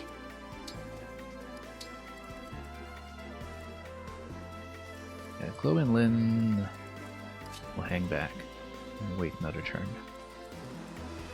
Unless they can get some snipe now, I don't think they can. I mean, they can come here and drop doubles just to see if we can bait an attack.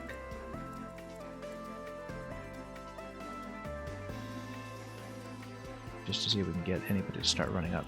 But no, I think we'd rather go back here. We can call it doubles, they'll disappear next turn anyway. Oh, also notice that after calling doubles, I do not get to use Canter. That's kind of important to know because I was putting Canter on her in the first place to set up that kind of play, and that is unfortunate that that would block me off. Yeah, I didn't know that. I thought maybe Canter is... Yeah, you can move 2 spaces after acting. Well, it's not letting me do it, so now we know. For balancing reasons. We'll move her back in for the attack. It would have been nice to drop a Dragon Vein here, but that's going to be fire only, so not happening.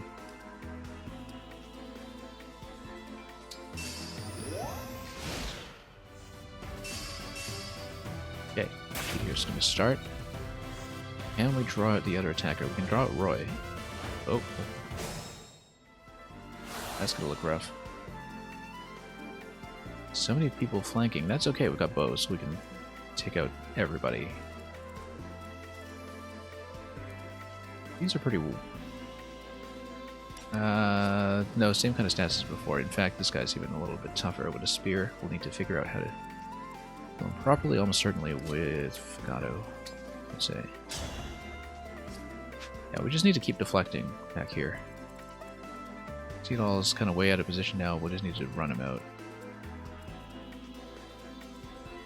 Yeah, let's mark the spear. We can take out the whole cluster. I'm pretty confident in that.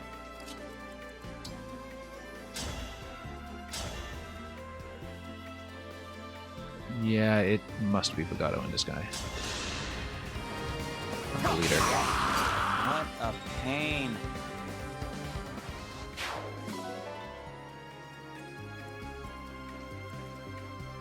Then... Slayer here. Yeah, we'll do this position just to keep offers at back.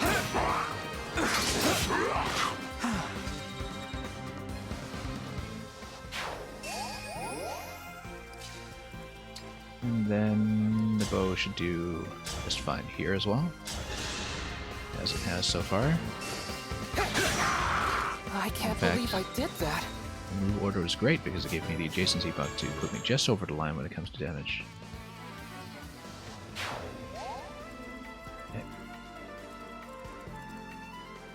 This cluster here, I mean, we can always try to move another unit in here to tank some damage, like moving Louis down there. Actually, I like that idea. We can go 1, 2, 3, 4, 5, and then cluster up. Then he'll have to take damage from the spear, but he'll take... well, or rather, he'll have to take a hit from the spear that's out of range, but he'll otherwise be doing okay. And he'll be much more useful there than in the bottom right, so... I think we like it.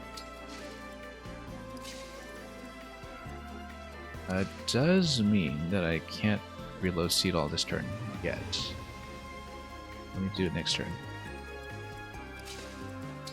But then it means that I'll also get to refresh him some other way.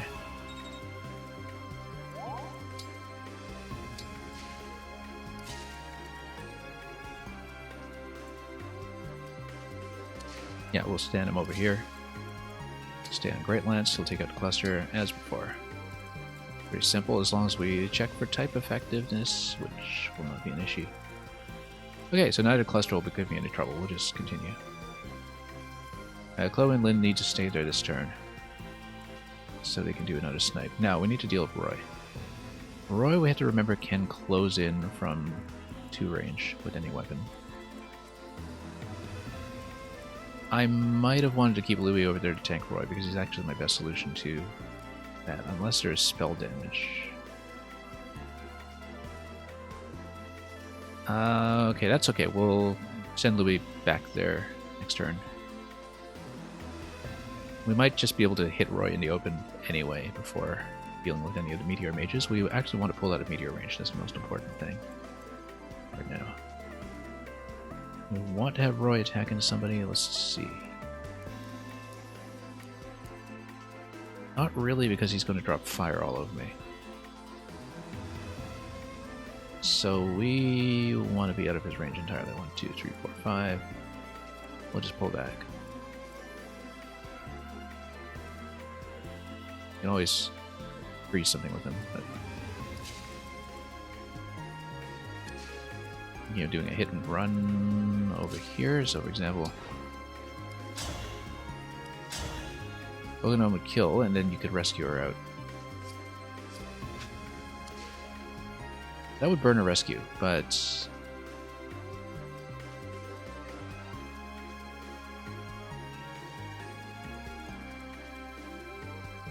well, we can actually do that on the final turn. If we have enough damage to take out Roy, then we just come in here and grab a little bit of extra experience by taking these ones out. We don't need to do it now.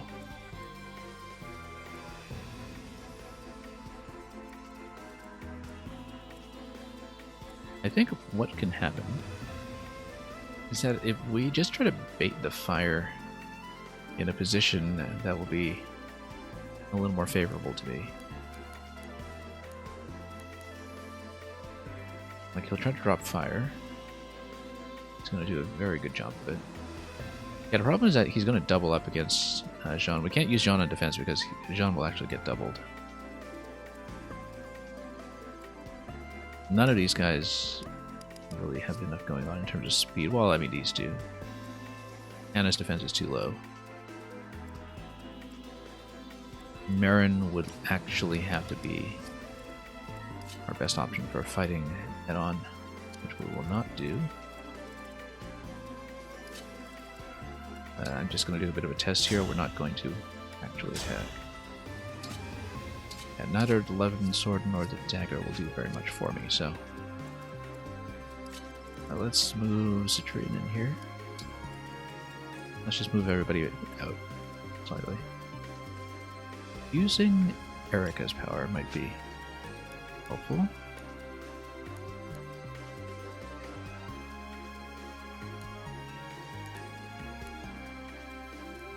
Yeah, because I'll get the defensive buff after taking a certain amount of damage. That's okay, we'll pull everybody out anyway.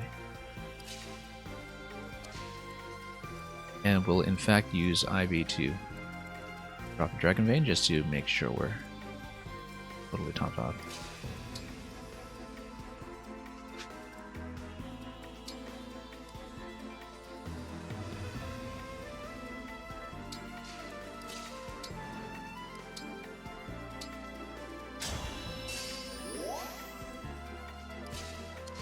We'll move these two back.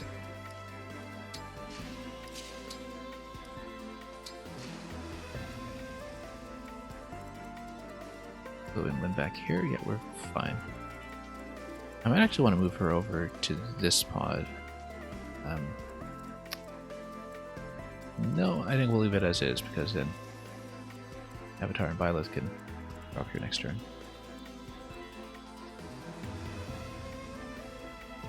Yeah, let's stay with this.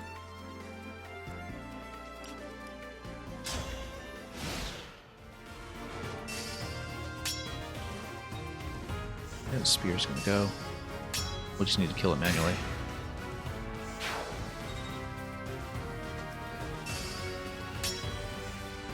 In fact, it's pretty clear what's going to happen next turn. Seedall is going to land on the Emblem Energy Square to refresh Louis. And Louis can move over and probably tank some damage. So Louis can go over here. Great Lance this one.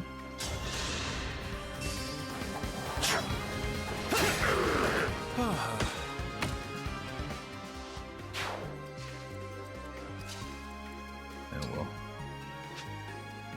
reload into this? I think so, anyway. Just bait Roy out as soon as we can. In fact, if we use the doubles on Chloe to bait an attack from Roy, that might be the best idea. Seedall does need to stay here this turn. He'll get the ranger back next turn from Cantor. So, no big deal.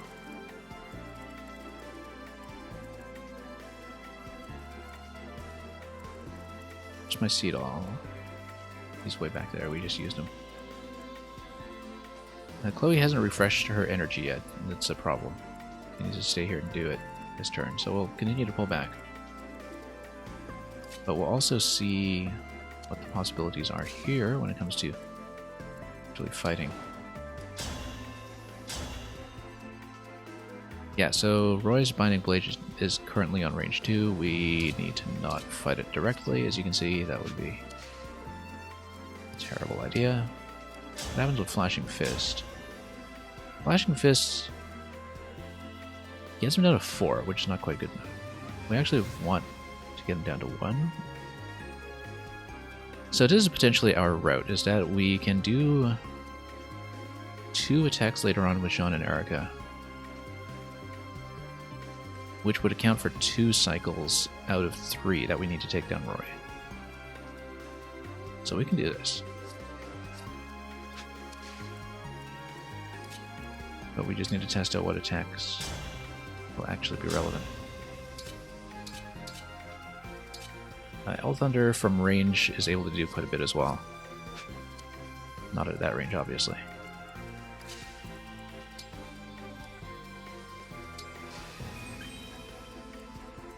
Yeah, that's going to refresh, which is great, because Fugato can then push.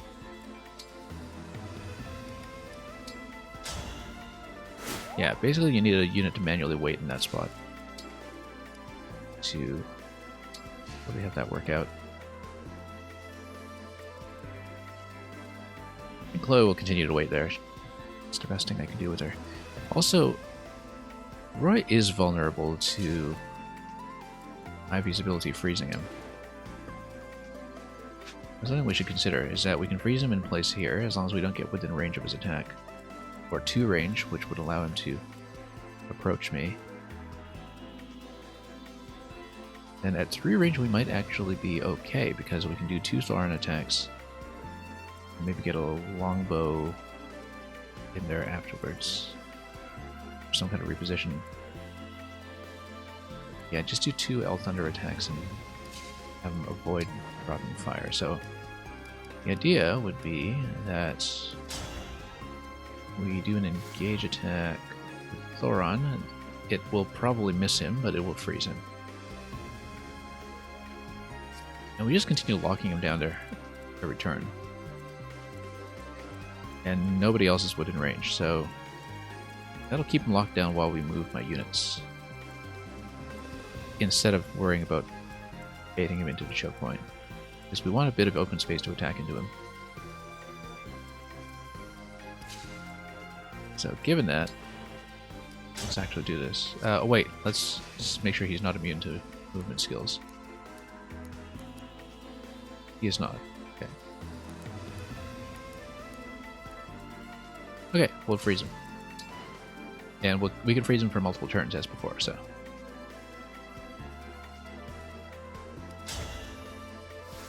Okay, we'll be engaged.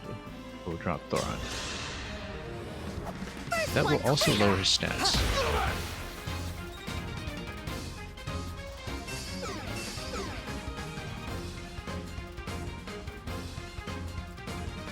In fact, if we can get some way to... Well, we could do a tome trade, perhaps using Pendreo to put him 3 range if we find a way to do it. The longbow would have been useful here, but in the absence of that, well... If anybody's going to approach him close, basically, they need to do it from an area where he won't counter. So we'll just take him down to 1 HP this turn. 1 HP is fine. We'll just deal with it.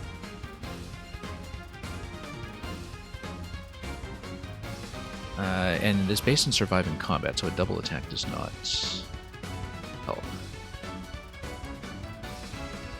But we'll use Citrin to hit him from 3 range. I think that's the best idea here.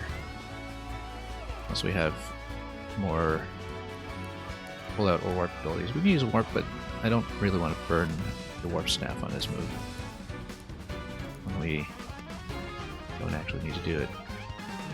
Does Makai have anything at 3 range? No, not really.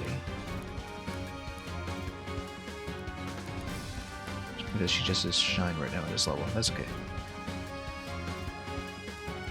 We need my longbows down here, basically, and that's okay. We continue to freeze them in position. Well, plenty of that to go around.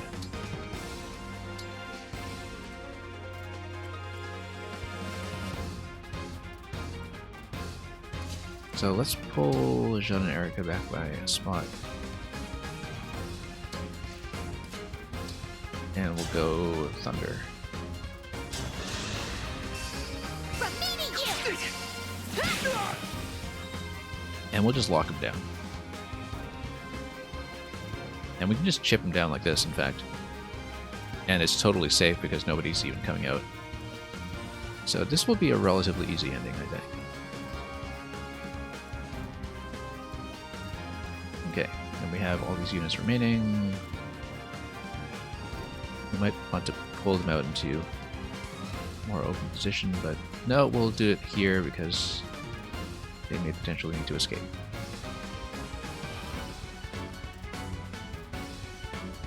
And yeah, we'll leave it as is.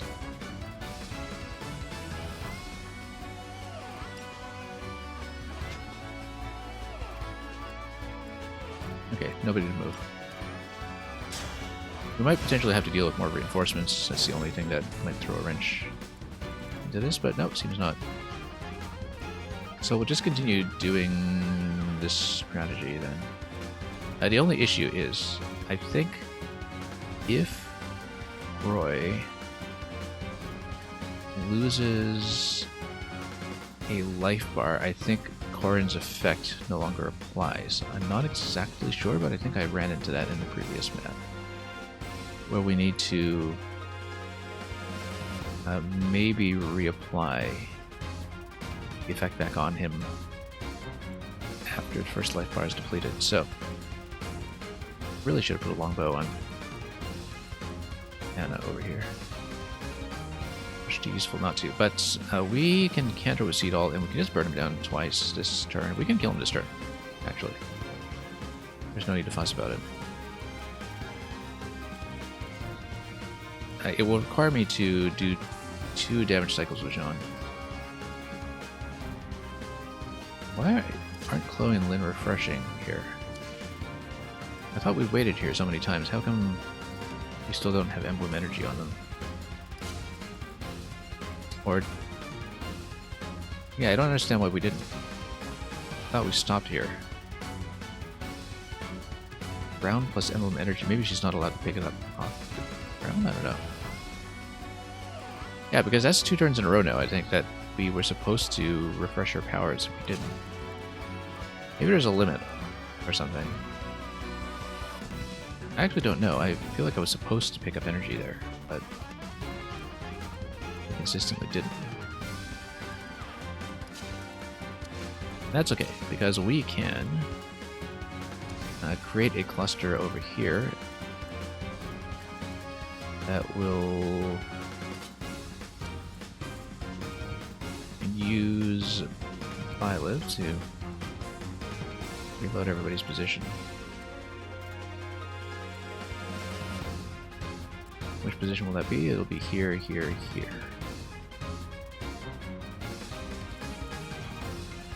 And yeah, we'll put Figano down here. Wait, let's watch this carefully. Yeah, down here. Okay, we'll just give up on that then. I guess we don't get to use her that many times.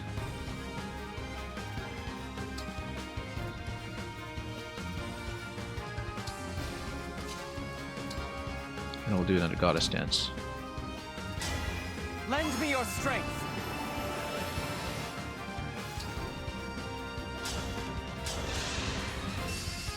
Allow me to demonstrate.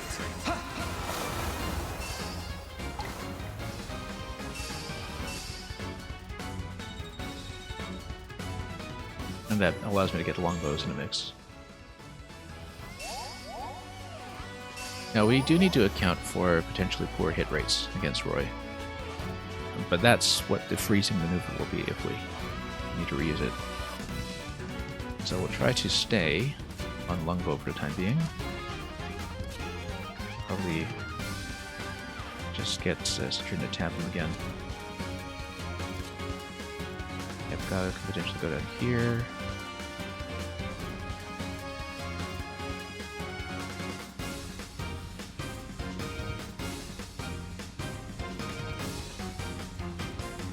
At this stage we know we can do this. Those 2 attacks from Jean will do it. Particularly with the second day buff. Not in this cycle, obviously, but yeah, and we'll need to potentially heal him out of that, so that's the only wrench in the puzzle. That we need to make sure the critical attacks are done with characters who can survive doing it.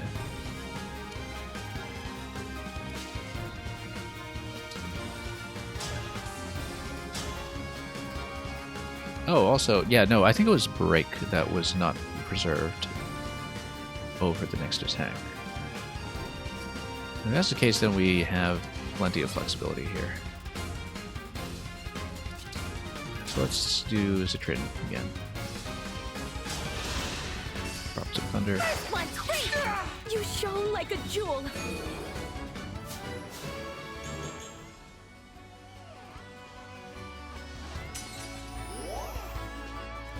And if we can get the Parthia kill on Anna and Lucina, that would be obviously fantastic.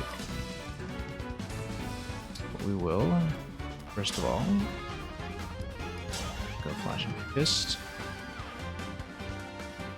And yeah, either one does 43. We don't actually need to engage, but defensively maybe that works a little better. No, it doesn't. Okay, that'll be equivalent. Right, because he had a stat debuff from Draconic. Let's make sure I know who Seedall can reach with his range. Join me for one song. Okay, he can go all the way up to here. So if we send John up here, he actually cannot refresh John. He needs to refresh somebody else. But that is potentially a wrinkle. That's... we need to think about.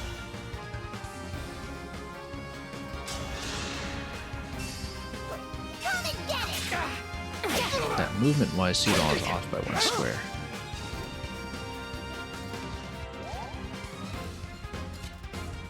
That's okay.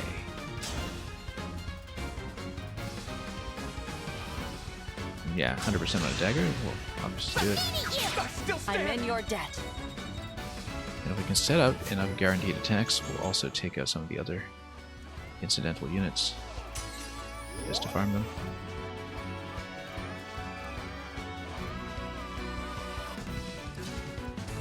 Anna and Lucina, always fun. The bow's only going to hit once, though.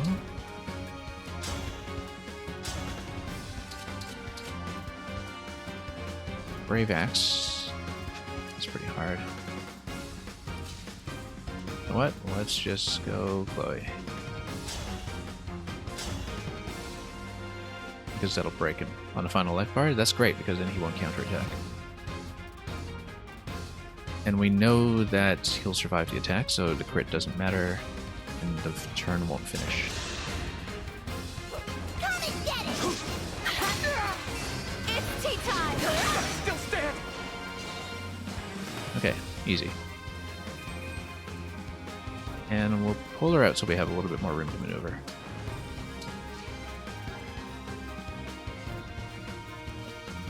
So now, what's that? Again, let's check the range here. Not as far as I'd like. But what we can do is we can use Louis to reposition.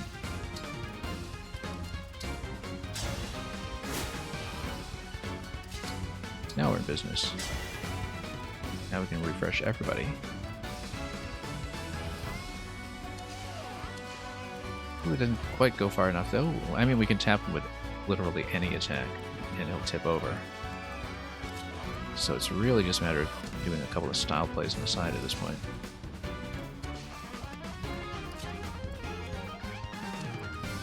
And likely we can't really do much, positionally speaking, other than just taking out a unit with Ivy like I said it would.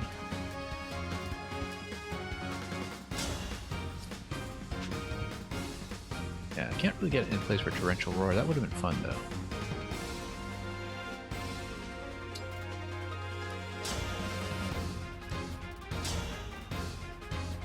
Anyway, we'll kill this one.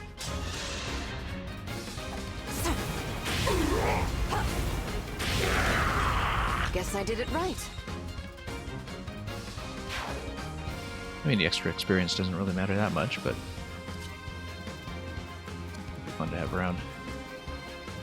Yeah, Seedall can then double up from Fagato, perhaps. So, yeah, a lot of these characters will be able to kill. I mean, can't imagine Anna and Lucina will have trouble with their hit rate.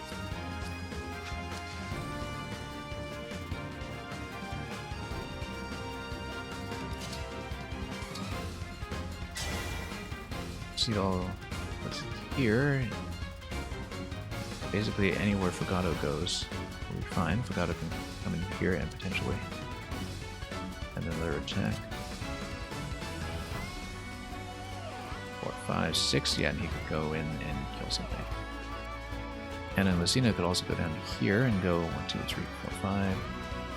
That's from there. Assuming that somebody else can do the 100% hit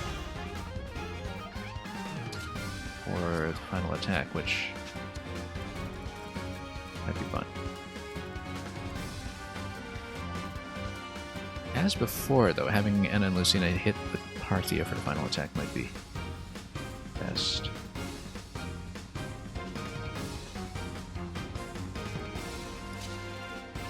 Yeah, all Chris is not really within range to do anything.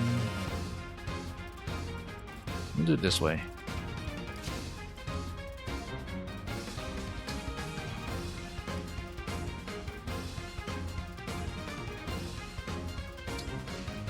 Will be a fancy play. That's how we do it.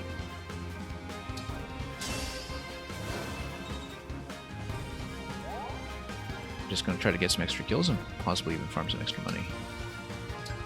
Using her ability.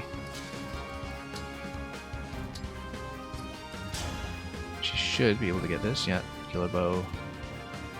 That'll be easy. You're pretty tough, you know. Okay, that's down. Anything else we can do? Well, probably... yeah, well, I mean... The warp staff could potentially move somebody down fast enough to get another kill, but I don't think I'm going to trade that for the meager amount of experience we'll get, so we'll just take Legato and we'll get the kill.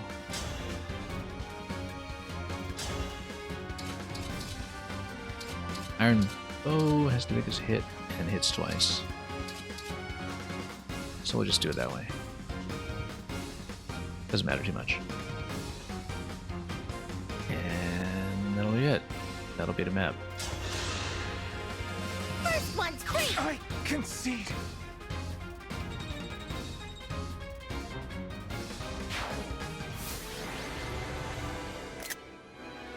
Okay.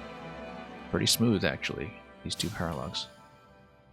Compared to the ones previously. I mean, I guess maybe we're ahead of the power curve on our main party at this point, so...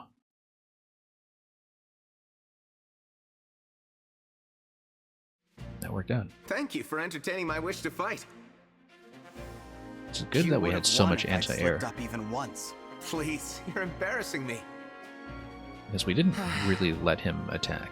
And it was the same with Micaiah in the previous map, and I think that's a trick to these. You outpace the reinforcements, you just don't let them attack in the first place. Oh, it's just that you remind me of somebody I once knew. She was a demon dragon, and King Zephiel of Bern wished to use her to destroy humanity. A demon dragon? Like you. Each of her eyes was of a different color. I never knew there was such a person. Well, I had a choice. Kill her and wipe out the dragons. Or save her. Can you guess which I chose? Which was it? I'll tell you the whole tale once this war is over. Aww. Okay then. Unfortunately, I don't think there's a promise But you for a have to localization of promise me Fire Emblem you'll 6. I'm looking forward to the story. I promise. Until that day comes...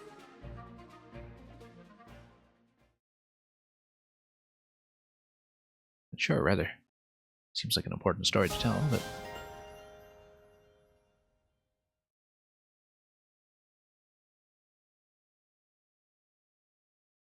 anyway, that's it for the paralogue. That'll be all we do in today's stream, but before we go, we'll see if there are any additional things like bond conversations, possibly supports to look at. We'll see what unlocks with Roy as well. And of course, we'll loot the map. But yeah, we'll probably put Roy back on Marin as before. Quite like that loadout for the time being anyway. As far as what we can look forward to for bond effects. Yeah, the strength will be great on her physical attack, and the sword power should affect the 11 Swords magical attack as well, which is going to be amazing. Yeah, because look at this sword power, it's going to turn her into a massive wrecking ball. Yeah, holdout is surprisingly not going to matter too much at that point. So we might want to consider whether we want to build holdout onto somebody else, but I think the sword synergy is going to be great with both the physical and the magical attack, so I like this idea. Sir Roy! Ready! And yeah, let's run around the map a bit. Next time, of course, we'll be proceeding to Chapter 20.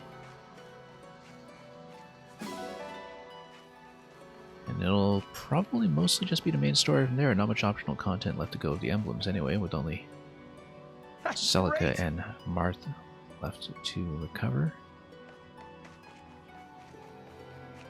I would imagine that Martha is going to come last.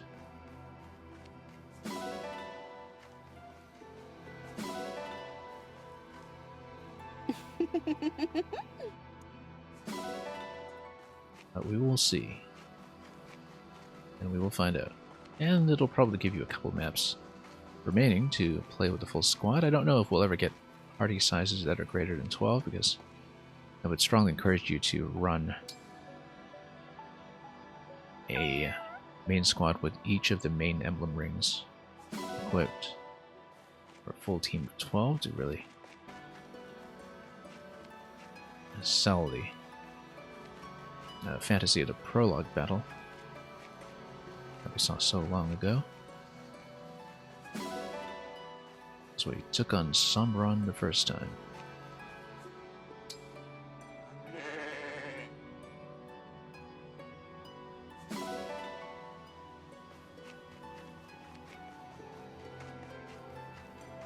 So here's the thing. When we're on the battle map, we're not allowed to run through the forest, which is, as you can see, just a bunch of trees occupying one tile. This was apparently flyers only. Well, now we can run through it, and now we see that while these maps are generally good about selling a sense of scale with the terrain, the single forest tiles that you're apparently not able to walk through, well, maybe not so much. Close enough, though. Close enough. The other choke points that we dealt with are fairly visible to see, including Roy's little fortress over here that we never wound up approaching, and upon his pedestal. That's what a healing tile looks like. Anyway, let's exit. Up to the map we go.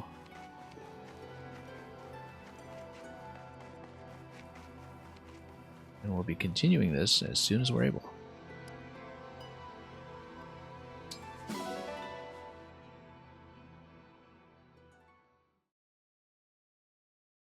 Like I said, we were off of this game for much of the week, but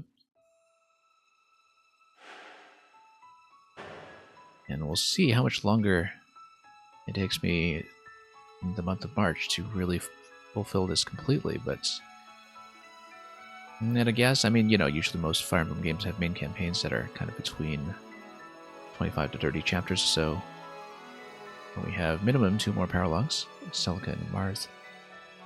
And so we probably have, I don't know, maybe another 10 or so maps, give or take a few, ahead of us. That can be done maybe over the course of 2 weeks if we really push at it, which will get this game done just in time for some of the content that we want to start featuring in late March. That's without the DLC paralogs though, and the DLC does come with some extra maps, which we'll do at some point. We might wait until later in the Season Pass releases to show that off though, and take a bit of a break from the Emblem and come back to it much later.